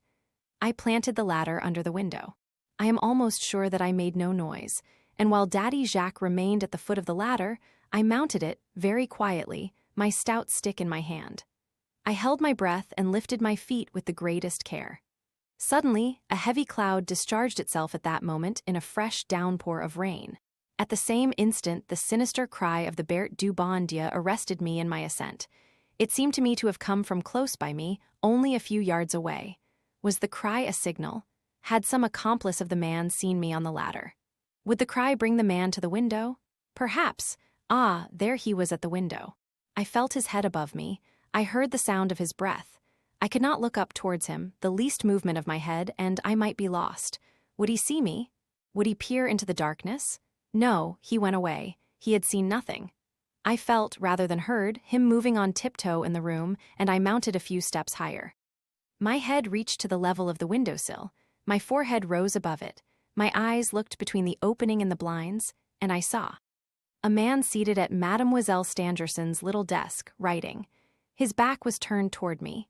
A candle was lit before him, and he bent over the flame, the light from it projecting shapeless shadows. I saw nothing but a monstrous, stooping back. Mademoiselle Stangerson herself was not there. Her bed had not been lain on. Where then was she sleeping that night? Doubtless in the side room with her women. Perhaps this was but a guess. I must content myself with the joy of finding the man alone. I must be calm to prepare my trap. But who, then, is this man writing there before my eyes, seated at the desk, as if he were in his own home? If there had not been that ladder under the window, if there had not been those footprints on the carpet in the gallery, if there had not been that open window, I might have been led to think that this man had a right to be there, and that he was there as a matter of course, and for reasons about which as yet I knew nothing. But there was no doubt that this mysterious unknown was the man of the yellow room, the man to whose murderous assault Mademoiselle Stangerson, without denouncing him, had had to submit. If I could but see his face, surprise and capture him. If I spring into the room at this moment, he will escape by the right-hand door opening into the boudoir, or crossing the drawing-room, he will reach the gallery and I shall lose him. I have him now, and in 5 minutes more he'll be safer than if I had him in a cage. What is he doing there, alone in Mademoiselle Stangerson's room? What is he writing? I descend and place the ladder on the ground. Daddy Jacques follows me. We re-enter the chateau. I send Daddy Jacques to wake Monsieur Stangerson, and instruct him to await my coming in Mademoiselle Stangerson's room, and to say nothing definite to him before my arrival. I will go and awaken Frédéric Larsan. It's a bore to have to do it, for I should have liked to work alone and to have carried off all the honors of this affair myself, right under the very nose of the sleeping detective. But Daddy Jacques and Monsieur Stangerson are old men, and I am not yet fully developed. I might not be strong enough. Larsan is used to wrestling and putting on the handcuffs. He opened his eyes swollen with sleep, ready to send me flying, without in the least believing in my reporter's fancies. I had to assure him that the man was there. That's strange, he said.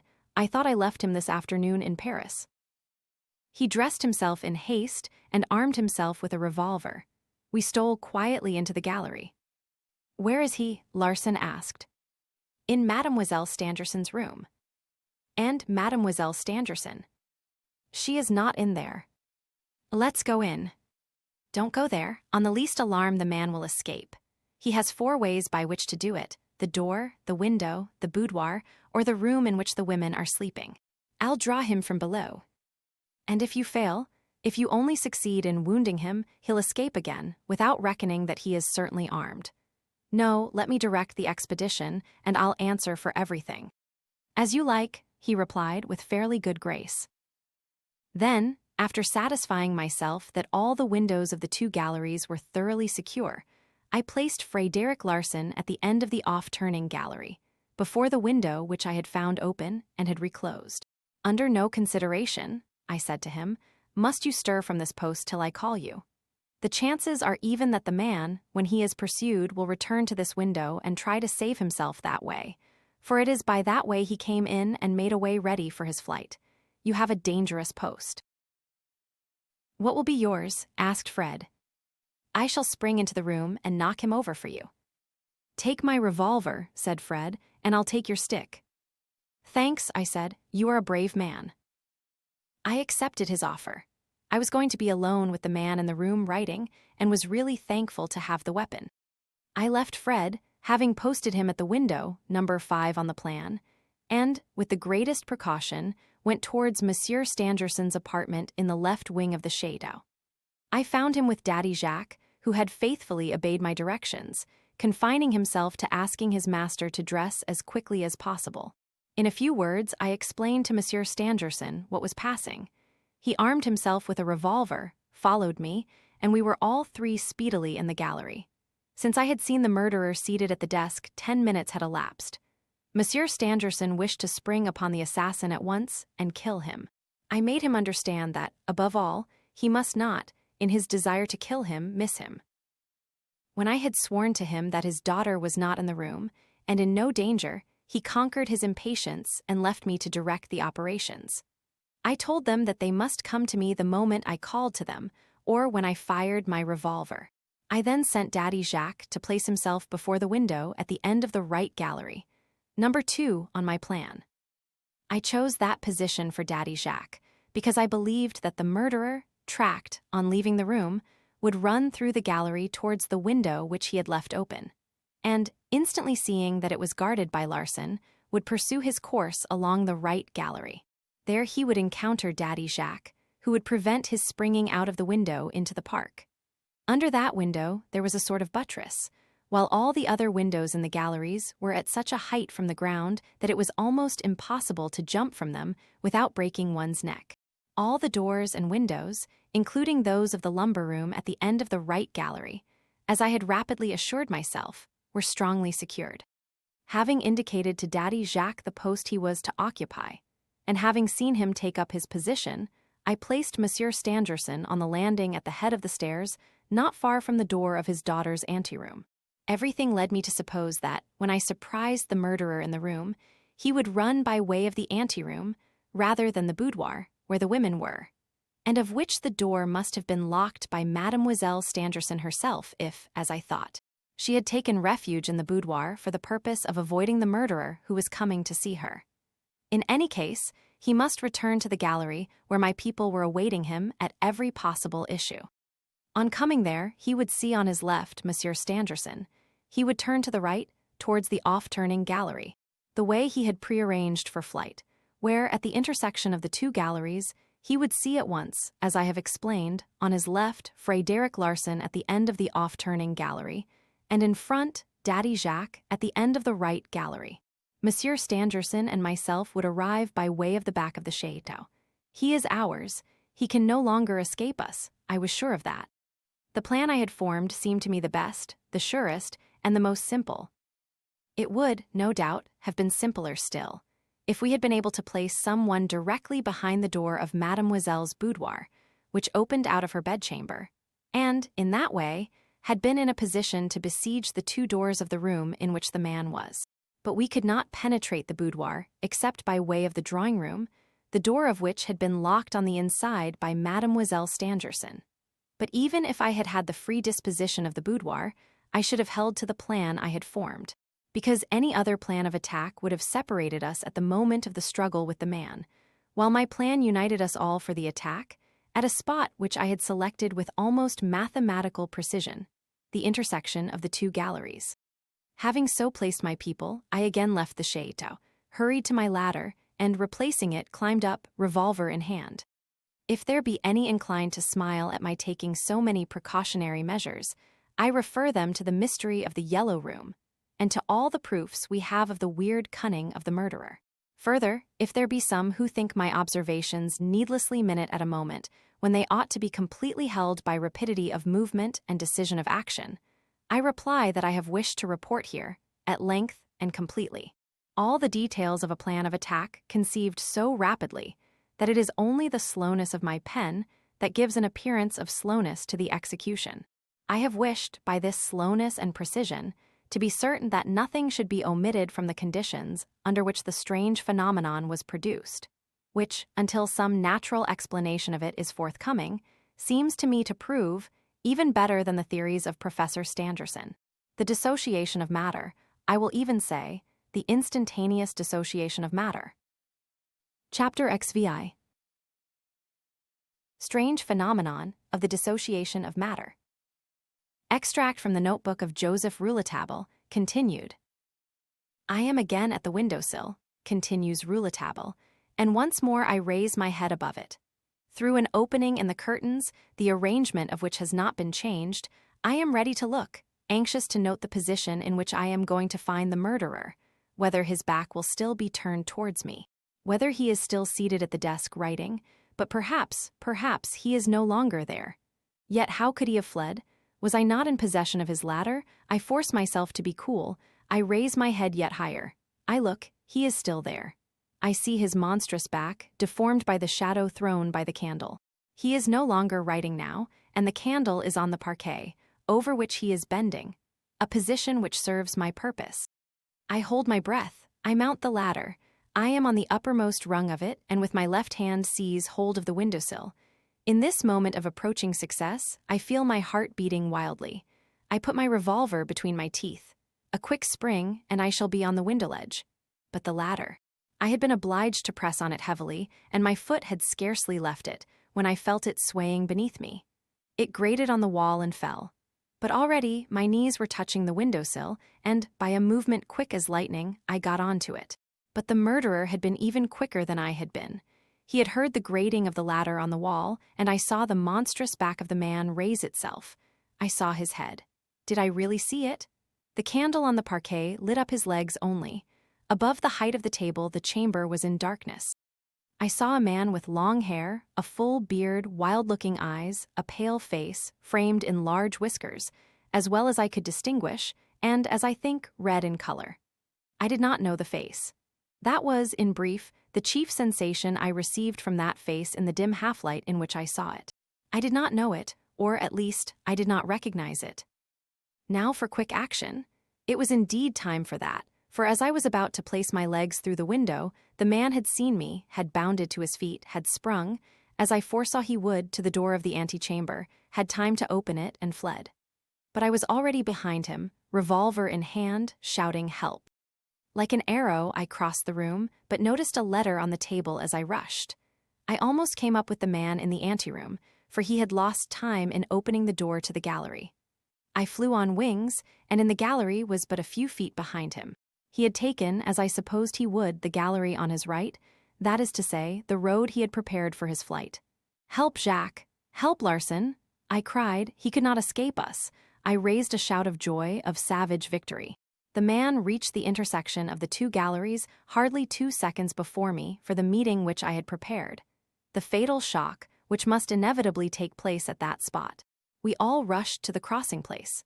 Monsieur Stangerson, and I coming from one end of the right gallery, Daddy Jacques coming from the other end of the same gallery, and Frédéric Larsan coming from the off-turning gallery. The man was not there. We looked at each other stupidly and with eyes terrified. The man had vanished like a ghost. "Where is he? Where is he?" we all asked. "It is impossible he can have escaped," I cried, my terror mastered by my anger. "I touched him," exclaimed Frédéric Larsan. "I felt his breath on my face," cried Daddy Jacques. "Where is he? Where is he?" we all cried. We raced like madmen along the two galleries. We visited doors and windows. They were closed, hermetically closed. They had not been opened. Besides, the opening of a door or window by this man whom we were hunting, without our having perceived it, would have been more inexplicable than his disappearance. Where is he? Where is he? He could not have got away by a door or a window, nor by any other way. He could not have passed through our bodies. I confess that, for the moment, I felt done for. For the gallery was perfectly lighted, and there was neither trap, nor secret door in the walls, nor any sort of hiding place. We moved the chairs and lifted the pictures. Nothing. We would have looked into a flower pot if there had been one to look into. When this mystery, thanks to Rouletabille, was naturally explained, by the help alone of his masterful mind, we were able to realize that the murderer had got away neither by a door, a window, nor the stairs, a fact which the judges would not admit. Chapter XV. The Inexplicable Gallery. Extract from the notebook of Joseph Rouletabille, continued. Mademoiselle Stangerson appeared at the door of her anteroom, continues Rouletabille's notebook. We were near her door in the gallery where this incredible phenomenon had taken place. There are moments when one feels as if one's brain were about to burst. A bullet in the head, a fracture of the skull, the seat of reason shattered. With only these can I compare the sensation which exhausted and left me void of sense. Happily, Mademoiselle Stangerson appeared on the threshold of her anteroom. I saw her, and that helped to relieve my chaotic state of mind. I breathed her. I inhaled the perfume of the lady in black, whom I should never see again. I would have given 10 years of my life, half my life, to see once more the lady in black.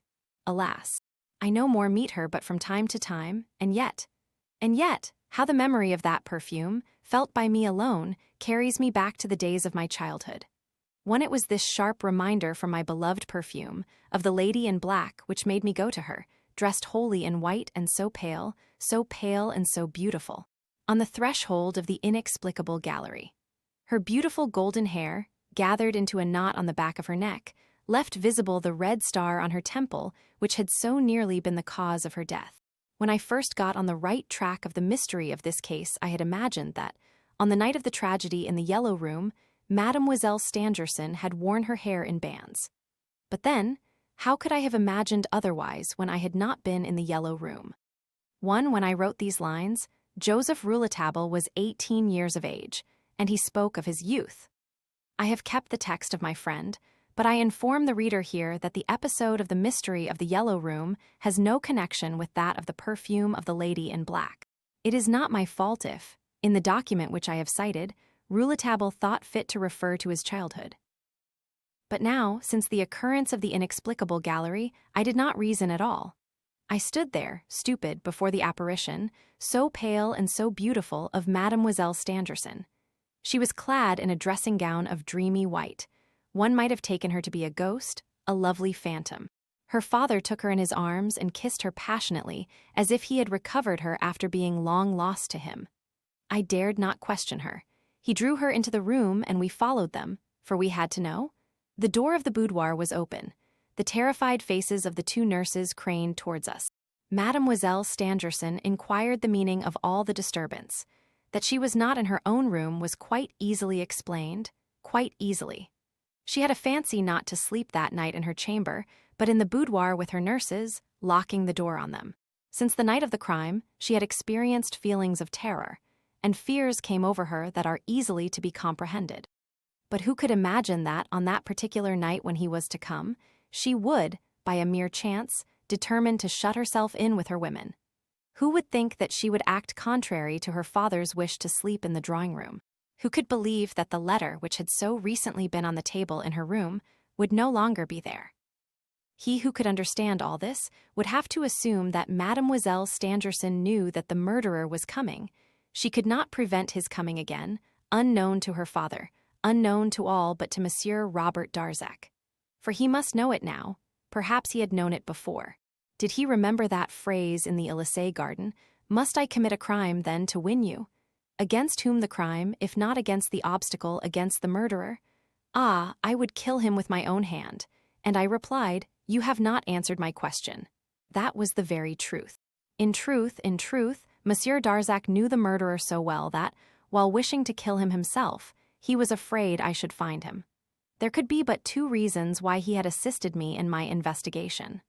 First, because I have forced him to do it, and second, because she would be the better protected. I am in the chamber, her room. I look at her, also at the place where the letter had just now been. She has possessed herself of it. It was evidently intended for her, evidently. How she trembles. Trembles at the strange story her father is telling her of the presence of the murderer in her chamber and of the pursuit.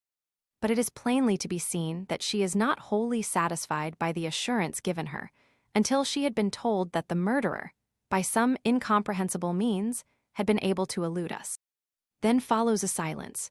What a silence! We are all there, looking at her. Her father, Larsan, Daddy Jacques, and I. What were we all thinking of in the silence? After the events of that night, of the mystery of the inexplicable gallery, of the prodigious fact of the presence of the murderer in her room, it seemed to me that all our thoughts might have been translated into the words which were addressed to her. You who know of this mystery, explain it to us, and we shall perhaps be able to save you.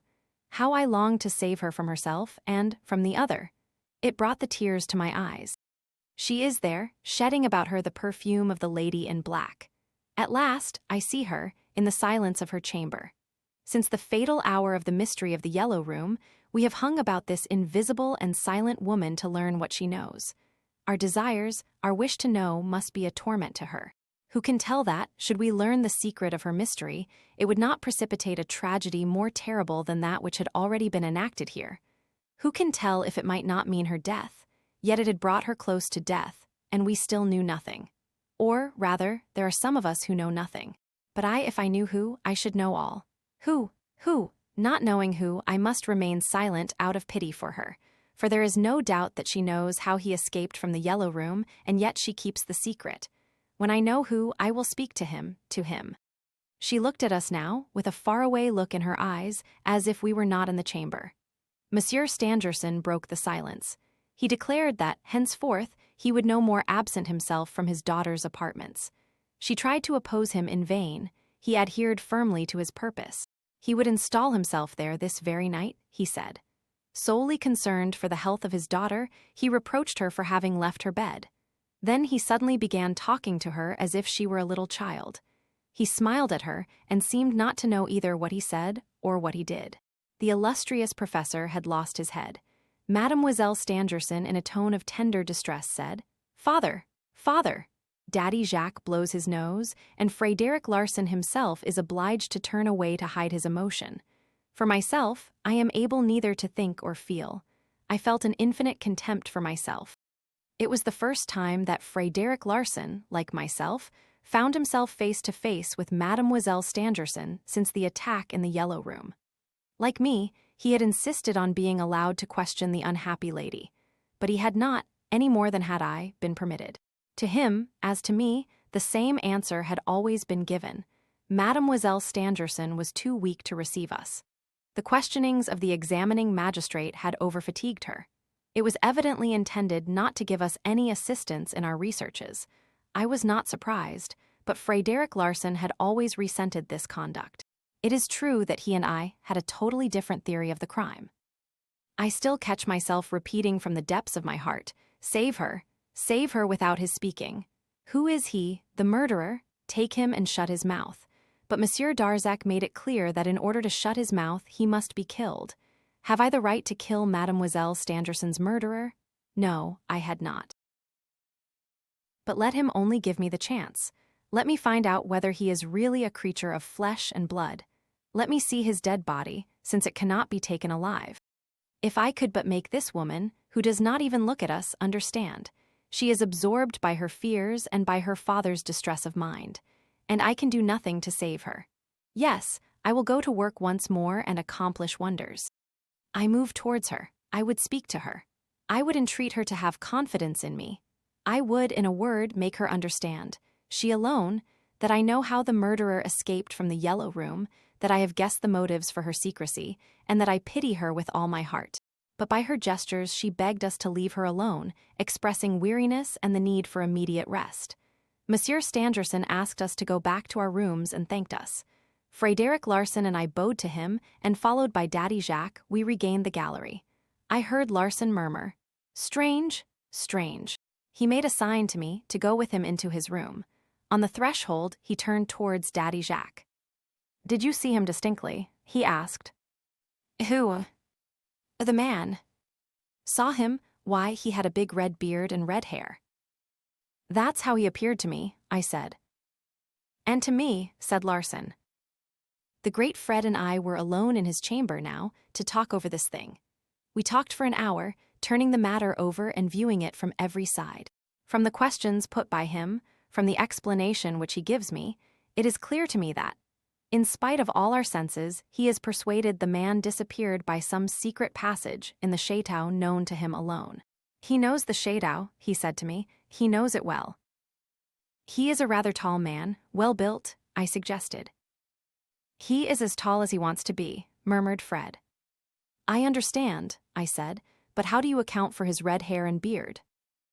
Too much beard, too much hair, false, says Fred. That's easily said. You are always thinking of Robert Darzac. You can't get rid of that idea. I am certain that he is innocent. So much the better. I hope so, but everything condemns him. Did you notice the marks on the carpet? Come and look at them. I have seen them. They are the marks of the neat boots. the same as those we saw on the border of the lake. Can you deny that they belong to Robert Darzek? Of course, one may be mistaken. Have you noticed that those footprints only go in one direction? That there are no return marks.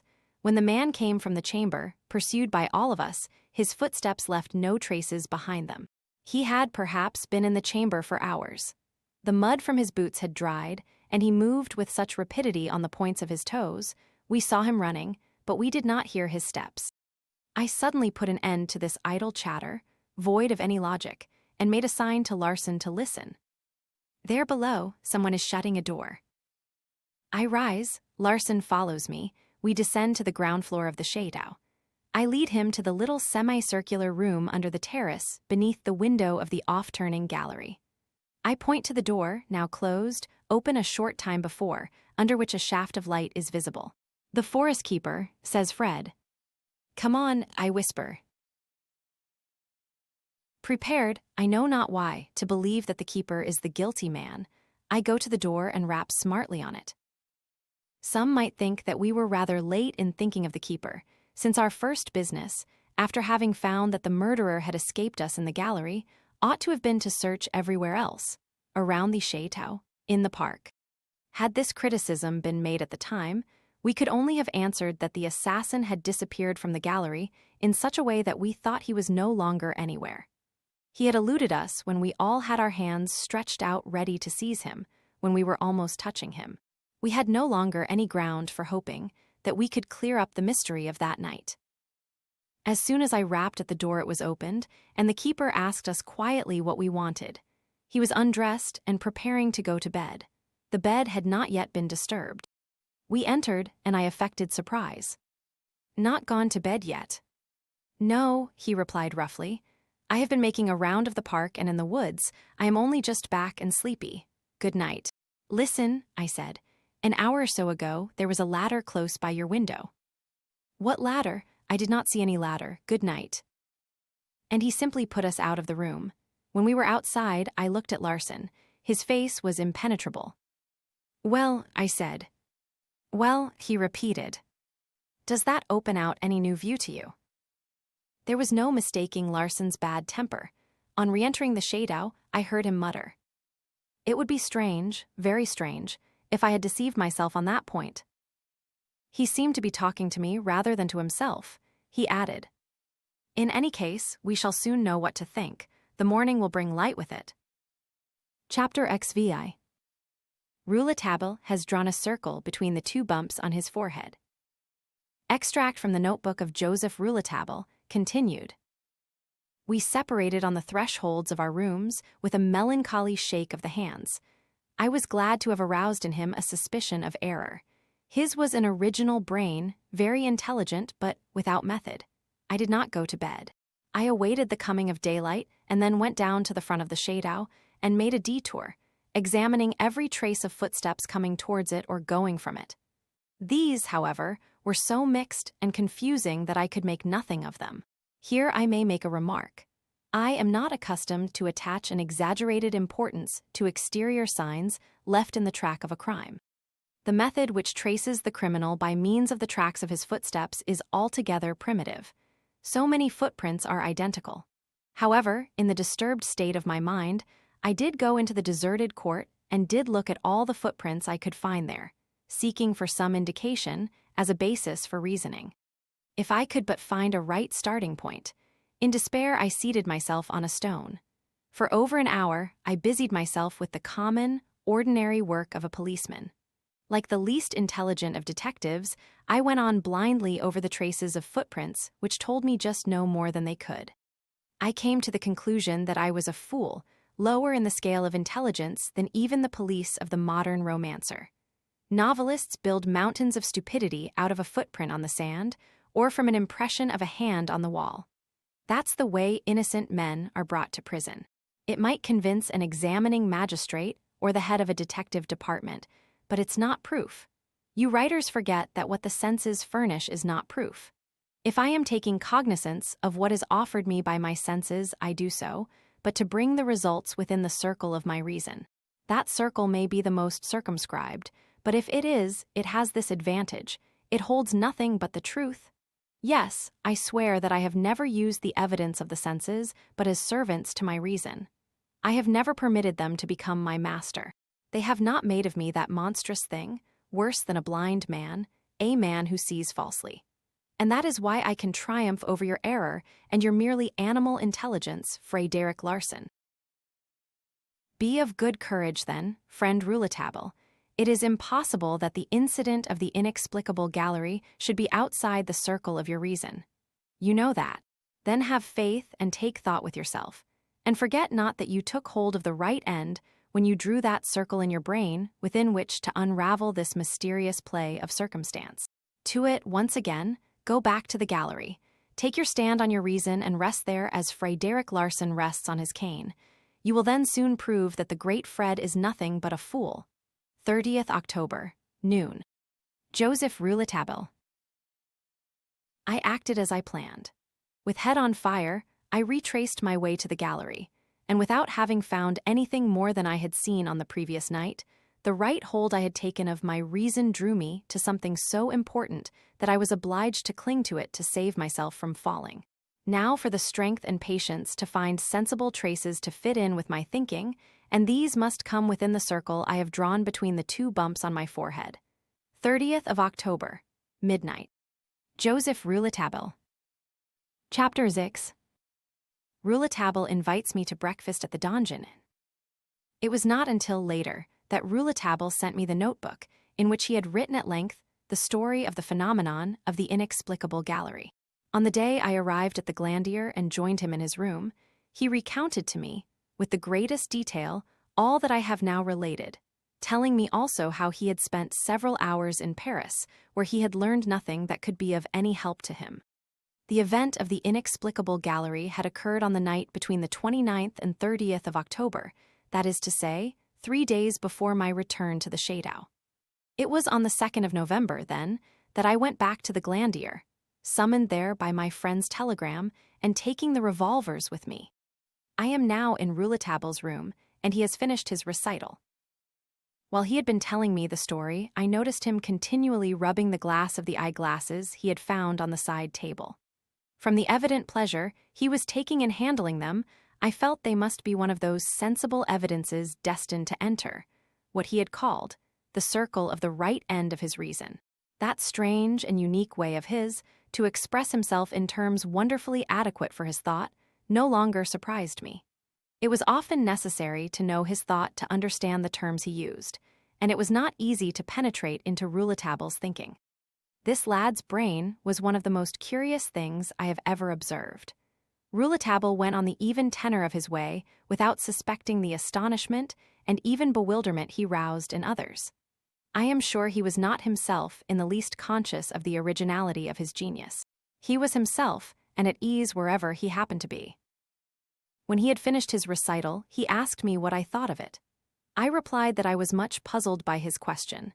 Then he begged me to try, in my turn, to take my reason in hand by the right end. Very well, I said.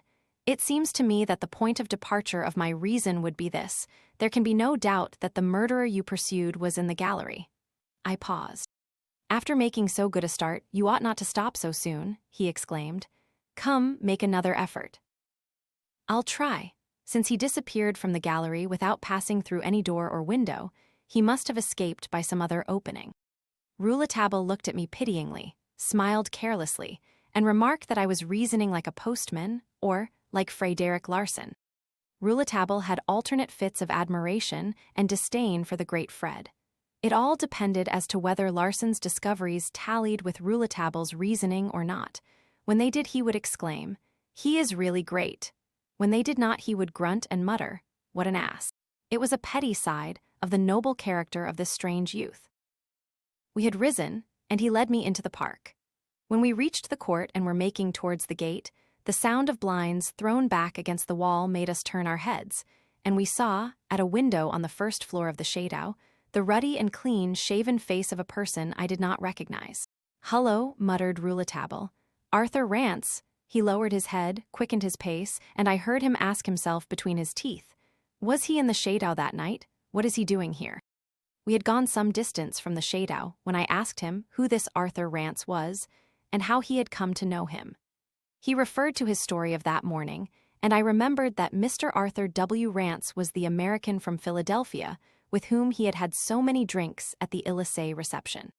But was he not to have left France almost immediately? I asked. No doubt, that's why I am surprised to find him here still, and not only in France, but above all, at the Glandier. He did not arrive this morning, and he did not get here last night. He must have got here before dinner then. Why didn't the concierges tell me? I reminded my friend, apropos of the concierges, that he had not yet told me what had led him to get them set at liberty. We were close to their lodge. Monsieur and Madame Bernier saw us coming. A frank smile lit up their happy faces. They seemed to harbor no ill feeling because of their detention. My young friend asked them at what hour Mr. Arthur Rance had arrived. They answered that they did not know he was at the Château. He must have come during the evening of the previous night, but they had not had to open the gate for him, because, being a great walker, and not wishing that a carriage should be sent to meet him, he was accustomed to get off at the little hamlet of St. Michel, from which he came to the Château by way of the forest. He reached the park by the grotto of St. Genevieve, over the little gate of which, giving on to the park, he climbed. As the concierges spoke, I saw Rouletable's face cloud over and exhibit disappointment. A disappointment, no doubt, with himself. Evidently, he was a little vexed, after having worked so much on the spot, with so minute a study of the people and events at the Glandier, that he had to learn now that Arthur Rance was accustomed to visit the Château. You say that Monsieur Arthur Rance is accustomed to come to the Château. When did he come here last? We can't tell you exactly, replied Madame Bernier. That was the name of the concierge. We couldn't know while they were keeping us in prison. Besides, as the gentleman comes to the Château, without passing through our gate, he goes away by the way he comes. Do you know when he came the first time? Oh yes, monsieur, 9 years ago. He was in France 9 years ago then, said Rouletabille. And, since that time, as far as you know, how many times has he been at the Glandier?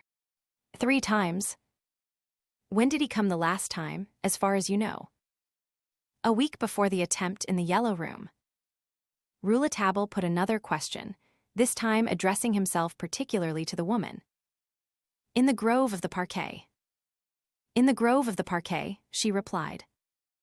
Thanks, said Rouletabille. Be ready for me this evening. He spoke the last words with a finger on his lips, as if to command silence and discretion. We left the park and took the way to the Donjon Inn. Do you often eat here? Sometimes. But you also take your meals at the Château. Yes, Larson and I are sometimes served in one of our rooms. Hasn't Monsieur Stangerson ever invited you to his own table? Never. Does your presence at the Château displease him? I don't know, but in any case, he does not make us feel that we are in his way. Doesn't he question you? Never. He is in the same state of mind as he was in at the door of the Yellow Room when his daughter was being murdered, and when he broke open the door and did not find the murderer. He is persuaded, since he could discover nothing, that there's no reason why we should be able to discover more than he did. But he has made it his duty, since Larson expressed his theory, not to oppose us. Rouletabille buried himself in thought again for some time. He aroused himself later to tell me of how he came to set the 2 concierges free. I went lately to see Monsieur Stangerson, and took with me a piece of paper on which was written, I promise, whatever others may say, to keep in my service my 2 faithful servants, Bernier and his wife. I explained to him that, by signing that document, he would enable me to compel those 2 people to speak out, and I declared my own assurance of their innocence of any part in the crime. That was also his opinion. The examining magistrate, after it was signed, presented the document to the Berniers, who then did speak. They said, what I was certain they would say, as soon as they were sure they would not lose their place. They confessed to poaching on Monsieur Stangerson's estates, and it was while they were poaching, on the night of the crime, that they were found not far from the pavilion at the moment when the outrage was being committed. Some rabbits they caught in that way were sold by them to the landlord of the Donjon Inn, who served them to his customers or sent them to Paris. That was the truth, as I had guessed from the first. Do you remember what I said on entering the Donjon Inn? We shall have to eat red meat, Now, I had heard the words on the same morning when we arrived at the park gate. You heard them also, but you did not attach any importance to them. You recollect, when we reached the park gate, that we stopped to look at a man who was running by the side of the wall, looking every minute at his watch. That was Larson. Well, behind us the landlord of the Donjon Inn, standing on his doorstep, said to someone inside, "We shall have to eat red meat now." Why that now? When you are, as I am, in search of some hidden secret, you can't afford to have anything escape you. You've got to know the meaning of everything. We had come into a rather out-of-the-way part of the country which had been turned topsy-turvy by a crime, and my reason led me to suspect every phrase that could bear upon the event of the day. Now, I took to mean, since the outrage. In the course of my inquiry, therefore, I sought to find a relation between that phrase and the tragedy. We went to the Donjon Inn for breakfast. I repeated the phrase and saw, by the surprise and trouble on Daddy Matthew's face, that I had not exaggerated its importance, so far as he was concerned. I had just learned that the concierges had been arrested. Daddy Matthew spoke of them as of dear friends, people for whom one is sorry. That was a reckless conjunction of ideas, I said to myself. Now that the concierges are arrested, we shall have to eat red meat. No more concierges, no more game.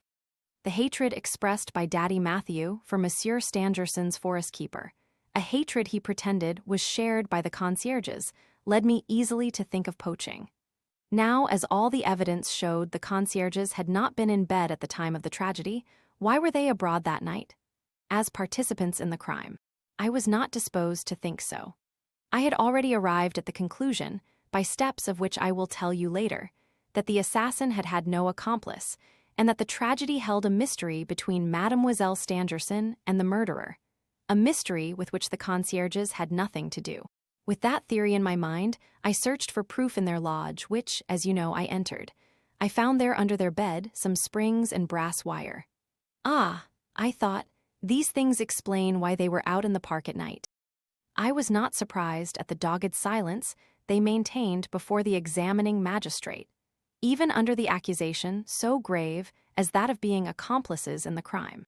Poaching would save them from the assize court, but it would lose them their places, and, as they were perfectly sure of their innocence of the crime, they hoped it would soon be established, and then their poaching might go on as usual. They could always confess later. I, however, hastened their confession by means of the document Monsieur Stangerson signed. They gave all the necessary proofs, were set at liberty, and have now a lively gratitude for me. Why did I not get them released sooner? Because I was not sure that nothing more than poaching was against them. I wanted to study the ground. As the days went by, my conviction became more and more certain. The day after the events of the inexplicable gallery, I had need of help I could rely on, so I resolved to have them released at once. That was how Joseph Rouletabille explained himself. Once more, I could not but be astonished at the simplicity of the reasoning which had brought him to the truth of the matter. Certainly this was no big thing. But I think, myself, that the young man will, one of these days, explain with the same simplicity the fearful tragedy in the Yellow Room as well as the phenomenon of the inexplicable gallery. We reached the Donjon Inn and entered it. This time we did not see the landlord, but were received with a pleasant smile by the hostess. I have already described the room in which we found ourselves, and I have given a glimpse of the charming blonde woman with the gentle eyes who now immediately began to prepare our breakfast. "How is Daddy Matthew?" asked Rouletabille. "Not much better, not much better. He is still confined to his bed." "His rheumatism still sticks to him, then?" "Yes, last night I was again obliged to give him morphine, the only drug that gives him any relief." She spoke in a soft voice. Everything about her expressed gentleness. She was, indeed, a beautiful woman, somewhat with an air of indolence, with great eyes seemingly black and blue, amorous eyes. Was she happy with her crabbed, rheumatic husband? The scene at which we had once been present did not lead us to believe that she was, yet there was something in her bearing that was not suggestive of despair. She disappeared into the kitchen to prepare our repast, leaving on the table a bottle of excellent cider. Rouletabille filled our earthenware mugs, loaded his pipe, and quietly explained to me his reason for asking me to come to the Glandier with revolvers. Yes, he said, contemplatively looking at the clouds of smoke he was puffing out. Yes, my dear boy, I expect the assassin tonight. A brief silence followed, which I took care not to interrupt, and then he went on. Last night, just as I was going to bed, Monsieur Robert Darzac knocked at my room. When he came in, he confided to me that he was compelled to go to Paris the next day, that is, this morning. The reason which made this journey necessary was at once peremptory and mysterious. It was not possible for him to explain its object to me. I go, and yet, he added, I would give my life not to leave Mademoiselle Stangerson at this moment. He did not try to hide that he believed her to be once more in danger. It will not greatly astonish me if something happens tomorrow night, he avowed, and yet I must be absent.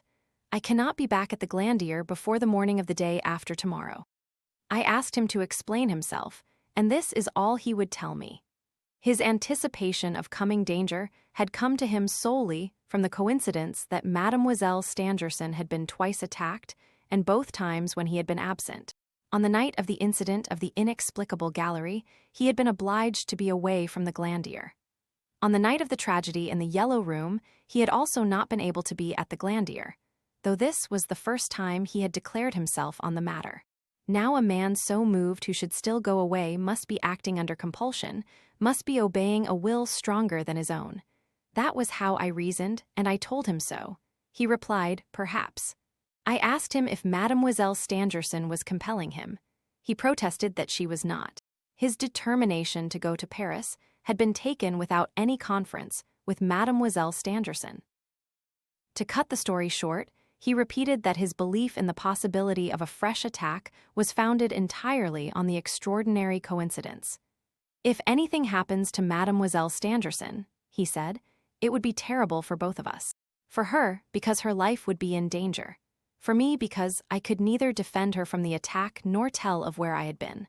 I am perfectly aware of the suspicions cast on me. The examining magistrate and Monsieur Larsan are both on the point of believing in my guilt. Larsan tracked me the last time I went to Paris, and I had all the trouble in the world to get rid of him. Why do you not tell me the name of the murderer now, if you know it? I cried. Monsieur Darzac appeared extremely troubled by my question, and replied to me in a hesitating tone. I know the name of the murderer. Why, how could I know his name? I at once replied, from Mademoiselle Stangerson. He grew so pale that I thought he was about to faint, and I saw that I had hit the right nail on the head. Mademoiselle, and he knew the name of the murderer. When he recovered himself, he said to me, I am going to leave you. Since you have been here, I have appreciated your exceptional intelligence and your unequaled ingenuity. But I ask this service of you. Perhaps I am wrong to fear an attack during the coming night, but as I must act with foresight, I count on you to frustrate any attempt that may be made.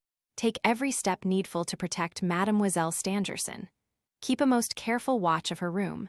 Don't go to sleep, nor allow yourself one moment of repose. The man we dread is remarkably cunning, with a cunning that has never been equaled. If you keep watch, his very cunning may save her. Because it's impossible that he should not know that you are watching, and knowing it, he may not venture. Have you spoken of all this to Monsieur Stangerson? No, I do not wish him to ask me, as you just now did, for the name of the murderer. I tell you all this, Monsieur Rouletabille, because I have great, very great confidence in you. I know that you do not suspect me. The poor man spoke in jerks. He was evidently suffering. I pitied him, the more because I felt sure that he would rather allow himself to be killed than tell me who the murderer was. As for Mademoiselle Stangerson, I felt that she would rather allow herself to be murdered than denounce the man of the Yellow Room and of the inexplicable gallery. The man must be dominating her, or both, by some inscrutable power. They were dreading nothing so much as the chance of Monsieur Stangerson knowing that his daughter was held by her assailant. I made Monsieur Darzac understand that he had explained himself sufficiently, and that he might refrain from telling me any more than he had already told me. I promised him to watch through the night. He insisted that I should establish an absolutely impassable barrier about Mademoiselle Stangerson's chamber, around the boudoir where the nurses were sleeping, and around the drawing-room where, since the affair of the inexplicable gallery, Monsieur Stangerson had slept. In short, I was to put a cordon round the whole apartment. From his insistence, I gathered that Monsieur Darzac intended not only to make it impossible for the expected man to reach the chamber of Mademoiselle Stangerson, but to make that impossibility so visibly clear that, seeing himself expected, he would at once go away. That was how I interpreted his final words when we parted. You may mention your suspicions of the expected attack to Monsieur Stangerson, to Daddy Jacques, to Frédéric Larsan, and to anybody in the chateau. The poor fellow left me hardly knowing what he was saying. My silence and my eyes told him that I had guessed a large part of his secret, and indeed, he must have been at his wits' end to have come to me at such a time, and to abandon Mademoiselle Stangerson in spite of his fixed idea as to the coincidence. When he was gone, I began to think that I should have to use even a greater cunning than his, so that if the man should come that night, he might not for a moment suspect that his coming had been expected. Certainly, I would allow him to get in far enough, so that, dead or alive, I might see his face clearly. He must be got rid of. Mademoiselle Stangerson must be freed from this continual impending danger. Yes, my boy, said Rouletabille, after placing his pipe on the table and emptying his mug of cider. I must see his face distinctly, so as to make sure to impress it on that part of my brain where I have drawn my circle of reasoning. The landlady reappeared at that moment, bringing in the traditional bacon omelette. Rouletabille chaffed her a little, and she took the chaff with the most charming good humor.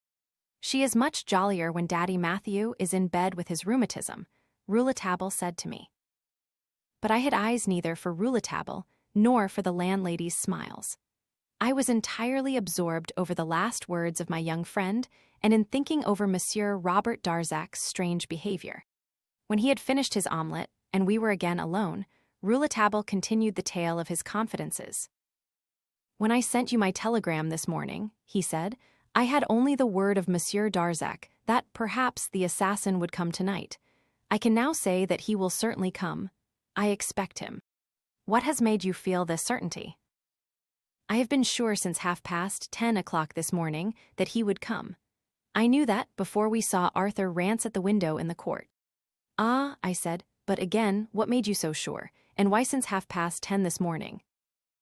Because, at 10:30, I had proof that Mademoiselle Stangerson was making as many efforts to permit of the murderer's entrance as Monsieur Robert Darzac had taken precautions against it. Is that possible? I cried. Haven't you told me that Mademoiselle Stangerson loves Monsieur Robert Darzac? I told you so because it is the truth. Then do you see nothing strange? Everything in this business is strange, my friend, but take my word for it, the strangeness you now feel is nothing to the strangeness that's to come. It must be admitted then, I said, that Mademoiselle Stangerson and her murderer are in communication, at any rate in writing. Admit it, my friend, admit it. You don't risk anything. I told you about the letter left on her table on the night of the inexplicable gallery affair, the letter that disappeared into the pocket of Mademoiselle Stangerson. Why should it not have been a summons to a meeting? Might he not, as soon as he was sure of Darzac's absence, appoint the meeting for the coming night? And my friend laughed silently. There are moments when I ask myself if he is not laughing at me. The door of the inn opened. Rouletabille was on his feet so suddenly that one might have thought he had received an electric shock. Mr. Arthur Rance, he cried. Mr. Arthur Rance stood before us calmly bowing. Chapter XX. An act of Mademoiselle Stangerson. You remember me, monsieur? Asked Rouletabille. Perfectly, replied Arthur Rance. I recognize you as the lad at the bar. The face of Rouletabille crimsoned at being called a lad. I want to shake hands with you. You are a bright little fellow. The American extended his hand and Rouletabille, relaxing his frown, shook it and introduced Mr. Arthur Rance to me. He invited him to share our meal. No thanks, I breakfasted with Monsieur Stangerson. Arthur Rance spoke French perfectly, almost without an accent. I did not expect to have the pleasure of seeing you again, monsieur. I thought you were to have left France the day after the reception at the Élysée. Rouletabille and I, outwardly indifferent, listened most intently for every word the American would say. The man's purplish-red face, his heavy eyelids, the nervous twitchings, all spoke of his addiction to drink. How come it that so sorry a specimen of a man should be so intimate with Monsieur Stangerson? Some days later, I learned from Frederick Larsen, who, like ourselves, was surprised and mystified by his appearance and reception at the Chateau, that Mr. Rance had been an inebriate for about 15 years only. That is to say, since the professor and his daughter left Philadelphia. During the time the Stangersons lived in America, they were very intimate with Arthur Rance, who was one of the most distinguished phrenologists of the New World. Owing to new experiments, he had made enormous strides beyond the science of gall and lavater. The friendliness with which he was received at the Glandier may be explained by the fact that he had rendered Mademoiselle Stangerson a great service by stopping, at the peril of his own life, the runaway horses of her carriage. The immediate result of that could, however, have been no more than a mere friendly association with the Stangersons. Certainly not a love affair. Frederick Larsen did not tell me where he had picked up this information, but he appeared to be quite sure of what he said. Had we known these facts at the time Arthur Rance met us at the Donjon Inn, his presence at the Chateau might not have puzzled us, but they could not have failed to increase our interest in the man himself. The American must have been at least 45 years old. He spoke in a perfectly natural tone, in reply to Rouletable's question. I put off my return to America when I heard of the attack on Mademoiselle Stangerson. I wanted to be certain the lady had not been killed, and I shall not go away until she is perfectly recovered. Arthur Rance then took the lead in talk, paying no heed to some of Rouletable's questions.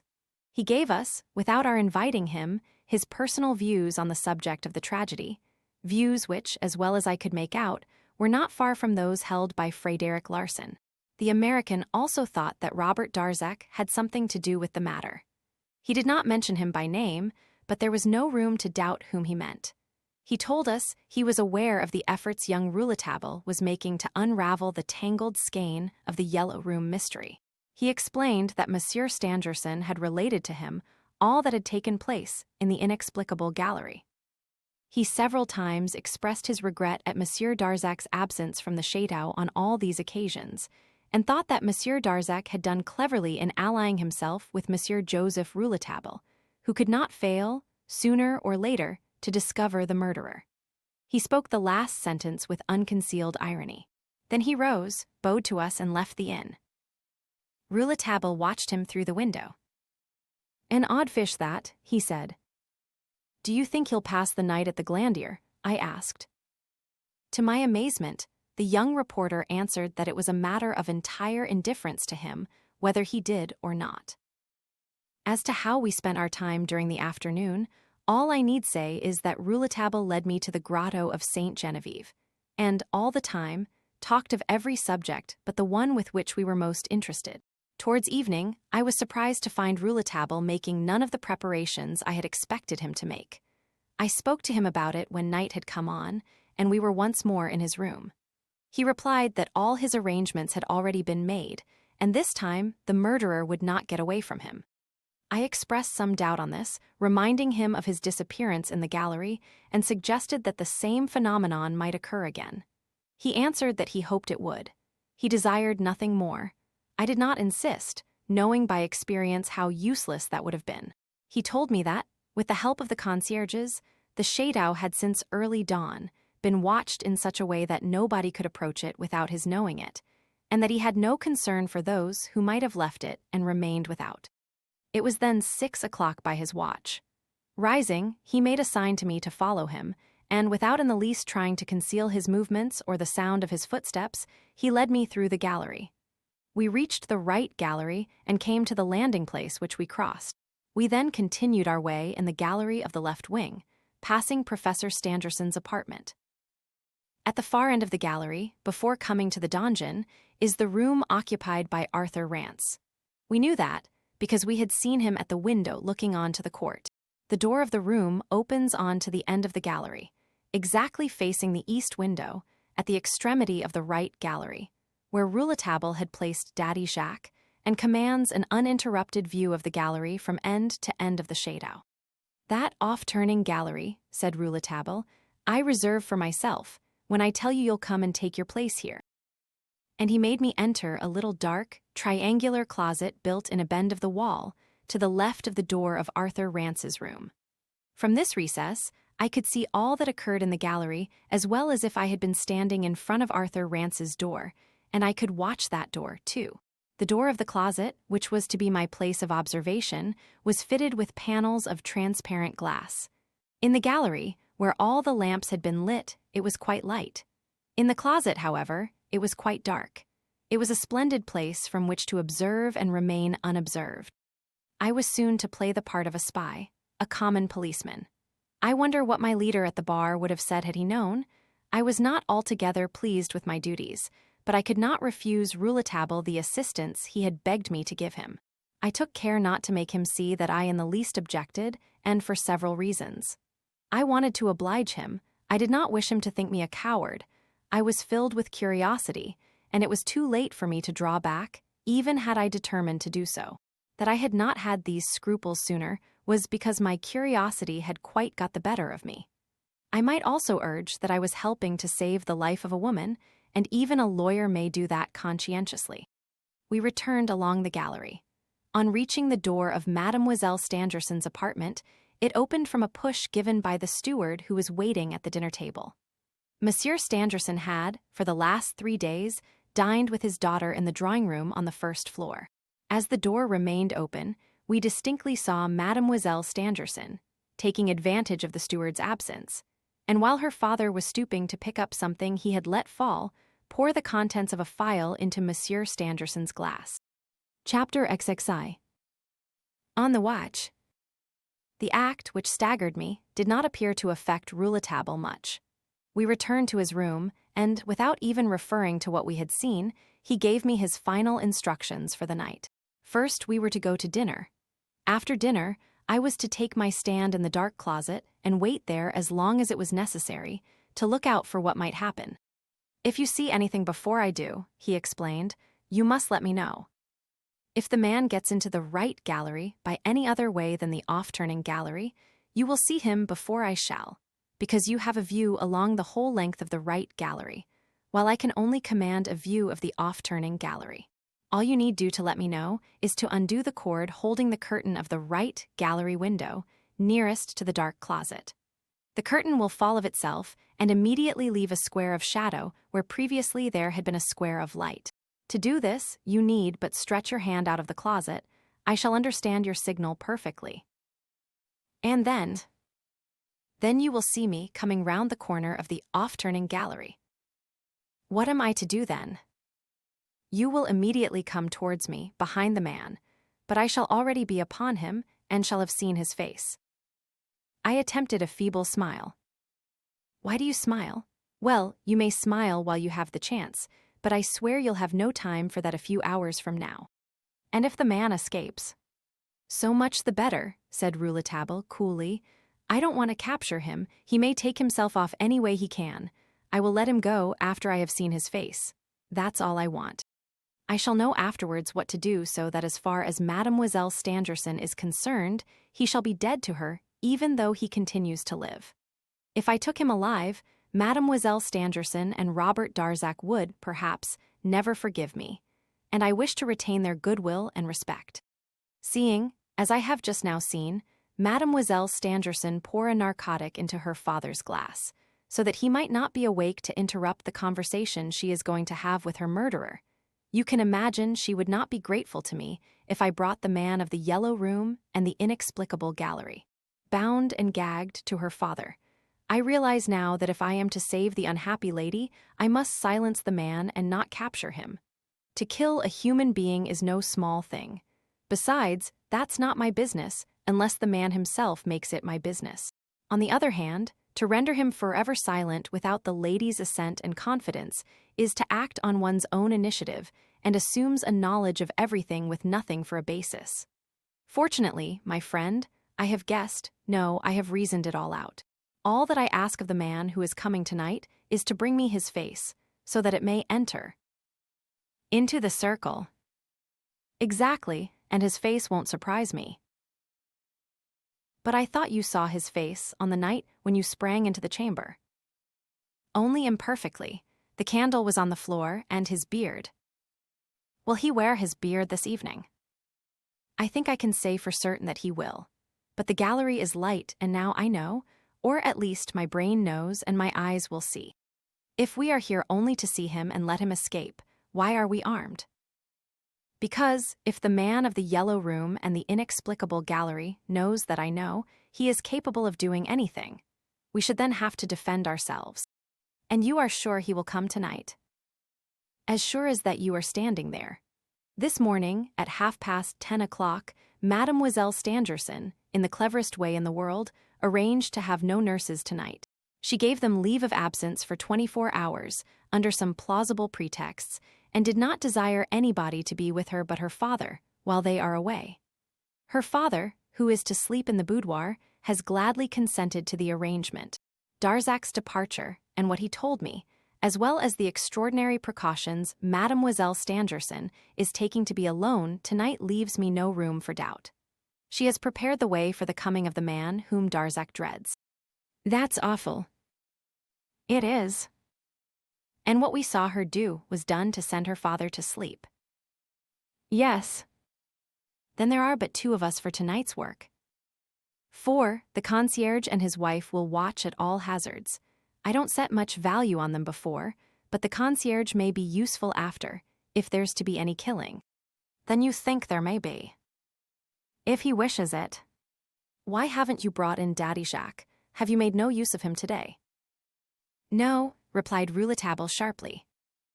I kept silence for a while, then, anxious to know his thoughts, I asked him point blank. Why not tell Arthur Rance? He may be of great assistance to us.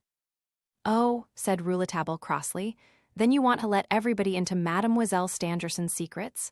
Come, let us go to dinner. It is time. This evening we dine in Frédéric Larsan's room, at least if he is not on the heels of Darzac. He sticks to him like a leech. But anyhow, if he is not there now, I am quite sure he will be tonight. He's the one I am going to knock over. At this moment, we heard a noise in the room near us. It must be he, said Rouletabille. I forgot to ask you, I said, if we are to make any allusion to tonight's business when we are with this policeman. I take it we are not. Is that so? Evidently, we are going to operate alone, on our own personal account. So that all the glory will be ours. Rouletabille laughed. We dined with Frédéric Larsan in his room. He told us he had just come in and invited us to be seated at table. We ate our dinner in the best of humors, and I had no difficulty in appreciating the feelings of certainty which both Rouletabille and Larsan felt. Rouletabille told the great Fred that I had come on a chance visit, and that he had asked me to stay and help him in the heavy batch of writing he had to get through for the Epoque. I was going back to Paris, he said, by the 11 o'clock train, taking his copy, which took a story form, recounting the principal episodes in the mysteries of the Glandier. Larsan smiled at the explanation like a man who is not fooled and politely refrains from making the slightest remark on matters which did not concern him. With infinite precautions as to the words they used, and even as to the tones of their voices, Larsan and Rouletabille discussed, for a long time, Mr. Arthur Rance's appearance at the Chateau and his past in America, about which they expressed a desire to know more, at any rate, so far as his relations with the Stangersons. At one time, Larsan, who appeared to me to be unwell, said, with an effort, I think, Monsieur Rouletabille, that we've not much more to do at the Glandier, and that we shan't sleep here many more nights. I think so, too, Monsieur Fred. Then you think the conclusion of the matter has been reached? I think, indeed, that we have nothing more to find out, replied Rouletabille. Have you found your criminal? Asked Larsan. Have you? Yes. So have I, said Rouletabille. Can it be the same man? I don't know if you have swerved from your original idea, said the young reporter. Then he added, with emphasis, Monsieur Darzac is an honest man. Are you sure of that? Asked Larsan. Well, I am sure he is not, so it's a fight then. Yes, it is a fight, but I shall beat you, Monsieur Frédéric Larsan. Youth never doubts anything, said the great Fred laughingly, and held out his hand to me by way of conclusion. Rouletabille's answer came like an echo. Not anything. Suddenly Larsan, who had risen to wish us good night, pressed both his hands to his chest and staggered. He was obliged to lean on Rouletabille for support and to save himself from falling. "Oh, oh," he cried, "what is the matter with me? Have I been poisoned?" He looked at us with haggard eyes. We questioned him vainly. He did not answer us. He had sunk into an armchair, and we could get not a word from him. We were extremely distressed, both on his account and on our own, for we had partaken of all the dishes he had eaten. He seemed to be out of pain, but his heavy head had fallen on his shoulder, and his eyelids were tightly closed. Rouletabille bent over him, listening for the beatings of the heart. My friend's face, however, when he stood up, was as calm as it had been a moment before agitated. "He is asleep," he said. He led me to his chamber, after closing Larsen's room. "The drug," I asked, "does Mademoiselle Stangerson wish to put everybody to sleep tonight?" "Perhaps," replied Rouletabille, but I could see he was thinking of something else. "But what about us?" I exclaimed. "How do we know that we have not been drugged?" "Do you feel indisposed?" Rouletabille asked me coolly. "Not in the least." "Do you feel any inclination to go to sleep?" "None whatever." "Well then, my friend, smoke this excellent cigar." And he handed me a choice Havana, one Monsieur Darzac had given him, while he lit his briarwood, his eternal briarwood. We remained in his room until about 10 o'clock without a word passing between us. Buried in an armchair, Rouletabille sat and smoked steadily, his brow in thought and a faraway look in his eyes. On the stroke of 10, he took off his boots and signed to me to do the same. Standing in our socks, he said, in so low a tone that I guessed, rather than heard, the word. "Revolver." I drew my revolver from my jacket pocket. "Cock it," he said. I did as he directed. Then, moving towards the door of his room, he opened it with infinite precaution. It made no sound. We were in the off-turning gallery. Rouletabille made another sign to me, which I understood to mean that I was to take up my post in the dark closet. When I was some distance from him, he rejoined me and embraced me, and then I saw him, with the same precaution, return to his room. Astonished by his embrace and somewhat disquieted by it, I arrived at the right gallery without difficulty, crossing the landing place and reaching the dark closet. Before entering it, I examined the curtain cord of the window and found that I had only to release it from its fastening with my fingers for the curtain to fall by its own weight and hide the square of light from Rouletabille, the signal agreed upon. The sound of a footstep made me halt before Arthur Rance's door. He was not yet in bed then. How was it that, being in the Chateau, he had not dined with Monsieur Stangerson and his daughter? I had not seen him at table with them at the moment when we looked in. I retired into the dark closet. I found myself perfectly situated. I could see along the whole length of the gallery. Nothing, absolutely nothing, could pass there without my seeing it. But what was going to pass there? Rouletabille's embrace came back to my mind. I argued that people don't part from each other in that way unless on an important or dangerous occasion. Was I then in danger? My hand closed on the butt of my revolver and I waited. I am not a hero, but neither am I a coward. I waited about an hour, and during all that time I saw nothing unusual. The rain, which had begun to come down strongly towards 9 o'clock, had now ceased. My friend had told me that, probably, nothing would occur before midnight or 1 o'clock in the morning. It was not more than 11:30, however, when I heard the door of Arthur Rance's room open very slowly. The door remained open for a minute, which seemed to me a long time. As it opened into the gallery, that is to say, outwards, I could not see what was passing in the room behind the door. At that moment, I noticed a strange sound, 3 times repeated, coming from the park. Ordinarily, I should not have attached any more importance to it than I would to the noise of cats on the roof. But the 3rd time, the mew was so sharp and penetrating that I remembered what I had heard about the cry of the Berthe du Bon Dieu. As the cry had accompanied all the events at the Glandier, I could not refrain from shuddering at the thought. Directly afterwards, I saw a man appear on the outside of the door and close it after him. At first, I could not recognize him, for his back was towards me and he was bending over a rather bulky package. When he had closed the door and picked up the package, he turned towards the dark closet, and then I saw who he was. He was the forest keeper, the Green Man. He was wearing the same costume that he had worn when I first saw him on the road in front of the Donjon Inn. There was no doubt about his being the keeper. As the cry of the Bert du Bon Dia came for the third time, he put down the package and went to the second window, counting from the dark closet. I dared not risk making any movement, fearing I might betray my presence. Arrived at the window, he peered out onto the park. The night was now light, the moon showing at intervals. The green man raised his arms twice, making signs which I did not understand. Then, leaving the window, he again took up his package and moved along the gallery towards the landing place. Rouletabille had instructed me to undo the curtain cord when I saw anything. Was Rouletabille expecting this? It was not my business to question. All I had to do was obey instructions.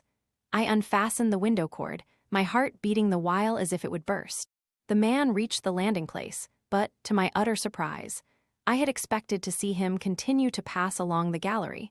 I saw him descend the stairs leading to the vestibule. What was I to do? I looked stupidly at the heavy curtain which had shut the light from the window. The signal had been given, and I did not see Rouletabille appear at the corner of the off-turning gallery. Nobody appeared. I was exceedingly perplexed. Half an hour passed, an age to me. What was I to do now, even if I saw something? The signal once given, I could not give it a second time. To venture into the gallery might upset all Rouletabille's plans. After all, I had nothing to reproach myself with, and if something had happened that my friend had not expected, he could only blame himself. Unable to be of any further assistance to him by means of a signal, I left the dark closet, and still in my socks, picked my steps and made my way to the off-turning gallery. There was no one there. I went to the door of Rouletabille's room and listened. I could hear nothing. I knocked gently. There was no answer. I turned the door handle and the door opened. I entered. Rouletabille lay extended at full length on the floor. Chapter X. The incredible body. I bent in great anxiety over the body of the reporter and had the joy to find that he was deeply sleeping, the same unhealthy sleep that I had seen fall upon Frédéric Larsan. He had succumbed to the influence of the same drug that had been mixed with our food. How was it, then, that I also had not been overcome by it? I reflected that the drug must have been put into our wine, because that would explain my condition. I never drink when eating. Naturally inclined to obesity, I am restricted to a dry diet. I shook Rouletabille, but could not succeed in waking him. This, no doubt, was the work of Mademoiselle Stangerson. She had certainly thought it necessary to guard herself against this young man as well as her father. I recalled that the steward, in serving us, had recommended an excellent Chablis, which, no doubt, had come from the professor's table. More than a quarter of an hour passed. I resolved, under the pressing circumstances, to resort to extreme measures. I threw a pitcher of cold water over Rouletabille's head. He opened his eyes. I beat his face and raised him up. I felt him stiffen in my arms and heard him murmur, go on, but don't make any noise." I pinched him and shook him until he was able to stand up. We were saved. "They sent me to sleep," he said. I passed an awful quarter of an hour before giving way, but it is over now, don't leave me." He had no sooner uttered those words than we were thrilled by a frightful cry that rang through the château, a veritable death cry. "Malheur," roared Rouletabille, "we shall be too late." He tried to rush to the door, but he was too dazed and fell against the wall. I was already in the gallery, revolver in hand, rushing like a madman towards Mademoiselle Stangerson's room. The moment I arrived at the intersection of the off-turning gallery and the right gallery, I saw a figure leaving her apartment, which, in a few strides, had reached the landing place. I was not master of myself. I fired. The report from the revolver made a deafening noise, but the man continued his flight down the stairs. I ran behind him, shouting, "Stop! Stop, or I will kill you." As I rushed after him down the stairs, I came face to face with Arthur Rance coming from the left wing of the château, yelling, "What is it? What is it?" We arrived almost at the same time at the foot of the staircase. The window of the vestibule was open. We distinctly saw the form of a man running away. Instinctively, we fired our revolvers in his direction. He was not more than 10 paces in front of us. He staggered, and we thought he was going to fall. We had sprung out of the window, but the man dashed off with renewed vigor. I was in my socks, and the American was barefooted. There being no hope of overtaking him, we fired our last cartridges at him. But he still kept on running, going along the right side of the court towards the end of the right wing of the chateau, which had no other outlet than the door of the little chamber occupied by the forest keeper. The man, though he was evidently wounded by our bullets, was now 20 yards ahead of us. Suddenly, behind us and above our heads, a window in the gallery opened, and we heard the voice of Rouletabille crying out desperately, "Fire, Bernier, fire!" At that moment, the clear moonlight night was further lit by a broad flash. By its light, we saw Daddy Bernier with his gun on the threshold of the donjon door. He had taken good aim. The shadow fell, but as it had reached the end of the right wing of the chateau, it fell on the other side of the angle of the building. That is to say, we saw it about to fall, but not the actual sinking to the ground. Bernier, Arthur Rance, and myself reached the other side 20 seconds later. The shadow was lying dead at our feet. Aroused from his lethargy by the cries and reports, Larsan opened the window of his chamber and called out to us. Rouletabille, quite awake now, joined us at the same moment, and I cried out to him. "He is dead, is dead." "So much the better," he said. "Take him into the vestibule of the chateau." Then, as if on second thought, he said, No, let us put him in his own room." Rouletabille knocked at the door. Nobody answered. Naturally, this did not surprise me. "He is evidently not there, otherwise he would have come out," said the reporter. "Let us carry him to the vestibule then." Since reaching the dead shadow, a thick cloud had covered the moon and darkened the night, so that we were unable to make out the features. Daddy Jacques, who had now joined us, helped us to carry the body into the vestibule, where we laid it down on the lower step of the stairs. On the way, I had felt my hands wet from the warm blood flowing from the wounds. Daddy Jacques flew to the kitchen and returned with a lantern.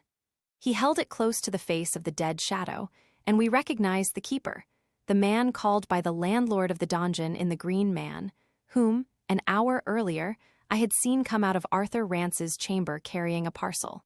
But what I had seen I could only tell Rouletabille later, when we were alone. Rouletabille and Frédéric Larsan experienced a cruel disappointment at the result of the night's adventure. They could only look in consternation and stupefaction at the body of the Green Man. Daddy Jacques showed a stupidly sorrowful face and with silly lamentations kept repeating that we were mistaken. The keeper could not be the assailant. We were obliged to compel him to be quiet. He could not have shown greater grief had the body been that of his own son. I noticed, while all the rest of us were more or less undressed and barefooted, that he was fully clothed. Rouletabille had not left the body. Kneeling on the flagstones by the light of Daddy Jacques' lantern, he removed the clothes from the body and laid bare its breast.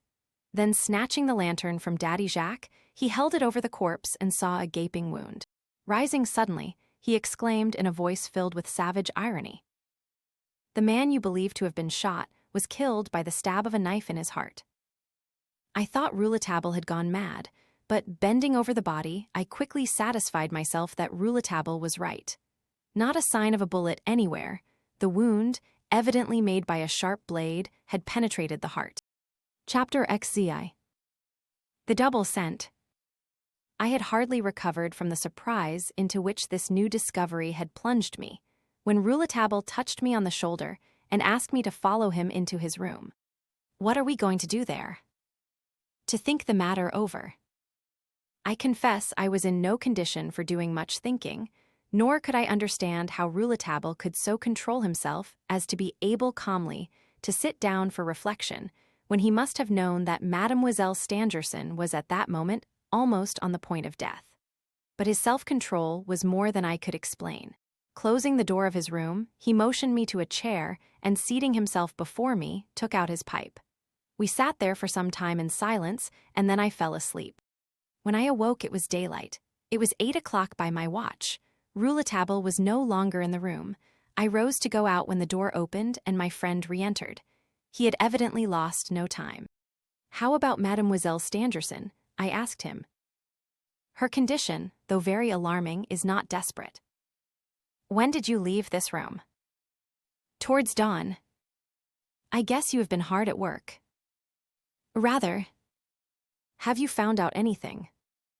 "2 sets of footprints." "Do they explain anything?" "Yes." "Have they anything to do with the mystery of the keeper's body?" Yes, the mystery is no longer a mystery. This morning, walking round the Shadao, I found two distinct sets of footprints, made at the same time last night. They were made by two persons walking side by side. I followed them from the court towards the oak grove. Larson joined me. They were the same kind of footprints as were made at the time of the assault in the Yellow Room.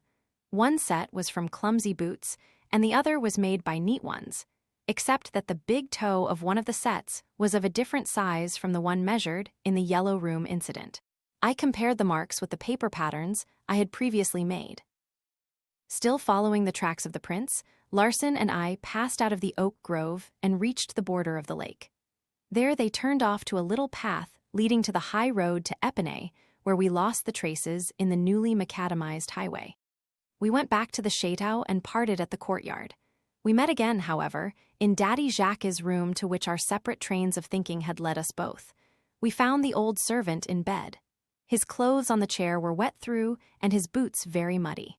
He certainly did not get into that state in helping us to carry the body of the keeper. It was not raining then. Then his face showed extreme fatigue and he looked at us out of terror-stricken eyes. On our first questioning him, he told us that he had gone to bed immediately after the doctor had arrived. On pressing him, however, for it was evident to us he was not speaking the truth, he confessed that he had been away from the Chateau. He explained his absence by saying that he had a headache and went out into the fresh air, but had gone no further than the oak grove. When we then described to him the whole route he had followed, he sat up in bed trembling. "And you were not alone," cried Larson. "Did you see it then?" gasped Daddy Jacques. "What?" I asked. "The phantom, the black phantom." Then he told us that for several nights he had seen what he kept calling the black phantom. It came into the park at the stroke of midnight and glided stealthily through the trees. It appeared to him to pass through the trunks of the trees. Twice he had seen it from his window, by the light of the moon, and had risen and followed the strange apparition. The night before last he had almost overtaken it, but it had vanished at the corner of the donjon. Last night, however, he had not left the Chateau, his mind being disturbed by a presentiment that some new crime would be attempted. Suddenly, he saw the black phantom rush out from somewhere in the middle of the court. He followed it to the lake and to the high road to Epinay, where the phantom suddenly disappeared. "Did you see his face?" demanded Larson. "No, I saw nothing but black veils." "Did you go out after what passed on the gallery?" "I could not, I was terrified." "Daddy Jacques," I said in a threatening voice, "you did not follow it. You and the phantom walked to Epinay together, arm in arm." "No," he cried, turning his eyes away, "I did not. It came on to pour and I turned back. I don't know what became of the black phantom." We left him, and when we were outside, I turned to Larson, looking him full in the face, and put my question suddenly to take him off his guard. "An accomplice." "How can I tell?" he replied, shrugging his shoulders. "You can't be sure of anything in a case like this. 24 hours ago, I would have sworn that there was no accomplice. He left me saying he was off to Epinay." "Well, what do you make of it?" I asked Rouletabille after he had ended his recital. "Personally, I am utterly in the dark. I can't make anything out of it. What do you gather?" "Everything, everything," he exclaimed. "But," he said abruptly, "let's find out further about Mademoiselle Stangerson." Chapter X. Rouletabille knows the two halves of the murderer. Mademoiselle Stangerson had been for the second time almost murdered. Unfortunately, she was in too weak a state to bear the severe injuries of this second attack as well as she had those of the first. She had received 3 wounds in the breast from the murderer's knife, and she lay long between life and death. Her strong physique, however, saved her. But though she recovered physically, it was found that her mind had been affected. The slightest allusion to the terrible incident sent her into delirium. And the arrest of Robert Darzac, which followed on the day following the tragic death of the keeper, seemed to sink her fine intelligence into complete melancholia. Robert Darzac arrived at the Chateau towards 9:30. I saw him hurrying through the park, his hair and clothes in disorder and his face a deadly white. Rouletabille and I were looking out of a window in the gallery. He saw us and gave a despairing cry. "I'm too late." Rouletabille answered, "She lives." A minute later, Darzac had gone into Mademoiselle Stangerson's room, and, through the door, we could hear his heartrending sobs. "There's a fate about this place," groaned Rouletabille. "Some infernal gods must be watching over the misfortunes of this family. If I had not been drugged, I should have saved Mademoiselle Stangerson. I should have silenced him forever, and the keeper would not have been killed." Monsieur Darzac came in to speak with us. His distress was terrible. Rouletabille told him everything: his preparations for Mademoiselle Stangerson's safety, his plans for either capturing or for disposing of the assailant forever, and how he would have succeeded had it not been for the drugging. "If only you had trusted me," said the young man in a low tone, "if you had but begged Mademoiselle Stangerson to confide in me. But then, everybody here distrusts everybody else. The daughter distrusts her father and even her lover. While you ask me to protect her, she is doing all she can to frustrate me. That was why I came on the scene too late." At Monsieur Robert Darzac's request, Rouletabille described the whole scene. Leaning on the wall, to prevent himself from falling, he had made his way to Mademoiselle Stangerson's room, while we were running after the supposed murderer. The anteroom door was open, and when he entered, he found Mademoiselle Stangerson lying partly thrown over the desk. Her dressing gown was dyed with the blood flowing from her bosom. Still under the influence of the drug, he felt he was walking in a horrible nightmare. He went back to the gallery automatically, opened a window, shouted his order to fire, and then returned to the room. He crossed the deserted boudoir, entered the drawing room, and tried to rouse Monsieur Stangerson, who was lying on a sofa. Monsieur Stangerson rose stupidly and let himself be drawn by Rouletabille into the room where, on seeing his daughter's body, he uttered a heart-rending cry.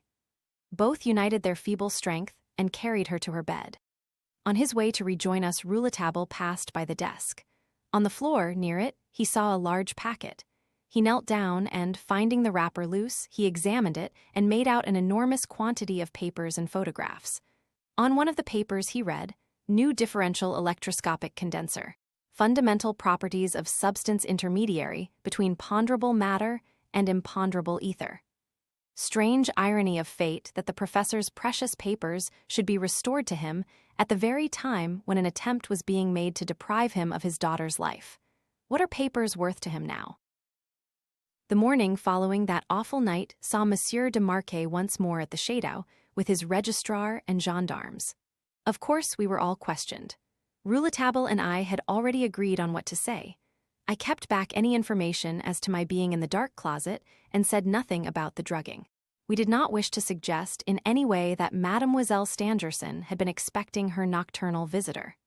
The poor woman might, perhaps, never recover, and it was none of our business to lift the veil of a secret the preservation of which she had paid for so dearly.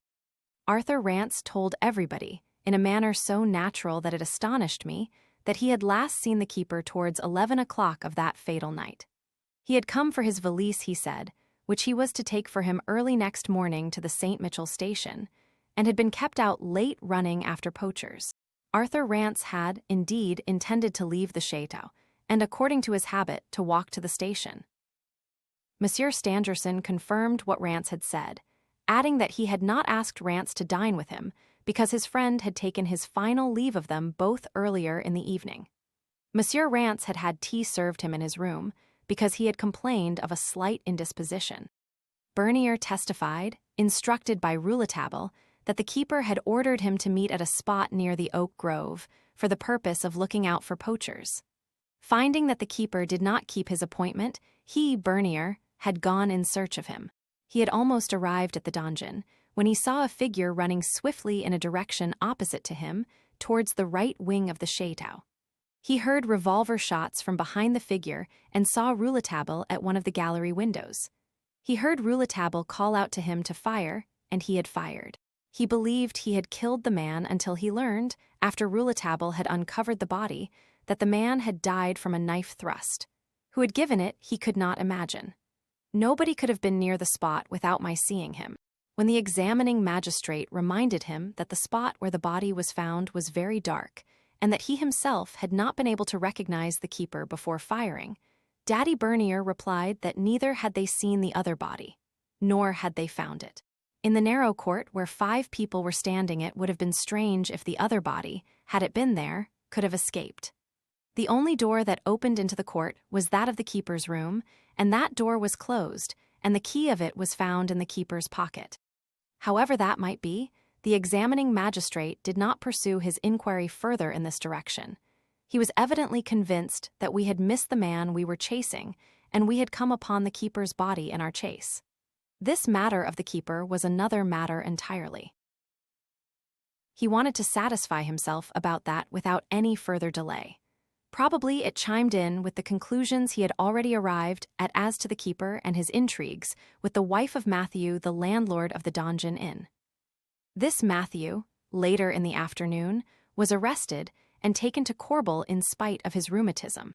He had been heard to threaten the keeper, and though no evidence against him had been found at his inn, the evidence of carters who had heard the threats was enough to justify his retention. The examination had proceeded thus far when, to our surprise, Frederick Larsen returned to the Shadow. He was accompanied by one of the employees of the railway. At that moment, Rance and I were in the vestibule discussing Matthew's guilt or innocence, while Rouletabille stood apart buried, apparently in thought. The examining magistrate and his registrar were in the little green drawing room, while Darzac was with the doctor and Stangerson in the ladies' chamber. As Frederick Larsen entered the vestibule with the railway employee, Rouletabille and I at once recognized him by the small blonde beard. We exchanged meaning glances. Larsen had himself announced to the examining magistrate by the gendarme and entered with the railway servant as Daddy Jacques came out. Some 10 minutes went by during which Rouletabille appeared extremely impatient. The door of the drawing room was then opened, and we heard the magistrate calling to the gendarme who entered.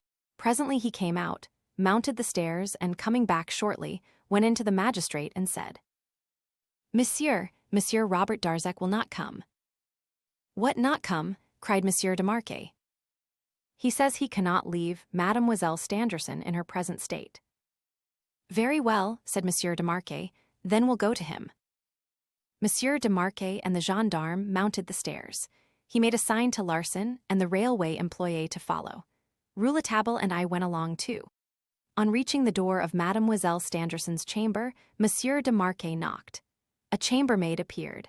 It was Sylvia, with her hair all in disorder and consternation showing on her face. "Is Monsieur Stangerson within?" asked the magistrate. "Yes, monsieur." "Tell him that I wish to speak with him." Stangerson came out. His appearance was wretched in the extreme. "What do you want?" he demanded of the magistrate. "May I not be left in peace, monsieur?" "Monsieur," said the magistrate, "it is absolutely necessary that I should see Monsieur Darzac at once. If you cannot induce him to come, I shall be compelled to use the help of the law." The professor made no reply. He looked at us all like a man being led to execution, and then went back into the room.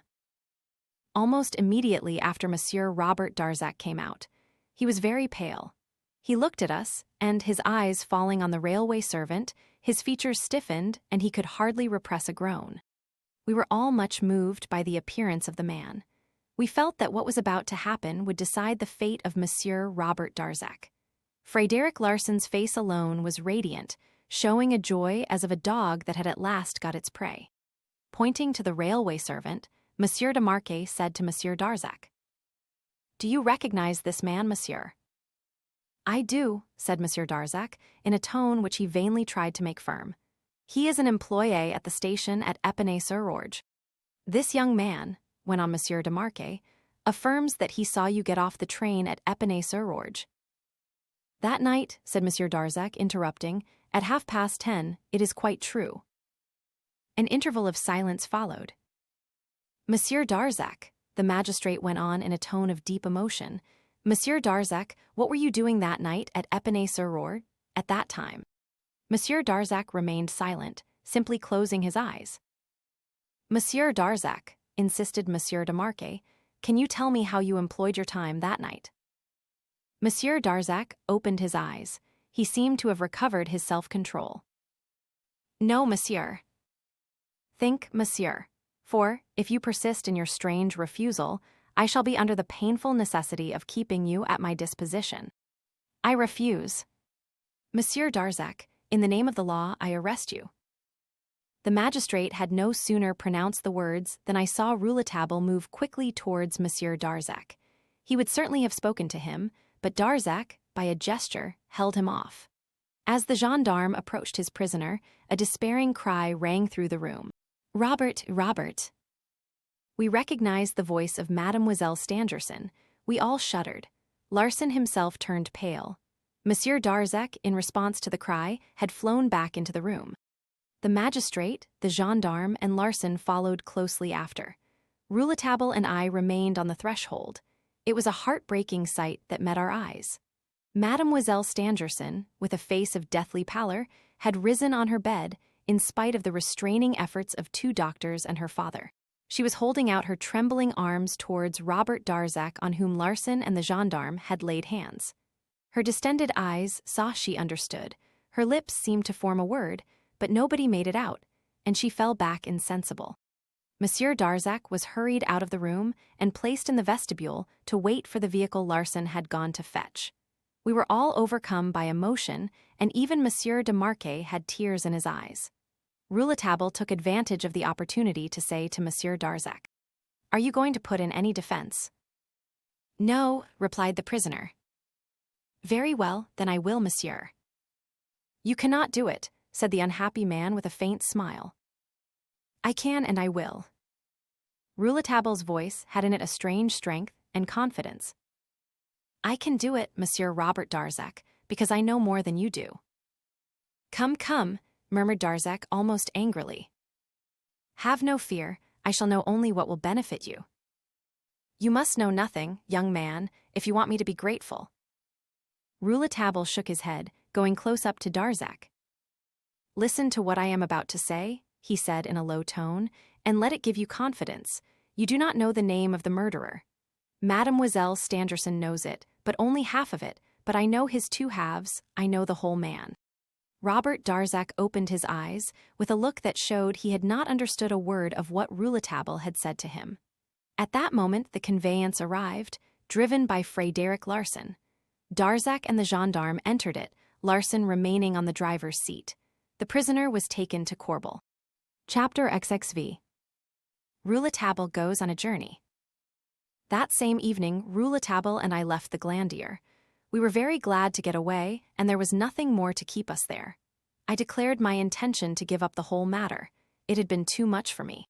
Rouletabille, with a friendly tap on my shoulder, confessed that he had nothing more to learn at the Glandier.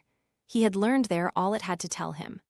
We reached Paris about 8 o'clock, dined, and then, tired out, we separated, agreeing to meet the next morning at my rooms. Rouletabille arrived next day at the hour agreed on. He was dressed in a suit of English tweed, with an ulster on his arm and a valise in his hand. Evidently, he had prepared himself for a journey. "How long shall you be away?" I asked. "A month or 2, he said. "It all depends." I asked him no more questions. "Do you know," he asked, "what the word was that Mademoiselle Stangerson tried to say before she fainted?" "No, nobody heard it." "I heard it," replied Rouletabille. "She said speak." "Do you think Darzac will speak?" "Never." I was about to make some further observations, but he wrung my hand warmly and wished me goodbye. I had only time to ask him one question before he left. "Are you not afraid that other attempts may be made while you're away?" "No, not now that Darzac is in prison," he answered. With this strange remark he left. I was not to see him again until the day of Darzac's trial at the court, when he appeared to explain the inexplicable. Chapter XXVI. In which Joseph Rouletabille is awaited with impatience. On the 15th of January, that is to say, 2 months and a half after the tragic events I have narrated, the Epoque printed, as the first column of the front page, the following sensational article. The Saint-Etoile jury is summoned today to give its verdict on one of the most mysterious affairs in the annals of crime.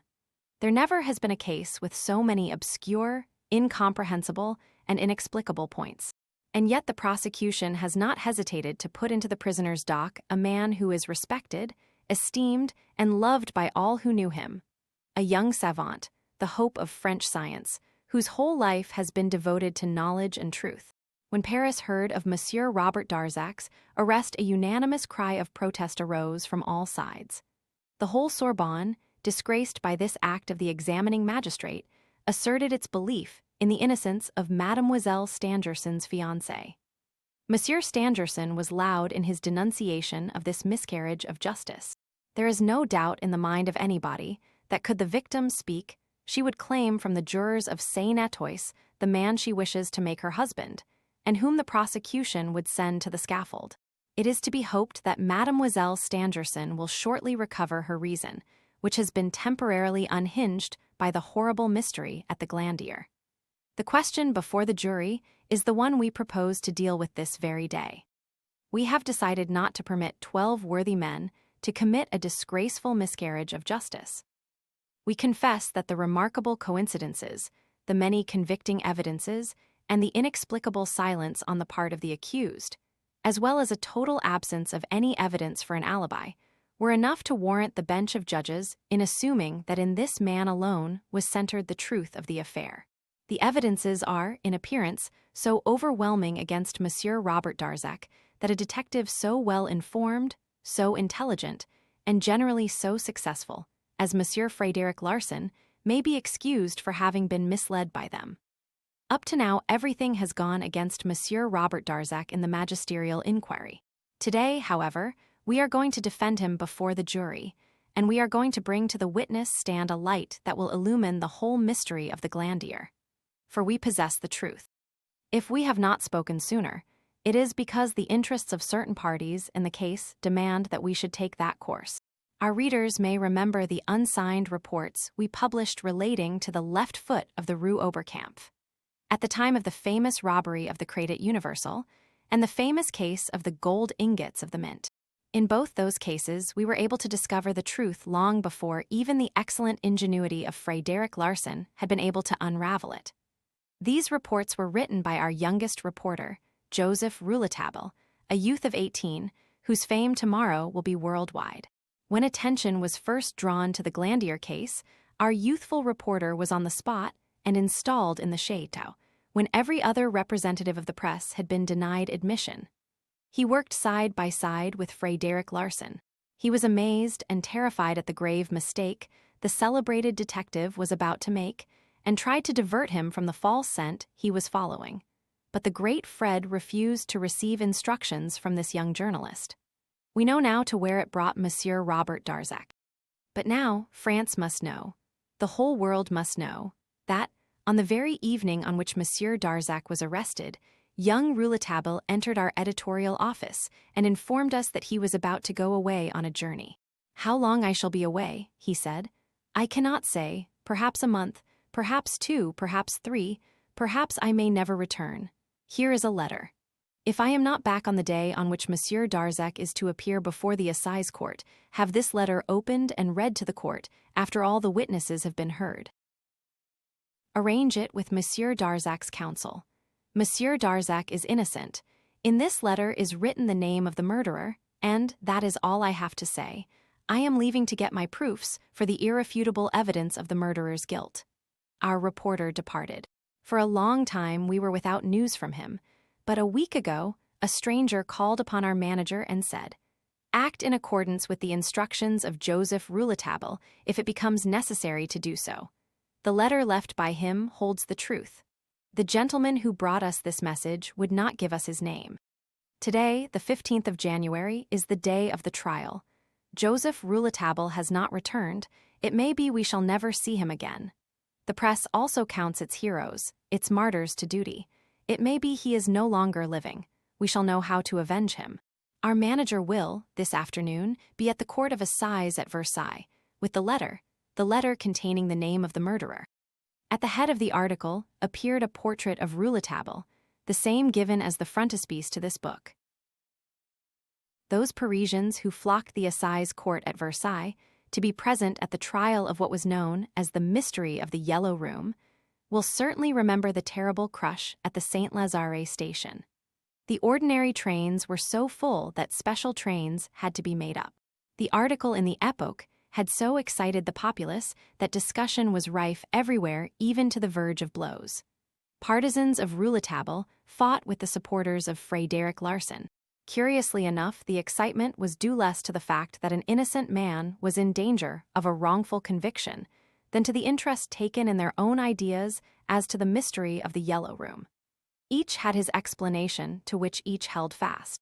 Those who explained the crime on Frédéric Larsan's theory would not admit that there could be any doubt as to the perspicacity of the popular detective. Others who had arrived at a different solution naturally insisted that this was Rouletabille's explanation, though they did not as yet know what that was.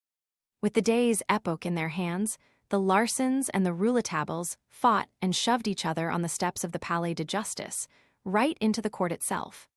Those who could not get in remained in the neighborhood until evening and were, with great difficulty, kept back by the soldiery and the police. They became hungry for news, welcoming the most absurd rumors. At one time, the rumor spread that Monsieur Stangerson himself had been arrested in the court and had confessed to being the murderer. This goes to show to what a pitch of madness nervous excitement may carry people. Rouletabille was still expected. Some pretended to know him, and when a young man with a pass crossed the open space which separated the crowd from the courthouse, a scuffle took place. Cries were raised of Rouletabille. "There's Rouletabille." The arrival of the manager of the paper was the signal for a great demonstration. Some applauded, others hissed. The trial itself was presided over by Monsieur de Racus, a judge filled with the prejudice of his class, but a man honest at heart. The witnesses had been called. I was there, of course, as were all who had in any way been in touch with the mysteries of the Glandier. Monsieur Stangerson, looking many years older and almost unrecognizable. Larsan, Arthur Rance, with his face ruddy as ever, Daddy Jacques, Daddy Matthew, who was brought into court handcuffed between two gendarmes, Madame Matthew, in tears, the two Berniers, the two nurses, the steward, all the domestics of the chateau, the employé of the Paris post office, the railway employé from Épinay, some friends of Monsieur and Mademoiselle Stangerson, and all Monsieur Darzac's witnesses. I was lucky enough to be called early in the trial, so that I was then able to watch and be present at almost the whole of the proceedings. The court was so crowded that many lawyers were compelled to find seats on the steps. Behind the bench of justices were representatives from other benches. Monsieur Robert Darzac stood in the prisoner's dock between policemen, tall, handsome, and calm. A murmur of admiration rather than of compassion greeted his appearance. He leaned forward towards his counsel, Maître Henry Robert, who, assisted by his chief secretary, Maître André Hesse, was busily turning over the folios of his brief. Many expected that Monsieur Stangerson, after giving his evidence, would have gone over to the prisoner and shaken hands with him, but he left the court without another word. It was remarked that the jurors appeared to be deeply interested in a rapid conversation which the manager of the Epoque was having with Maître Henry Robert. The manager, later, sat down in the front row of the public seats. Some were surprised that he was not asked to remain with the other witnesses in the room reserved for them. The reading of the indictment was got through, as it always is, without any incident. I shall not here report the long examination to which Monsieur Darzac was subjected. He answered all the questions quickly and easily. His silence as to the important matters of which we know was dead against him. It would seem as if this reticence would be fatal for him. He resented the president's reprimands. He was told that his silence might mean death. "Very well," he said, "I will submit to it, but I am innocent." With that splendid ability which has made his fame, Maître Robert took advantage of the incident and tried to show that it brought out in noble relief his client's character. For only heroic natures could remain silent for moral reasons in face of such a danger. The eminent advocate, however, only succeeded in assuring those who were already assured of Darzac's innocence. At the adjournment, Rouletabille had not yet arrived. Every time a door opened, all eyes there turned towards it and back to the manager of the Epoque, who sat impassive in his place. When he once was feeling in his pocket, a loud murmur of expectation followed. The letter.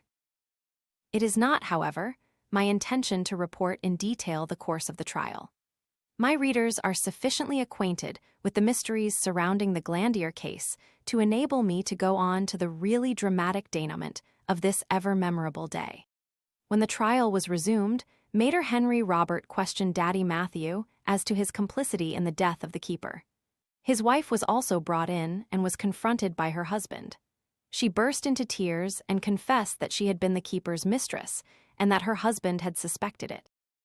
She again, however, affirmed that he had had nothing to do with the murder of her lover. Mater Henry Robert thereupon asked the court to hear Frederick Larsen on this point. In a short conversation which I have had with Frederick Larsen during the adjournment, declared the advocate, he has made me understand that the death of the keeper may have been brought about otherwise than by the hand of Matthew. It will be interesting to hear Frederick Larsen's theory.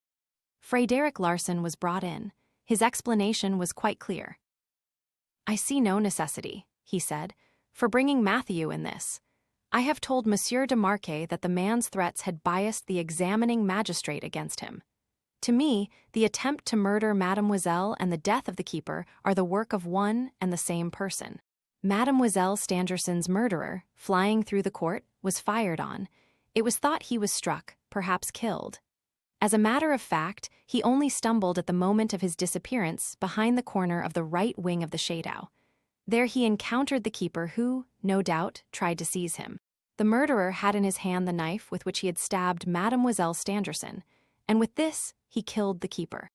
This very simple explanation appeared at once plausible and satisfying. A murmur of approbation was heard. "And the murderer, what became of him?" asked the president. "He was evidently hidden in an obscure corner at the end of the court. After the people had left the court carrying with them the body of the keeper, the murderer quietly made his escape." The words had scarcely left Larsen's mouth when from the back of the court came a youthful voice. "I agree with Frederick Larsen as to the death of the keeper, but I do not agree with him as to the way the murderer escaped." Everybody turned round, astonished. The clerks of the court sprang towards the speaker, calling out silence, and the president angrily ordered the intruder to be immediately expelled. The same clear voice, however, was again heard. "It is I, Monsieur President, Joseph Rouletabille." Chapter XXV, in which Joseph Rouletabille appears in all his glory. The excitement was extreme. Cries from fainting women were to be heard amid the extraordinary bustle and stir. The majesty of the law was utterly forgot. The president tried in vain to make himself heard. Rouletabille made his way forward with difficulty, but by dint of much elbowing reached his manager and greeted him cordially. The letter was passed to him, and pocketing it, he turned to the witness box. He was dressed exactly as on the day he left me, even to the ulster over his arm. Turning to the president, he said, "I beg your pardon, Monsieur President, but I have only just arrived from America. The steamer was late. My name is Joseph Rouletabille." The silence which followed his stepping into the witness box was broken by laughter when his words were heard. Everybody seemed relieved and glad to find him there, as if in the expectation of hearing the truth at last. But the president was extremely incensed. "So you are Joseph Rouletabille," he replied. "Well, young man, I'll teach you what comes of making a farce of justice. By virtue of my discretionary power, I hold you at the court's disposition. I ask nothing better, Monsieur President. I have come here for that purpose. I humbly beg the court's pardon for the disturbance of which I have been the innocent cause. I beg you to believe that nobody has a greater respect for the court than I have. I came in as I could." He smiled. "Take him away," ordered the president. Mater Henry Robert intervened. He began by apologizing for the young man, who, he said, was moved only by the best intentions. He made the president understand that the evidence of a witness who had slept at the Glandier during the whole of that eventful week could not be omitted, and the present witness, moreover, had come to name the real murderer. "Are you going to tell us who the murderer was?" asked the president, somewhat convinced though still skeptical. "I have come for that purpose, Monsieur President," replied Rouletabille. An attempt at applause was silenced by the usher. "Joseph Rouletabille," said Mater Henry Robert, "has not been regularly subpoenaed as a witness, but I hope, Monsieur President, you will examine him in virtue of your discretionary powers." "Very well," said the president, "we will question him, but we must proceed in order." The advocate general rose. "It would, perhaps, be better," he said, if the young man were to tell us now whom he suspects. The president nodded ironically. If the Advocate General attaches importance to the deposition of Monsieur Joseph Rouletabille, I see no reason why this witness should not give us the name of the murderer. A pin drop could have been heard. Rouletabille stood silent, looking sympathetically at Darzac, who, for the first time since the opening of the trial, showed himself agitated. "Well," cried the president, "we wait for the name of the murderer." Rouletabille, feeling in his waistcoat pocket, drew his watch and looking at it said, "Monsieur President, I cannot name the murderer before 6:30." Loud murmurs of disappointment filled the room. Some of the lawyers were heard to say, "He's making fun of us." The president in a stern voice said, "This joke has gone far enough. You may retire, monsieur, into the witnesses' room. I hold you at our disposition." Rouletabille protested. "I assure you, Monsieur President," he cried in his sharp, clear voice, "that when I do name the murderer you will understand why I could not speak before 6:30. I assert this on my honor. I can, however, give you now some explanation of the murder of the keeper. Monsieur Frédéric Larsan, who has seen me at work at the Glandier, can tell you with what care I studied this case.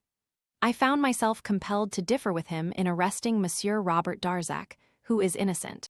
Monsieur Larsan knows of my good faith and knows that some importance may be attached to my discoveries, which have often corroborated his own." Frédéric Larsan said, "Monsieur President, it will be interesting to hear Monsieur Joseph Rouletabille, especially as he differs from me." A murmur of approbation greeted the detective's speech. He was a good sportsman and accepted the challenge. The struggle between the two promised to be exciting. As the president remained silent, Frédéric Larsan continued, "We agree that the murderer of the keeper was the assailant of Mademoiselle Stangerson. But as we are not agreed as to how the murderer escaped, I am curious to hear Monsieur Rouletabille's explanation." "I have no doubt you are," said my friend. General laughter followed this remark. The president angrily declared that if it was repeated, he would have the court cleared.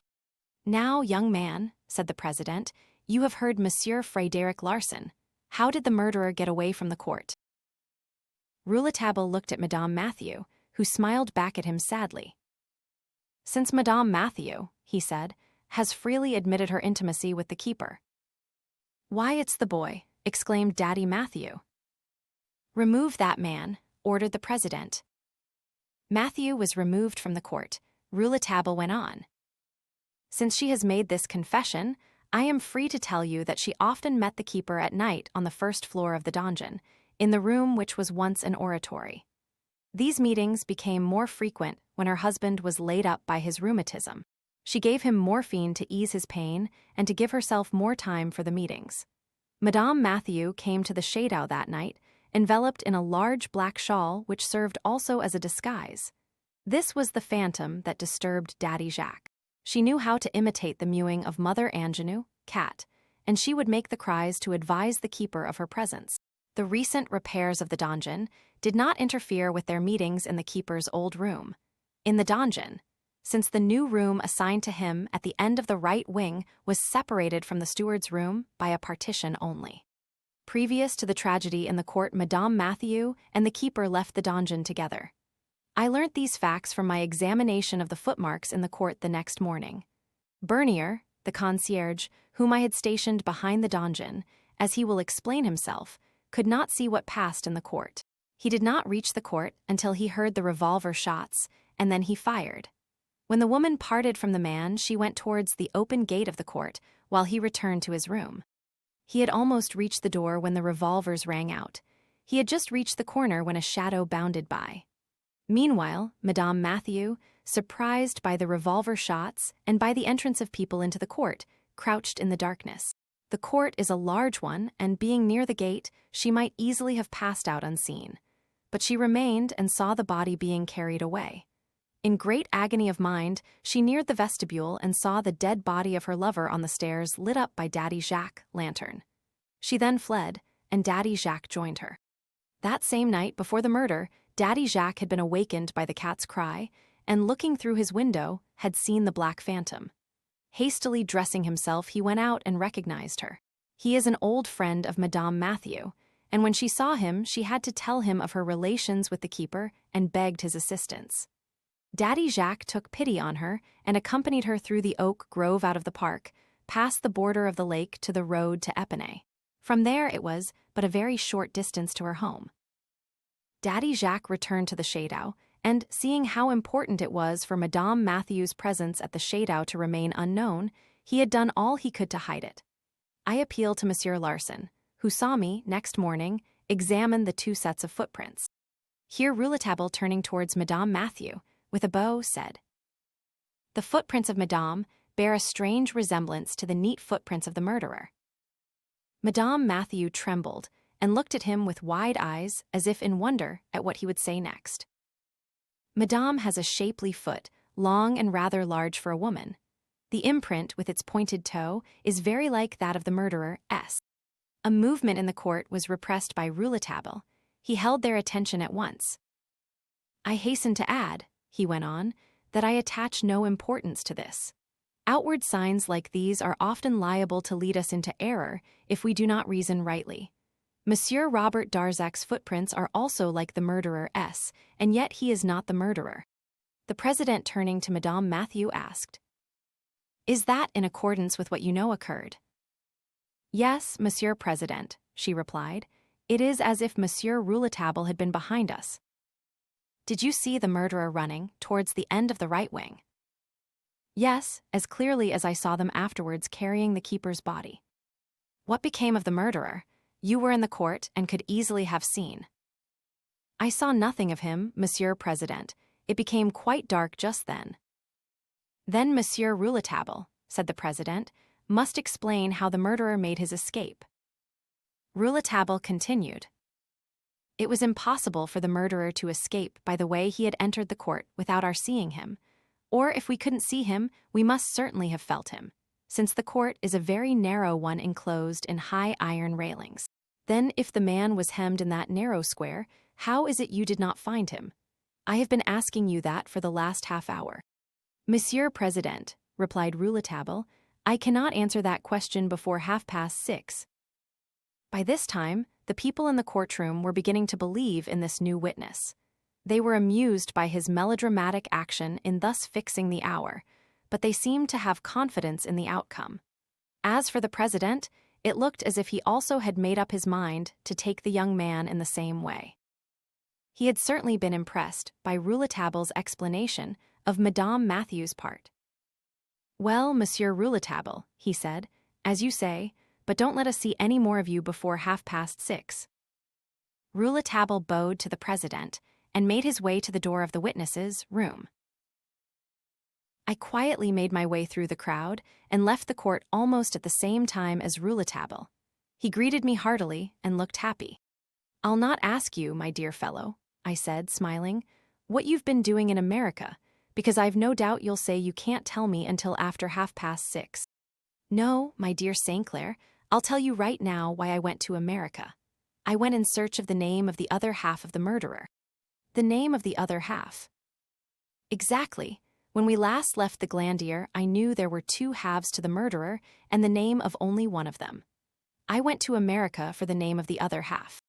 I was too puzzled to answer. Just then we entered the witnesses' room, and Rouletabille was immediately surrounded. He showed himself very friendly to all except Arthur Rance, to whom he exhibited a marked coldness of manner. Frédéric Larsan came in also. Rouletabille went up and shook him heartily by the hand. His manner toward the detective showed that he had got the better of the policeman. Larsan smiled and asked him what he had been doing in America. Rouletabille began by telling him some anecdotes of his voyage. They then turned aside together, apparently with the object of speaking confidentially. I, therefore, discreetly left them, and being curious to hear the evidence, returned to my seat in the courtroom, where the public plainly showed its lack of interest in what was going on in their impatience for Rouletabille's return at the appointed time. On the stroke of 6:30, Joseph Rouletabille was again brought in. It is impossible for me to picture the tense excitement which appeared on every face as he made his way to the bar. Darzac rose to his feet, frightfully pale. The president, addressing Rouletabille, said gravely, I will not ask you to take the oath, because you have not been regularly summoned. But I trust there is no need to urge upon you the gravity of the statement you are about to make. Rouletabille looked the president quite calmly and steadily in the face, and replied, "Yes, monsieur." "At your last appearance here," said the president, "we had arrived at the point where you were to tell us how the murderer escaped, and also his name. Now, Monsieur Rouletabille, we await your explanation." "Very well, monsieur," began my friend amidst a profound silence. "I had explained how it was impossible for the murderer to get away without being seen, and yet he was there with us in the court.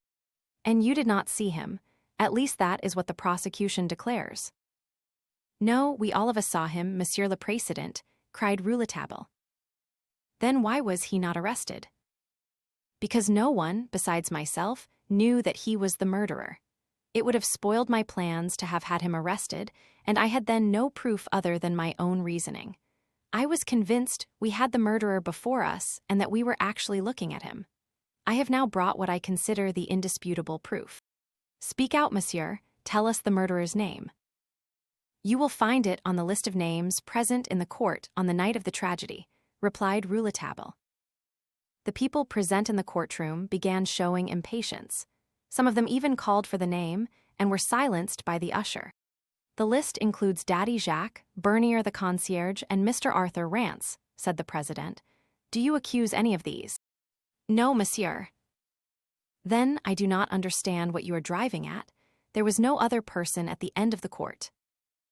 "Yes, monsieur, there was, not at the end, but above the court, who was leaning out of the window." "Do you mean Frédéric Larsan?" exclaimed the president.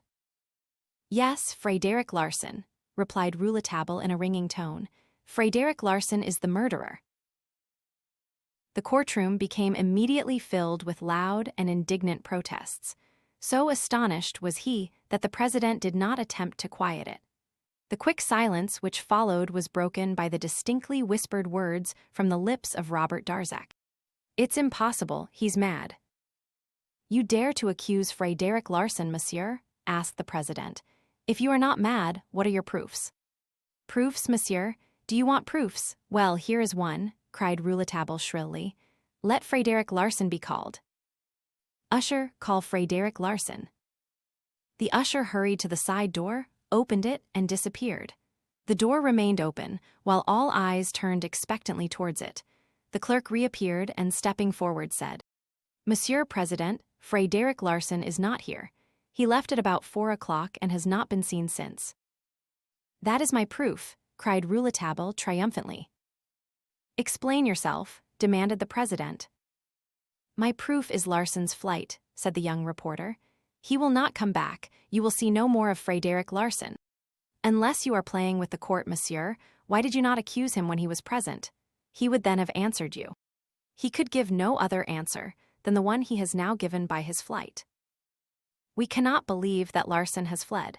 There was no reason for his doing so. Did he know you'd make this charge?" "He did. I told him I would." "Do you mean to say that, knowing Larsan was the murderer, you gave him the opportunity to escape?" "Yes, Monsieur President, I did," replied Rouletabille proudly. "I am not a policeman, I am a journalist, and my business is not to arrest people. My business is in the service of truth and is not that of an executioner. If you are just, monsieur, you will see that I am right. You can now understand why I refrained until this hour to divulge the name. I gave Larsan time to catch the 4:17 train for Paris, where he would know where to hide himself and leave no traces. You will not find Frédéric Larsan," declared Rouletabille, fixing his eyes on Monsieur Robert Darzac. "He is too cunning. He is a man who has always escaped you, and whom you have long searched for in vain. If he did not succeed in outwitting me, he can yet easily outwit any police. This man who, 4 years ago, introduced himself to the Sûreté and became celebrated as Frédéric Larsan is notorious under another name, a name well known to crime. Frédéric Larsan, Monsieur President, is Ballmeyer." "Ballmeyer?" cried the president. "Ballmeyer?" exclaimed Robert Darzac, springing to his feet. "Ballmeyer, it was true then." "Ah, Monsieur Darzac, you don't think I am mad now," cried Rouletabille. "Ballmeyer, Ballmeyer," no other word could be heard in the courtroom. The president adjourned the hearing. Those of my readers who may not have heard of Ballmeyer will wonder at the excitement the name caused. And yet the doings of this remarkable criminal form the subject matter of the most dramatic narratives of the newspapers and criminal records of the past 20 years. It had been reported that he was dead, and thus had eluded the police as he had eluded them throughout the whole of his career. Ballmeyer was the best specimen of the high-class gentleman swindler. He was an adept at sleight-of-hand tricks, and no bolder or more ruthless crook ever lived. He was received in the best society, and was a member of some of the most exclusive clubs. On many of his depredatory expeditions, he had not hesitated to use the knife and the mutton bone. No difficulty stopped him, and no operation was too dangerous. He had been caught, but escaped on the very morning of his trial, by throwing pepper into the eyes of the guards who were conducting him to court. It was known later that, in spite of the keen hunt after him by the most expert of detectives, he had sat that same evening at a first performance in the Théâtre Français, without the slightest disguise. He left France later to work America. The police there succeeded in once capturing him, but the extraordinary man escaped the next day. It would need a volume to recount the adventures of this master criminal, and yet this was the man Rouletabille had allowed to get away. Knowing all about him and who he was, he afforded the criminal an opportunity for another laugh at the society he had defied. I could not help admiring the bold stroke of the young journalist, because I felt certain his motive had been to protect both Mademoiselle Stangerson and rid Darzac of an enemy at the same time. The crowd had barely recovered from the effect of the astonishing revelation when the hearing was resumed. The question in everybody's mind was, admitting that Larsan was the murderer, how did he get out of the yellow room? Rouletabille was immediately called to the bar, and his examination continued. "You have told us," said the president, "that it was impossible to escape from the end of the court. Since Larsan was leaning out of his window, he had left the court. How did he do that?" "He escaped by a most unusual way. He climbed the wall, sprang onto the terrace, and, while we were engaged with the keeper's body, reached the gallery by the window. He then had little else to do than to open the window, get in and call out to us, as if he had just come from his own room. To a man of Ballmeyer's strength all that was mere child's play. And here, monsieur, is the proof of what I say." Rouletabille drew from his pocket a small packet, from which he produced a strong iron peg. "This, monsieur," he said, "is a spike which perfectly fits a hole still to be seen in the cornice supporting the terrace. Larsan, who thought and prepared for everything in case of any emergency, had fixed this spike into the cornice. All he had to do to make his escape good was to plant one foot on a stone which is placed at the corner of the chateau, another on this support, one hand on the cornice of the keeper's door and the other on the terrace, and Larsan was clear of the ground. The rest was easy. His acting after dinner as if he had been drugged was make-believe. He was not drugged, but he did drug me. Of course he had to make it appear as if he also had been drugged so that no suspicion should fall on him for my condition. Had I not been thus overpowered, Larsan would never have entered Mademoiselle Stangerson's chamber that night, and the attack on her would not have taken place." A groan came from Darzac, who appeared to be unable to control his suffering. "You can understand," added Rouletabille, "that Larsan would feel himself hampered from the fact that my room was so close to his, and from a suspicion that I would be on the watch that night. Naturally, he could not for a moment believe that I suspected him, but I might see him leaving his room when he was about to go to Mademoiselle Stangerson. He waited till I was asleep, and my friend St. Clair was busy trying to rouse me. 10 minutes after that, Mademoiselle was calling out, 'Murder.'" "How did you come to suspect Larsan?" asked the president. "My pure reason pointed to him. That was why I watched him, but I did not foresee the drugging. He is very cunning. Yes, my pure reason pointed to him, but I required tangible proof so that my eyes could see him as my pure reason saw him." "What do you mean by your pure reason?" "That power of one's mind which admits of no disturbing elements to a conclusion. The day following the incident of the inexplicable gallery, I felt myself losing control of it. I had allowed myself to be diverted by fallacious evidence, but I recovered and again took hold of the right end. I satisfied myself that the murderer could not have left the gallery, either naturally or supernaturally. I narrowed the field of consideration to that small circle, so to speak. The murderer could not be outside that circle. Now who were in it? There was, first, the murderer. Then there were Daddy Jacques, Monsieur Stangerson, Frédéric Larsan, and myself. 5 persons in all, counting in the murderer. And yet, in the gallery, there were but 4. Now, since it had been demonstrated to me that the 5th could not have escaped, it was evident that one of the 4 present in the gallery must be a double. He must be himself and the murderer also. Why had I not seen this before? Simply because the phenomenon of the double personality had not occurred before in this inquiry. Now, who of the 4 persons in the gallery was both that person and the assassin? I went over in my mind what I had seen. I had seen at one and the same time Monsieur Stangerson and the murderer, Daddy Jacques and the murderer, myself and the murderer. So that the murderer, then, could not be either Monsieur Stangerson, Daddy Jacques, or myself. Had I seen Frédéric Larsan and the murderer at the same time? No. 2 seconds had passed, during which I lost sight of the murderer. For, as I have noted in my papers, he arrived 2 seconds before Monsieur Stangerson, Daddy Jacques, and myself at the meeting point of the 2 galleries. That would have given Larsan time to go through the off-turning gallery, snatch off his false beard, return, and hurry with us as if, like us, in pursuit of the murderer. I was sure now I had got hold of the right end in my reasoning. With Frédéric Larsan was now always associated, in my mind, the personality of the unknown of whom I was in pursuit. The murderer, in other words. That revelation staggered me. I tried to regain my balance by going over the evidences previously traced, but which had diverted my mind and led me away from Frédéric Larsan.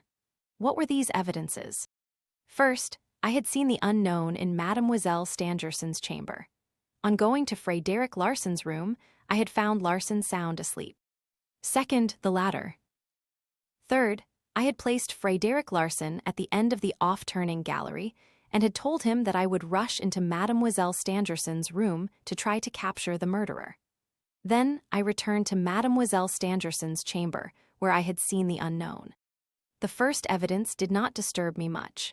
It is likely that, when I descended from my ladder, after having seen the unknown in Mademoiselle Stangerson's chamber, Larsan had already finished what he was doing there. Then, while I was re-entering the shadow, Larsan went back to his own room and, undressing himself, went to sleep. Nor did the second evidence trouble me. If Larsan were the murderer, he could have no use for a ladder. But the ladder might have been placed there to give an appearance to the murderer's entrance from without the shadow, especially as Larsan had accused Darzac, and Darzac was not in the shadow that night. Further, the ladder might have been placed there to facilitate Larsan's flight, in case of absolute necessity. But the third evidence puzzled me altogether. Having placed Larsan at the end of the off-turning gallery, I could not explain how he had taken advantage of the moment when I had gone to the left wing of the shadow to find Monsieur Stangerson and Daddy Jacques, to return to Mademoiselle Stangerson's room. It was a very dangerous thing to do. He risked being captured, and he knew it, and he was very nearly captured. He had not had time to regain his post, as he had certainly hoped to do. He had then a very strong reason for returning to his room. As for myself, when I sent Daddy Jacques to the end of the right gallery, I naturally thought that Larsan was still at his post. Daddy Jacques, in going to his post, had not looked, when he passed, to see whether Larsan was at his post or not. What then was the urgent reason which had compelled Larsan to go to the room a second time? I guessed it to be some evidence of his presence there. He had left something very important in that room. What was it? And had he recovered it? I begged Madame Bernier, who was accustomed to clean the room, to look, and she found a pair of eyeglasses. This pair, Monsieur President. And Rouletabille drew the eyeglasses, of which we know from his pocket. When I saw these eyeglasses, he continued, I was utterly nonplussed. I had never seen Larsan wear eyeglasses. What did they mean? Suddenly I exclaimed to myself, I wonder if he is long-sighted. I had never seen Larsan write. He might then be long-sighted. They would certainly know at the Sûreté, and also know if the glasses were his. Such evidence would be damning. That explained Larsan's return. I know now that Larsan, or Ballmeyer, is long-sighted, and that these glasses belonged to him. I now made one mistake. I was not satisfied with the evidence I had obtained. I wished to see the man's face. Had I refrained from this, the second terrible attack would not have occurred. But, asked the president, why should Larsen go to Mademoiselle Stangerson's room at all? Why should he twice attempt to murder her? Because he loves her, Monsieur President. That is certainly a reason, but it is the only reason. He was madly in love, and because of that and other things, he was capable of committing any crime. Did Mademoiselle Stangerson know this? Yes, monsieur, but she was ignorant of the fact that the man who was pursuing her was Frédéric Larsen. Otherwise, of course, he would not have been allowed to be at the Chateau. I noticed, when he was in her room after the incident in the gallery, that he kept himself in the shadow and that he kept his head bent down. He was looking for the lost eyeglasses. Mademoiselle Stangerson knew Larsen under another name. Monsieur Darzac, asked the president, did Mademoiselle Stangerson in any way confide in you on this matter? How is it that she has never spoken about it to anyone? If you are innocent, she would have wished to spare you the pain of being accused. Mademoiselle Stangerson told me nothing, replied Monsieur Darzac. Does what this young man say appear probable to you? The president asked. Mademoiselle Stangerson has told me nothing, he replied stolidly. How do you explain that, on the night of the murder of the keeper? The president asked, turning to Rouletabille. The murderer brought back the papers stolen from Monsieur Stangerson. How do you explain how the murderer gained entrance into Mademoiselle Stangerson's locked room? The last question is easily answered. A man like Larsen or Ballmeyer could have had made duplicate keys. As to the documents, I think Larsen had not intended to steal them, at first. Closely watching Mademoiselle with the purpose of preventing her marriage with Monsieur Robert Darzac, he one day followed her and Monsieur into the Grands Magasins de la Louvre. There he got possession of the reticule which she lost, or left behind. In that reticule was a key with a brass head. He did not know there was any value attached to the key till the advertisement in the newspapers revealed it. He then wrote to Mademoiselle, as the advertisement requested.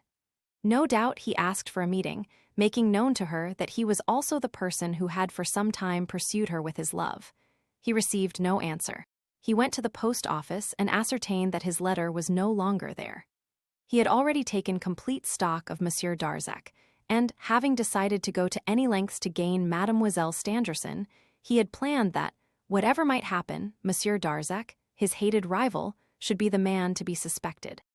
I do not think that Larsen had as yet thought of murdering Mademoiselle Stangerson, but whatever he might do, he made sure that Monsieur Darzac should suffer for it. He was very nearly of the same height as Monsieur Darzac and had almost the same sized feet. It would not be difficult to take an impression of Monsieur Darzac's footprints and have similar boots made for himself.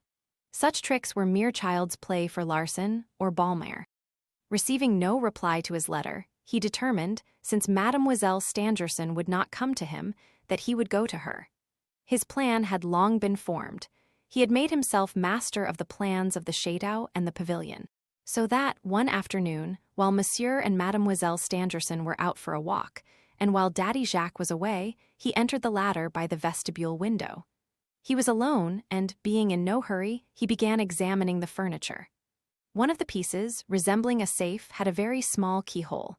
That interested him.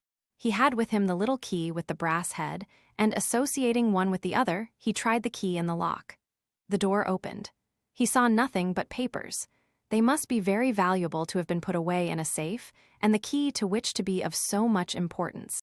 Perhaps a thought of blackmail occurred to him as a useful possibility in helping him in his designs on Mademoiselle Stangerson. He quickly made a parcel of the papers and took it to the lavatory in the vestibule. Between the time of his first examination of the pavilion and the night of the murder of the keeper, Larsen had had time to find out what those papers contained. He could do nothing with them, and they were rather compromising. That night, he took them back to the Chateau. Perhaps he hoped that, by returning the papers, he might obtain some gratitude from Mademoiselle Stangerson. But whatever may have been his reasons, he took the papers back and so rid himself of an encumbrance. Rouletabille coughed. It was evident to me that he was embarrassed. He had arrived at a point where he had to keep back his knowledge of Larsen's true motive. The explanation he had given had evidently been unsatisfactory. Rouletabille was quick enough to note the bad impression he had made, for, turning to the president, he said, And now we come to the explanation of the mystery of the Yellow Room. A movement of chairs in the court, with a rustling of dresses and an energetic whispering of "hush," showed the curiosity that had been aroused. "It seems to me," said the president, "that the mystery of the Yellow Room, Monsieur Rouletabille, is wholly explained by your hypothesis. Frédéric Larsan is the explanation. We have merely to substitute him for Monsieur Robert Darzac. Evidently, the door of the Yellow Room was open at the time Monsieur Stangerson was alone, and that he allowed the man who was coming out of his daughter's chamber to pass without arresting him, perhaps at her entreaty to avoid all scandal." "No, Monsieur President," protested the young man. "You forget that, stunned by the attack made on her, Mademoiselle Stangerson was not in a condition to have made such an appeal. Nor could she have locked and bolted herself in her room. You must also remember that Monsieur Stangerson has sworn that the door was not open. That, however, is the only way in which it can be explained. The Yellow Room was as closely shut as an iron safe. To use your own expression, it was impossible for the murderer to make his escape either naturally or supernaturally. When the room was broken into, he was not there. He must, therefore, have escaped." "That does not follow." "What do you mean?" "There was no need for him to escape if he was not there." "Not there?" "Evidently not. He could not have been there if he were not found there." "But what about the evidences of his presence?" asked the president. "That, Monsieur President, is where we have taken hold of the wrong end. From the time Mademoiselle Stangerson shut herself in her room to the time her door was burst open, it was impossible for the murderer to escape. He was not found because he was not there during that time." "But the evidences?" "They have led us astray. In reasoning on this mystery, we must not take them to mean what they apparently mean. Why do we conclude the murderer was there? Because he left his tracks in the room? Good, but may he not have been there before the room was locked? Nay, he must have been there before. Let us look into the matter of these traces, and see if they do not point to my conclusion. After the publication of the article in the Matin, and my conversation with the examining magistrate on the journey from Paris to Épinay-sur-Orge, I was certain that the Yellow Room had been hermetically sealed, so to speak, and that consequently the murderer had escaped before Mademoiselle Stangerson had gone into her chamber at midnight. At the time I was much puzzled. Mademoiselle Stangerson could not have been her own murderer, since the evidences pointed to some other person. The assassin, then, had come before. If that were so, how was it that Mademoiselle had been attacked after? Or rather, that she appeared to have been attacked after. It was necessary for me to reconstruct the occurrence and make of it two phases, each separated from the other, in time, by the space of several hours. One phase in which Mademoiselle Stangerson had really been attacked, the other phase in which those who heard her cries thought she was being attacked. I had not then examined the Yellow Room. What were the marks on Mademoiselle Stangerson? There were marks of strangulation and the wound from a hard blow on the temple. The marks of strangulation did not interest me much. They might have been made before, and Mademoiselle Stangerson could have concealed them by a collarette or any similar article of apparel. I had to suppose this the moment I was compelled to reconstruct the occurrence by two phases. Mademoiselle Stangerson had, no doubt, her own reasons for so doing, since she had told her father nothing of it, and had made it understood to the examining magistrate that the attack had taken place in the night, during the second phase. She was forced to say that. Otherwise, her father would have questioned her as to her reason for having said nothing about it. But I could not explain the blow on the temple. I understood it even less when I learned that the mutton bone had been found in her room. She could not hide the fact that she had been struck on the head, and yet that wound appeared evidently to have been inflicted during the first phase, since it required the presence of the murderer. I thought Mademoiselle Stangerson had hidden the wound by arranging her hair in bands on her forehead. As to the mark of the hand on the wall, that had evidently been made during the first phase, when the murderer was really there. All the traces of his presence had naturally been left during the first phase. The mutton bone, the black footprints, the basque cap, the handkerchief, the blood on the wall, on the door, and on the floor. If those traces were still all there, they showed that Mademoiselle Stangerson, who desired that nothing should be known, had not yet had time to clear them away. This led me to the conclusion that the two phases had taken place one shortly after the other. She had not had the opportunity, after leaving her room and going back to the laboratory to her father, to get back again to her room and put it in order. Her father was all the time with her, working, so that after the first phase, she did not re-enter her chamber till midnight. Daddy Jacques was there at 10 o'clock, as he was every night, but he went in merely to close the blinds and light the nightlight. Owing to her disturbed state of mind, she had forgotten that Daddy Jacques would go into her room and had begged him not to trouble himself. All this was set forth in the article in the Matin. Daddy Jacques did go, however, and in the dim light of the room saw nothing. Mademoiselle Stangerson must have lived some anxious moments while Daddy Jacques was absent, but I think she was not aware that so many evidences had been left. After she had been attacked, she had only time to hide the traces of the man's fingers on her neck and to hurry to the laboratory. Had she known of the bone, the cap, and the handkerchief, she would have made away with them after she had gone back to her chamber at midnight. She did not see them, and undressed by the uncertain glimmer of the nightlight. She went to bed, worn out by anxiety and fear, a fear that had made her remain in the laboratory as late as possible. My reasoning had thus brought me to the second phase of the tragedy, when Mademoiselle Stangerson was alone in the room. I had now to explain the revolver shots fired during the second phase. Cries of help, murder, had been heard. How to explain these? As to the cries, I was in no difficulty. Since she was alone in her room, these could result from nightmare only.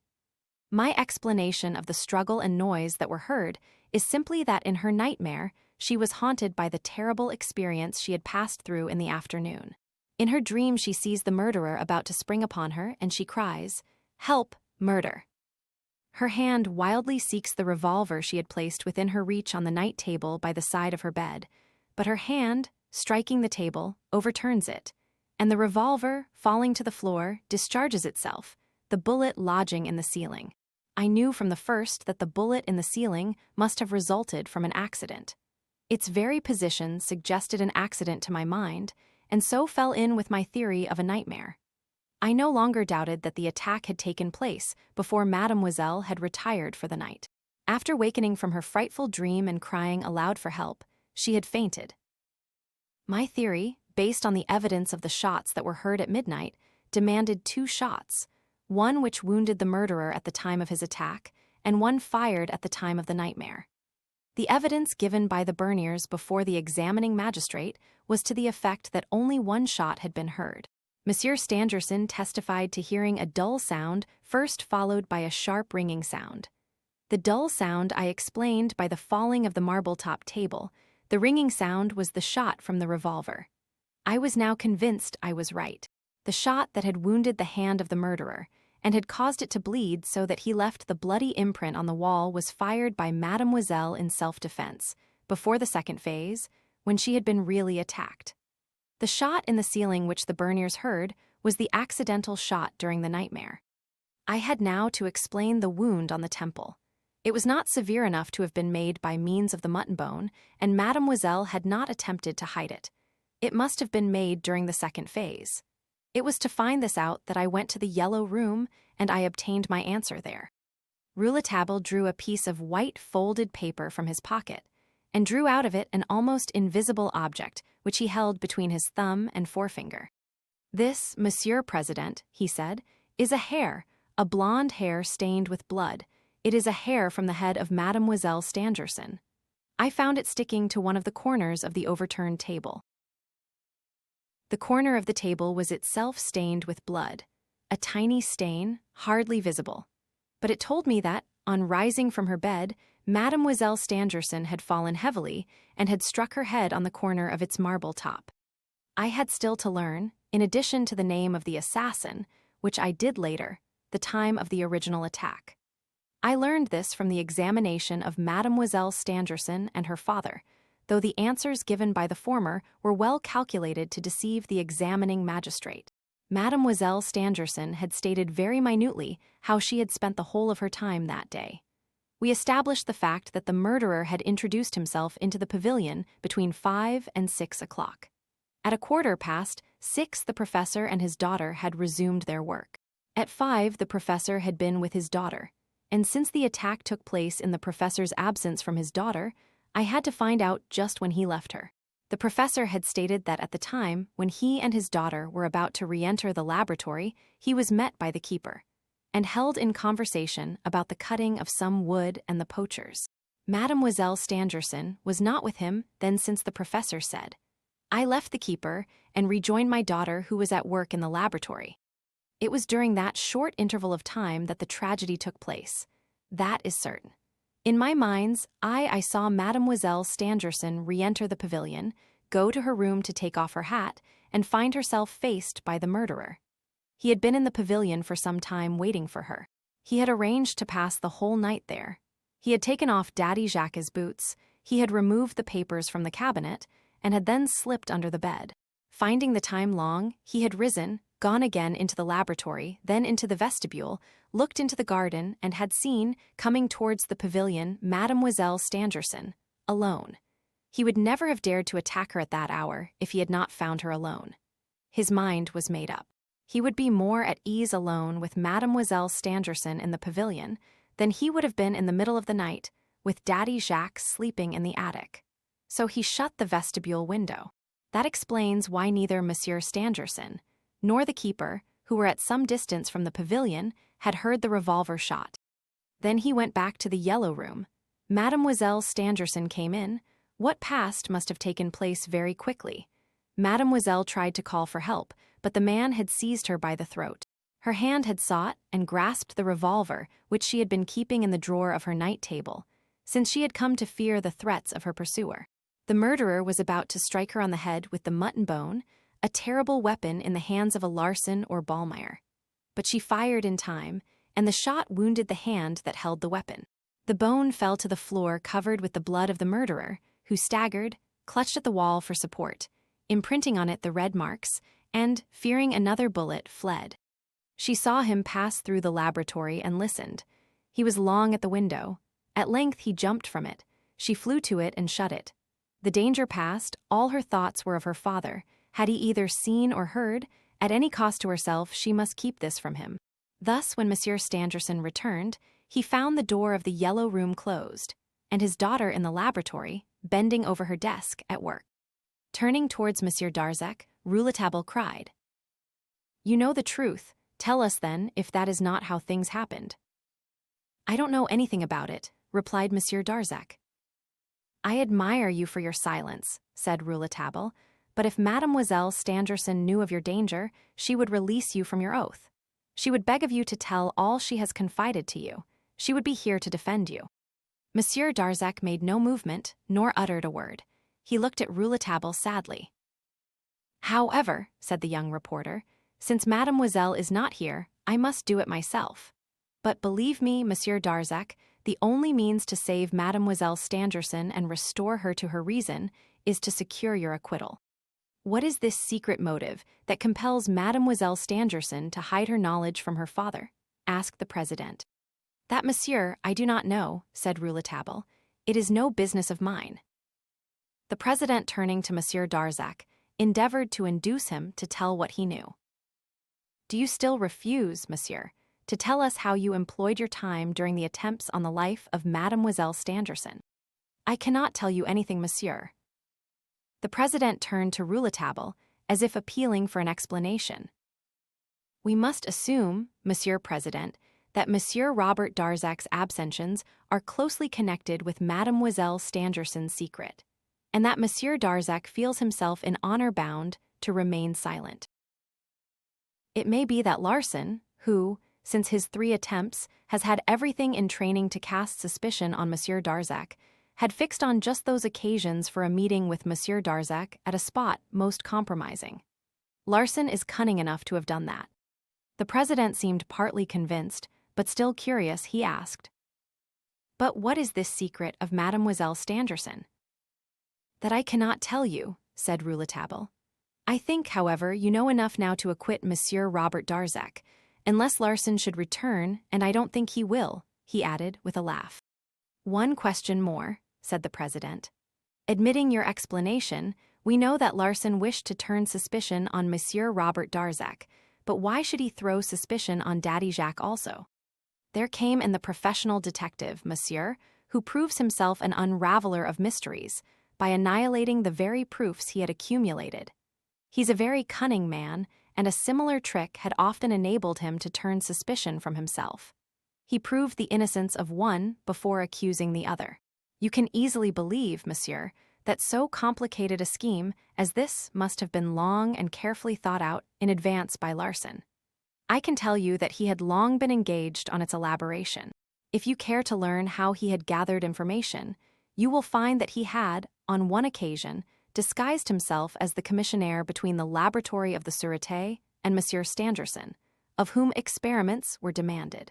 In this way, he had been able, before the crime, on 2 occasions to take stock of the pavilion. He had made up so that Daddy Jacques had not recognized him, and yet Larsan had found the opportunity to rob the old man of a pair of old boots and a cast-off Basque cap, which the servant had tied up in a handkerchief, with the intention of carrying them to a friend, a charcoal burner on the road to Épinay.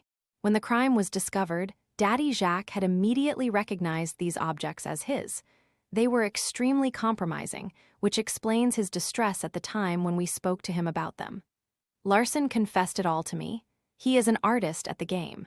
He did a similar thing in the affair of the Crédit Universal, and in that of the gold ingots of the Mint.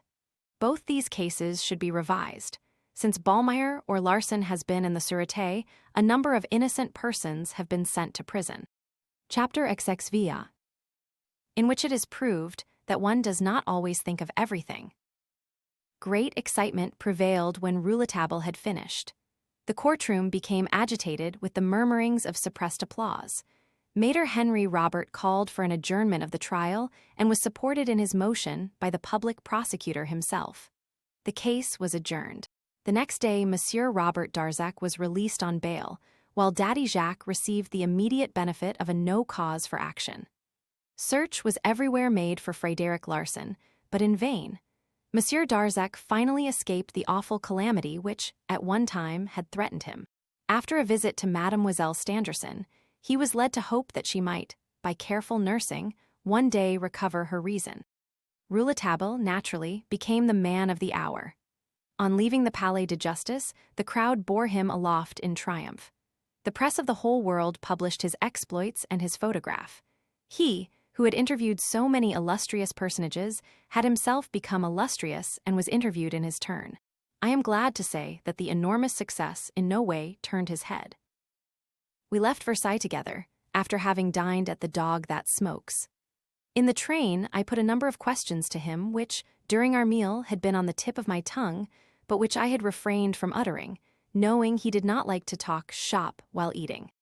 "My friend," I said, "that Larsan case is wonderful. It is worthy of you." He begged me to say no more, and humorously pretended an anxiety for me should I give way to silly praise of him because of a personal admiration for his ability. "I'll come to the point then," I said, not a little nettled. "I am still in the dark as to your reason for going to America.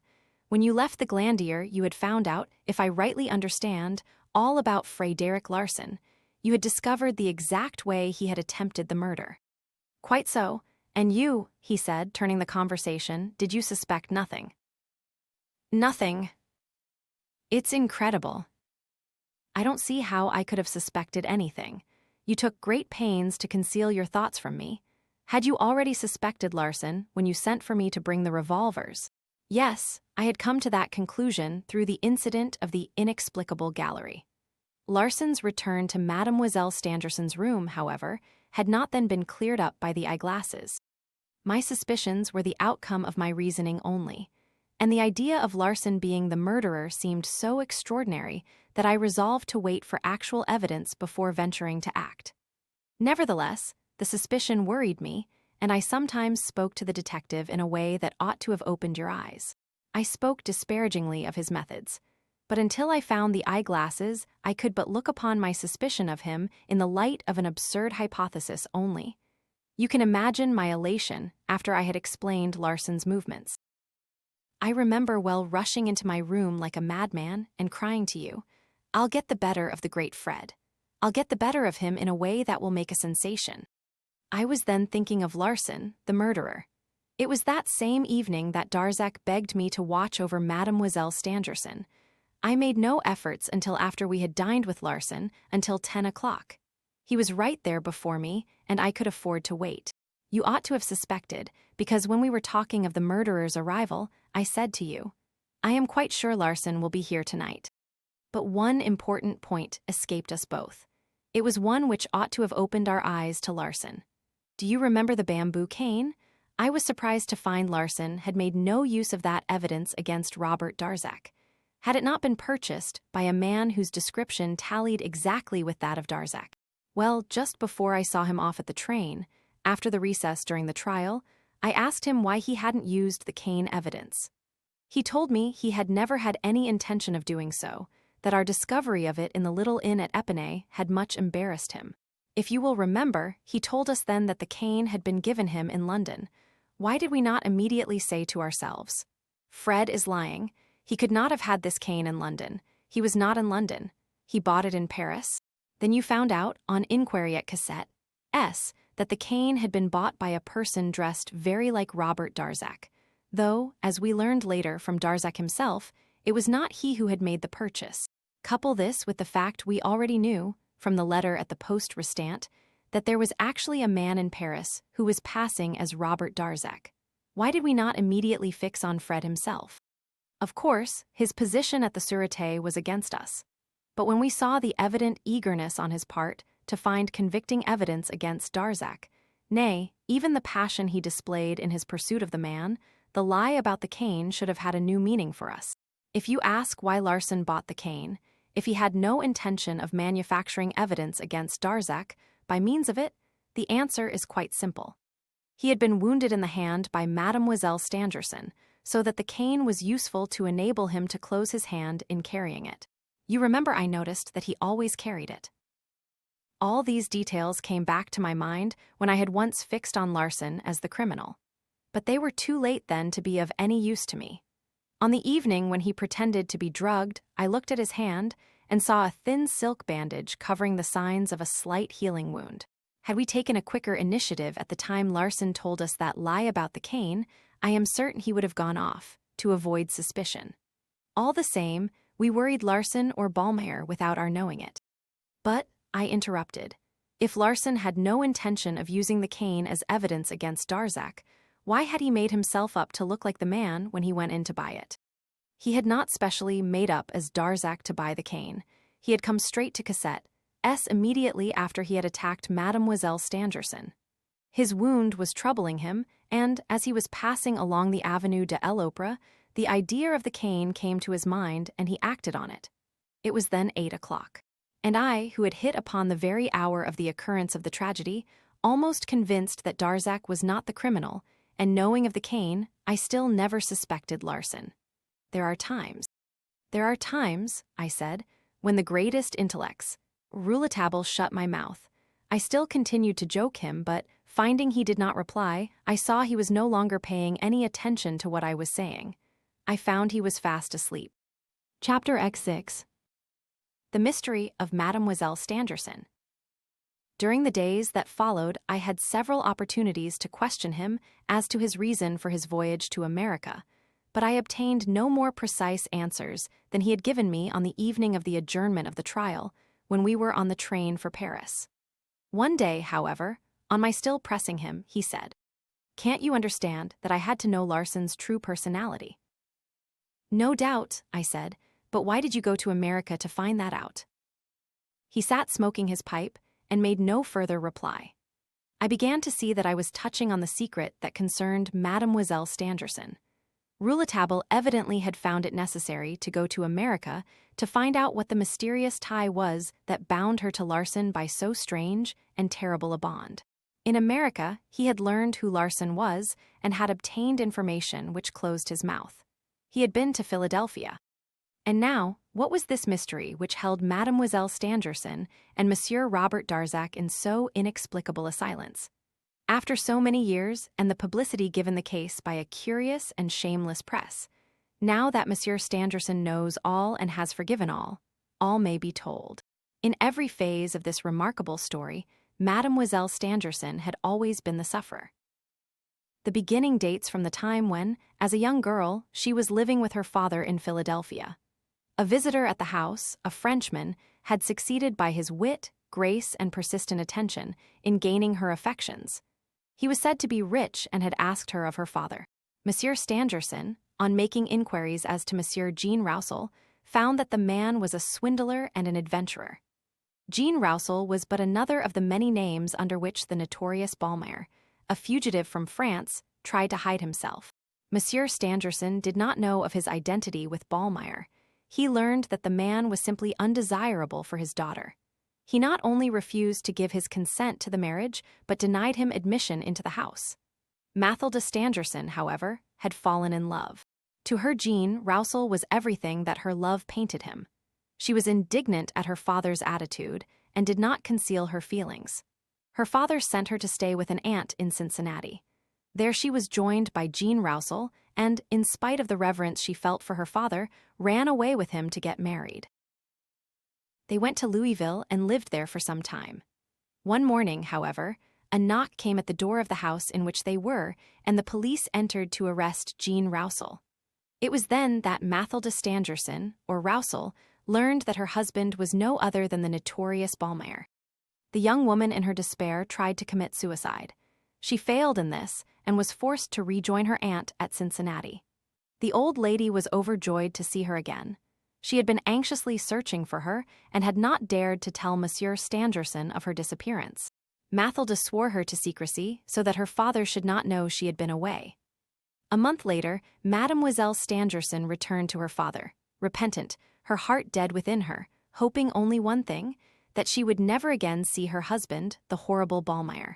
A report was spread, a few weeks later, that he was dead, and she now determined to atone for her disobedience by a life of labor and devotion for her father. And she kept her word. All this she had confessed to Robert Darzac, and, believing Ballmeyer dead, had given herself to the joy of a union with him. But fate had resuscitated Jean Roussel, the Ballmeyer of her youth. He had taken steps to let her know that he would never allow her to marry Darzac, that he still loved her. Mademoiselle Stangerson never for one moment hesitated to confide in Monsieur Darzac. She showed him the letter in which Jean Roussel asked her to recall the first hours of their union in their beautiful and charming Louisville home. "The presbytery has lost nothing of its charm, nor the garden its brightness," he had written. The scoundrel pretended to be rich and claimed the right of taking her back to Louisville. She had told Darzac that if her father should know of her dishonor, she would kill herself. Monsieur Darzac had sworn to silence her persecutor, even if he had to kill him. He was outwitted and would have succumbed had it not been for the genius of Rouletabille. Mademoiselle Stangerson was herself helpless in the hands of such a villain. She had tried to kill him when he had first threatened and then attacked her in the Yellow Room. She had, unfortunately, failed, and felt herself condemned to be forever at the mercy of this unscrupulous wretch who was continually demanding her presence at clandestine interviews. When he sent her the letter through the post office, asking her to meet him, she had refused. The result of her refusal was the tragedy of the Yellow Room. The second time he wrote asking for a meeting, the letter reaching her in her sick chamber, she had avoided him by sleeping with her women. In that letter, the scoundrel had warned her that, since she was too ill to come to him, he would come to her, and that he would be in her chamber at a particular hour on a particular night. Knowing that she had everything to fear from Ballmeyer, she had left her chamber on that night. It was then that the incident of the inexplicable gallery occurred. The third time she had determined to keep the appointment. He asked for it in the letter he had written in her own room on the night of the incident in the gallery, which he left on her desk. In that letter, he threatened to burn her father's papers if she did not meet him. It was to rescue these papers that she made up her mind to see him. She did not for one moment doubt that the wretch would carry out his threat if she persisted in avoiding him, and in that case, the labors of her father's lifetime would be forever lost. Since the meeting was thus inevitable, she resolved to see her husband and appeal to his better nature. It was for this interview that she had prepared herself on the night the keeper was killed. They did meet, and what passed between them may be imagined. He insisted that she renounce Darzac. She, on her part, affirmed her love for him. He stabbed her in his anger, determined to convict Darzac of the crime. As Larson, he could do it, and had so managed things that Darzac could never explain how he had employed the time of his absence from the chateau. Ballmeyer's precautions were most cunningly taken. Larsan had threatened Darzac as he had threatened Mathilde, with the same weapon and the same threats. He wrote Darzac urgent letters, declaring himself ready to deliver up the letters that had passed between him and his wife, and to leave them forever if he would pay him his price. He asked Darzac to meet him for the purpose of arranging the matter, appointing the time when Larsan would be with Mademoiselle Stangerson. When Darzac went to Epinay, expecting to find Ballmeyer or Larsan there, he was met by an accomplice of Larsan, S., and kept waiting until such time as the coincidence could be established. It was all done with Machiavellian cunning, but Ballmeyer had reckoned without Joseph Rouletabille. Now that the mystery of the Yellow Room has been cleared up, this is not the time to tell of Rouletabille's adventures in America. Knowing the young reporter as we do, we can understand with what acumen he had traced, step by step, the story of Mathilde Stangerson and Jean Roussel. At Philadelphia, he had quickly informed himself as to Arthur William Rance. There he learned of Rance's act of devotion and the reward he thought himself entitled to for it. A rumor of his marriage with Mademoiselle Stangerson had once found its way into the drawing rooms of Philadelphia. He also learned of Rance's continued attentions to her and his importunities for her hand. He had taken to drink, he had said, to drown his grief at his unrequited love. It can now be understood why Rouletabille had shown so marked a coolness of demeanor towards Rance when they met in the witnesses' room on the day of the trial. The strange Roussel-Stangerson mystery had now been laid bare. Who was this Jean Roussel? Rouletabille had traced him from Philadelphia to Cincinnati. In Cincinnati, he became acquainted with the old aunt and had found means to open her mouth. The story of Ballmeyer's arrest threw the right light on the whole story. He visited the presbytery, a small and pretty dwelling in the old colonial style, which had, indeed, lost nothing of its charm. Then, abandoning his pursuit of traces of Mademoiselle Stangerson, he took up those of Ballmeyer. He followed them from prison to prison, from crime to crime. Finally, as he was about leaving for Europe, he learned in New York that Ballmeyer had, 5 years before, embarked for France with some valuable papers belonging to a merchant of New Orleans whom he had murdered. And yet the whole of this mystery has not been revealed. Mademoiselle Stangerson had a child by her husband, a son. The infant was born in the old aunt's house. No one knew of it, so well had the aunt managed to conceal the event. What became of that son? That is another story which, so far, I am not permitted to relate. About 2 months after these events, I came upon Rouletabille sitting on a bench in the Palais de Justice, looking very depressed. "What's the matter, old man?" I asked. "You are looking very downcast. How are your friends getting on?" "Apart from you," he said, "I have no friends." "I hope that Monsieur Darzac." "No doubt." "And Mademoiselle Stangerson, how is she?" "Better, much better." "Then you ought not to be sad." "I am sad," he said, "because I am thinking of the perfume of the lady in black."